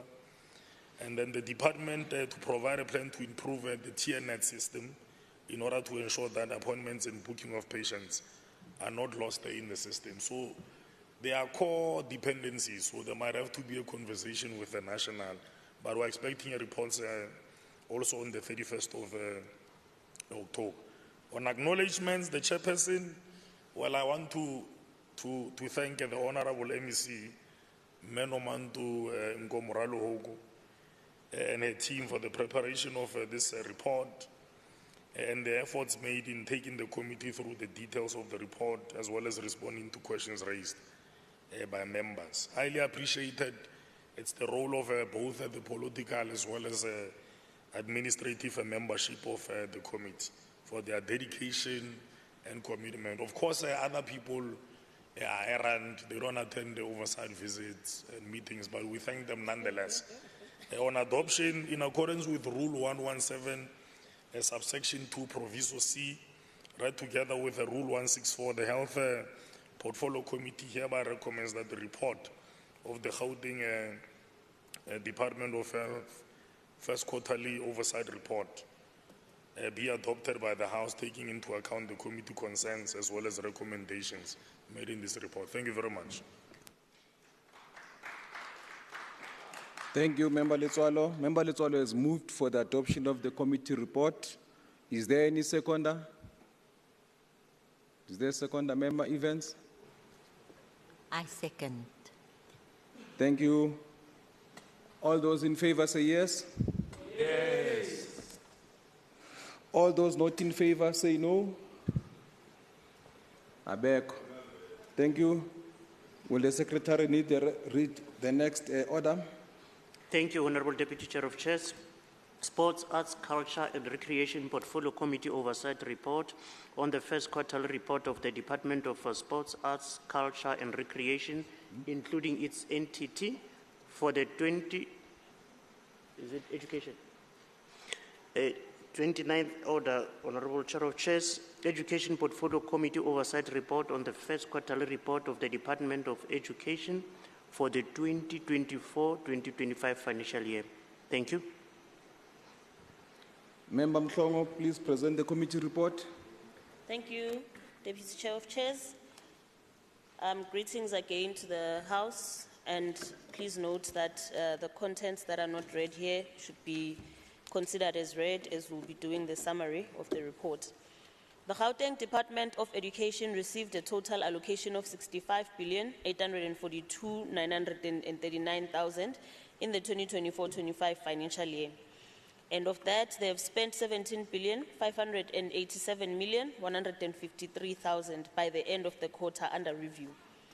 This shows that the department has spent a total of 27% of their budget. The projected budget for the first quarter of the 2024-25 financial year in Program 2 was 10,947,697,000 and 12,917,384,000 was spent, indicating an expenditure of 27%. This was attributed to ICT accruals emanating from the 2023-2024 financial year, as well as expenditure of feeding meals for over 332,182 learners in quintile 4 and 5 primary schools, due to an increase in the learners as well as an additional of 2 schools. The committee has noted with concern that the infrastructure development expenditure is lower than expected. The planned expenditure for the quarter was 672,369,000, as well as 429,197,000 was used. So the department reported that the low expenditure is due to underperformance by the Gauteng Department of Infrastructure Development as an implementing agent, as well as the delays in the procurement process for the 18 new schools implemented via BFI. However, those appointments are now finalized, and there's improvement. There's going to be anticipated improvement in expenditure. With respect to the committee's resolutions due during the quarter under review, 2 resolutions were due emanating from the Gauteng Department of Education third quarterly report for the 2023-2024 financial year and the Education Portfolio Committee oversight report on the detail of Vote 5 of the Gauteng Department of Education and the Gauteng Provincial Adjustment Appropriation Bill. The overall summary of the committee's assessment of the Department of Petitions Management, we have had the flaunted governance process as well as mismanagement of funds. We have had appointment of qualified caterers at the Tutopili Secondary School, a request for a school and water valve sprayed in Sky City, and educational resource shortages at Tutopili. In terms of GOD empowerment, the GOD structure members were capacitated on the policy on the prevention and elimination of harassment as well as violence in the world of work in the public service. There has been career guidance of over 25,000 Gauteng youth that had access to career education. 1,382 two schools and office-based employees, which is 385 males and 997 females, were capacitated on disability and reasonable accommodation as well as mental illness. The GDE submitted its first quarter report for the 2024-2025 financial year within set frames, formats and quality as well as legal parameters in accordance with the standing rules, Rule 48, 1, 2, 3 and 4. The department reported that while the period under review, which is 1 April to the 30th of June, the total number of posts that the department has a structure on as at the last day of the period under review is 103,561. The number of posts that have been filled now is 95,716. The number of vacant posts remains at 7,845. The total number of acting positions remains at 1,146. The total number of terminations under this period is 3,156. As well as the total number of new appointments, it's 5,645. In terms of the summarized information on GOD, HDI compliance for the period under review, the department has reported that disability at 3.4%, which remains the same as the previous quarter. However, there's an increase on females from 46% to 48.3%. On the concerns of the committee has noted with concern that the infrastructure development expenditure is lower than expected. The planned expenditure for the quarter was 672,369,000. However, the money that was spent was 429,197,000. The committee has further noted that Section 58, that 27 Section 58B schools from various districts were supported through provisions of resources such as management support for departmental heads, support to educators, as well as the sharing of revision strategies, amongst others. This committee therefore recommends that the department should provide a comprehensive plan to avoid under-expenditure in Program 6 on infrastructure development by the 21st of October 2024. That the department should provide a report assessing improvements made at the 27 Section 58B schools through the implementation of the Section 58B intervention program for secondary schools by the 15th of December. Deputy Chair of Chairs, we would like to make the following acknowledgements. We wish to thank the MEC for Education, the Honorable Matume Chilwane, as well as his senior officials for the presentation of the first quarter report and the substantial and sustained efforts they have made to inform the Portfolio Committee of the details of the quarterly reports. We further wish to thank the members of our committee, Honorable Sesedi Nyana, Honorable Makubela, Honorable Dos Santos, Honorable Waters, Honorable Ngobeni, Honorable Mukwanazi, Honorable Ali, Honorable Engelbert, for their dedication and support during this process. We further wish to thank all the support staff that is there in the office. In terms of Rule 117, 2C, read with Rule 164, the Education Portfolio Committee hereby recommends that the report on the Gauteng Department of Education first quarter report for the 24-25 financial year be adopted by the House, taking into account the concerns of the committee as well as the proposed recommendations. Thank you, Chair. Thank you. Member Mhlongo has moved for the adoption of the committee report. Is there a seconder? Member Sesedinyana, you are seconding your own committee report. Yes, I rise to second. Thank you. Okay. Okay. All those in favor say yes. Yes. All those not in favor say no. The ayes have it. The report is adopted. Will the secretary please read the next order, which is order 30th? Thank you, Honorable Deputy Chair of Chairs. Sports, Arts, Culture and Recreation Portfolio Committee Oversight Report on the first quarterly report of the Department of Sports, Arts, Culture and Recreation, including its entity for the 2024-2025 financial year. Thank you. Member Tlebere, please present the committee report.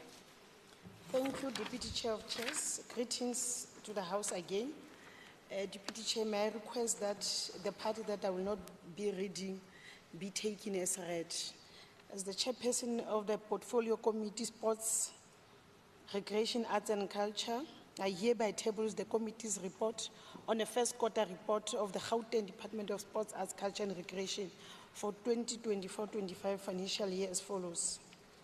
The Gauteng Department of Sports, Arts, Culture and Recreation received the overall budget allocation of 1,090 million for the 2024-25 financial year, and an amount of 186,605,000 was spent at the end of the quarter under review, which reflect an expenditure of 17.1% of the annual budget.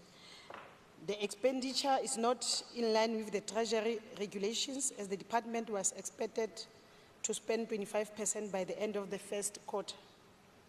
The first quarter budget allocation for Program 1 was 35,573,000 and spent 48,218,000, which is 135.5% expenditure and an overspending of 35.5%.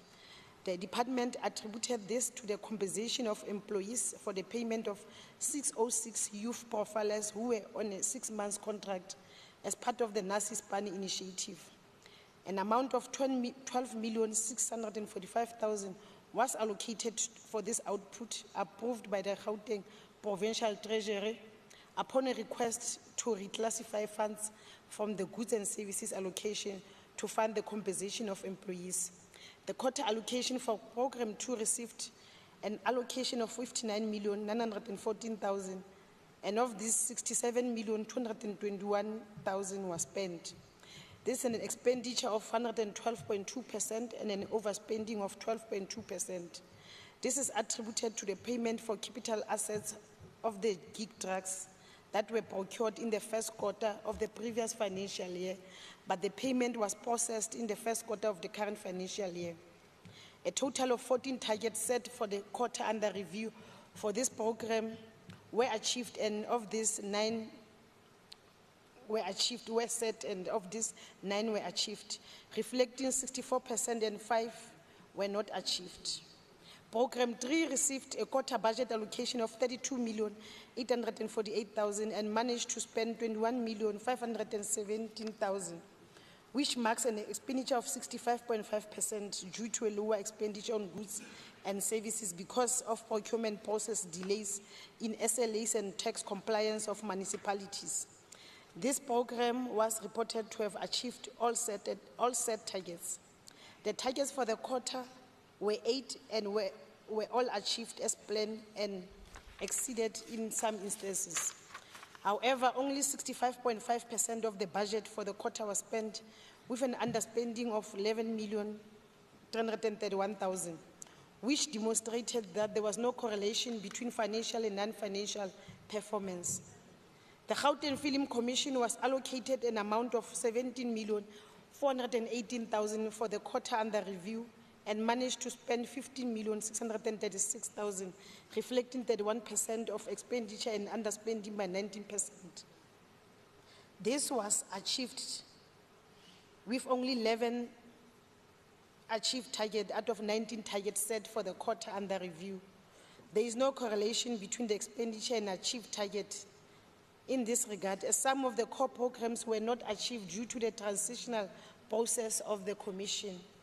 Program 4 received quota budget allocation of 63,532,000 and managed to spend 49,649,000, which reflect an expenditure of 78.1% and an underspending of 21.9%.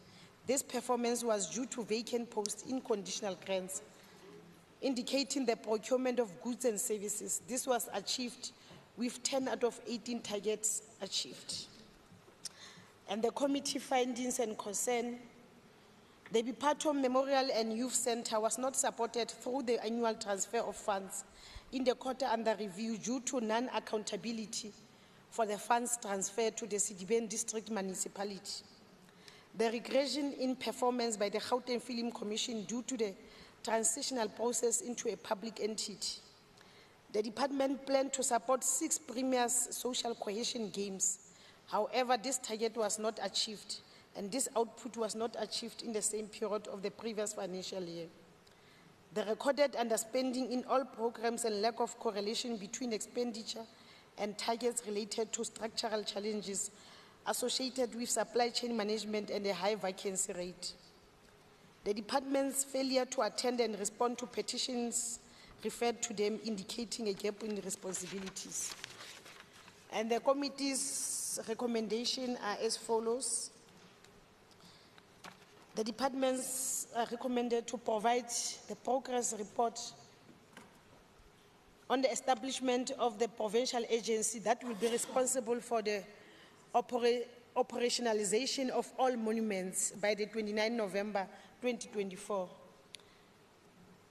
To fast-track the transitional process of the Gauteng Film Commission and provide necessary support to enable a smooth transition.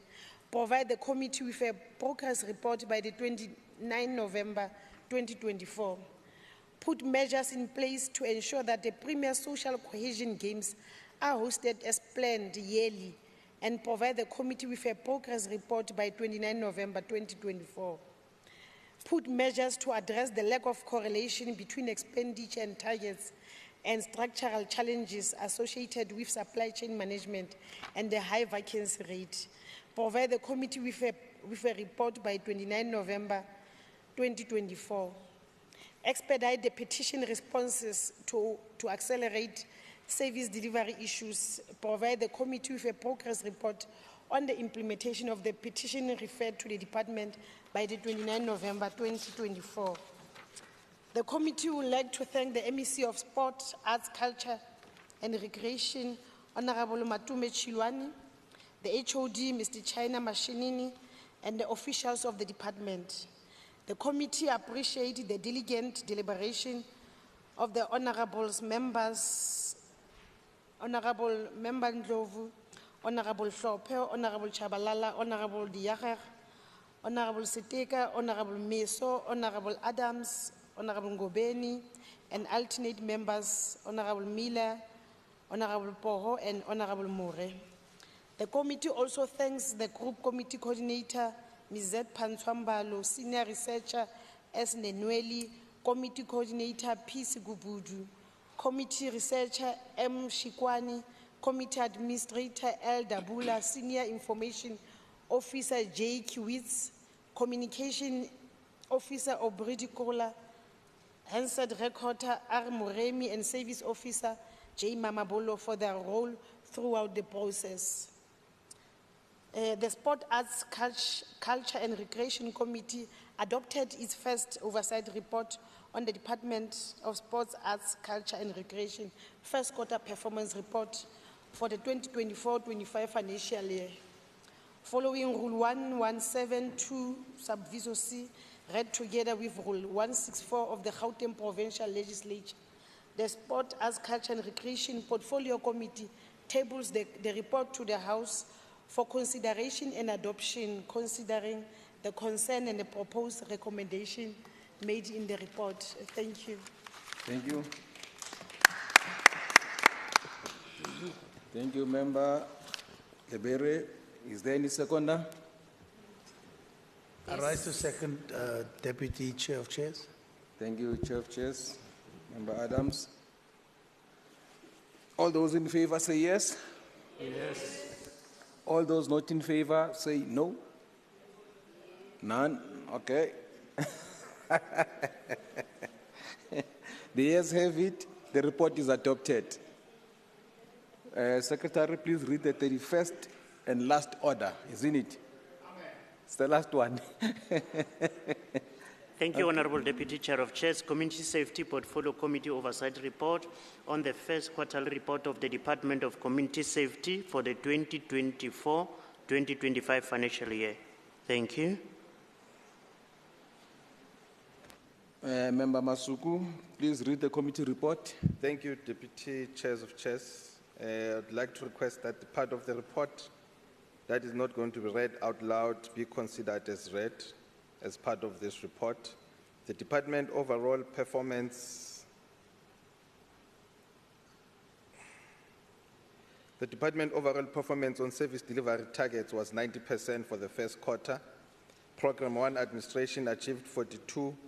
Program 2 provincial secretariat achieved 96. Program 3 traffic management achieved 100%. In executing its oversight function over law enforcement agencies, the department reported 145 announced and 174 unannounced police visits, 42 Metro Police Departments regional visits. The committee also noted the efforts kept the level of crimes were continued. Total of 7,361 crime prevention wardens, 3 helicopters, 38 drones, 730 patrol vehicles were continuously deployed to strengthen crime prevention efforts. The department reported that through air wing support, several successes were realized. These include various arrests and recovery of stolen goods, such as vehicles, firearms, and live ammunition, drugs and explosives, and illicit cigarettes. The department reported that in the quarter under review, 4,010 gender-based violence femicide victims received support. 6 interventions in support of GBVF structures were conducted. 310 GBVF cases were tracked within the criminal justice system. 9 green doors facilities were rolled out. 4 court watch briefs were monitored. Gender-based violence remains one of the committee's greatest concern, mostly the withdrawal as well as low conviction rate on such cases. Whilst the committee noted the efforts made by the department on GBVF intervention must be intensified, the committee also considered the Gauteng crime statistics for quarter 1. The statistics showed an overall reduction by 4,709 counts in 7 community-reported serious crimes when compared to the same period in the last financial year, marking a 4.5 decrease. The province contributed the highest with 26.9% to the national crime figure. The committee also welcomed the overall decrease of 5.5% within the contact crime category, and all the subcategories under the contact crime recorded a reduction. The trio crime category comprised of car hijacking, robbery, and residential and robbery on non-residential premises also recorded an overall decrease by 6.2%. The committee further welcomed the 9.4% increase on crime detected as a result of police action. Out of the 4 subcategories, 3 recorded a positive increase. The implementation of Operation Chanela through integrated roadblocks, high-density operations volume Goti resulted to a total 65,445 arrests, of which 11,688 were illegal immigrants. Furthermore, the following recoveries were made: 1,492 firearms, of which 131 were rifles, 55 shotguns, and 1,306 handguns. The committee welcomed the reduction in most of the crime categories. However, it was cognizant of the findings of the 2023 Governance, Public Safety and Justice Survey released by Stats SA, which revealed that many South Africans still feel unsafe. Thus, crime prevention efforts must be intensified. Furthermore, the committee re-emphasized its view on the need for a greater integration, collaboration amongst the various law enforcement agencies.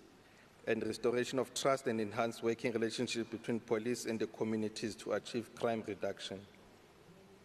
The committee made the following consents. The committee observed numerous oversight visits were conducted at police stations and metro police departments. The committee is concerned by the inadequate resourcing and training of status of crime prevention wardens.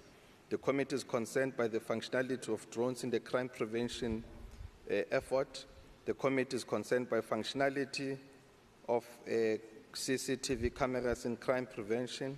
The committee is concerned by the reported complaint alleging police inefficiency.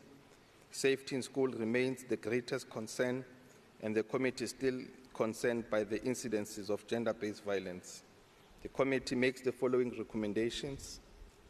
The department must share findings of the oversight visit conducted at police stations and metro police departments.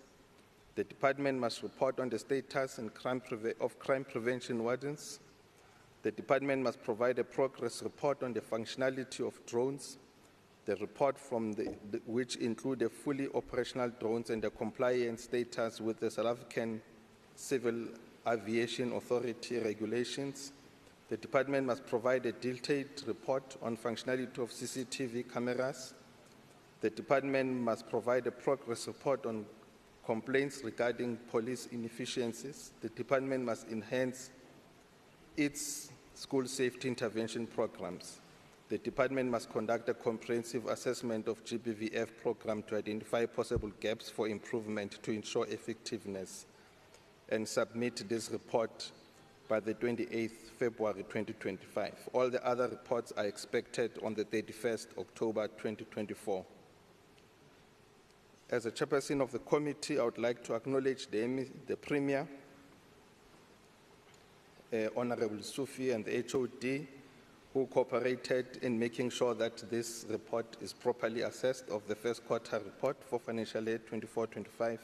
Further, I wish to acknowledge the members of the committee who have participated in the assessment of this report. Also send sincere gratitude to the members of the South African Police Service led by Provincial Commissioner General Tomim Tombeni. And lastly, thank all the support staff of the Gauteng Legislature. In terms of Rule 117, Section 2, Subsection C, read together with Rule 164 of the Standing Rules of the Gauteng Provincial Legislature, the committee hereby present this report to the House for adoption. Thank you. Thank you, Member Masugu.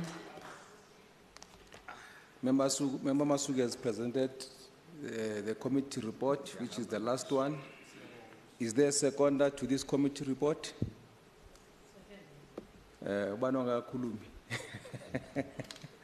Member Kumalo. Deputy Chair of Chair, stand to second the report, the adoption of the report. Thank you. All those in favor say yes. Yes. All those not in favor say no. The ayes have it. The report is adopted. We have now come to the end of the sitting, and that concludes the business of the day.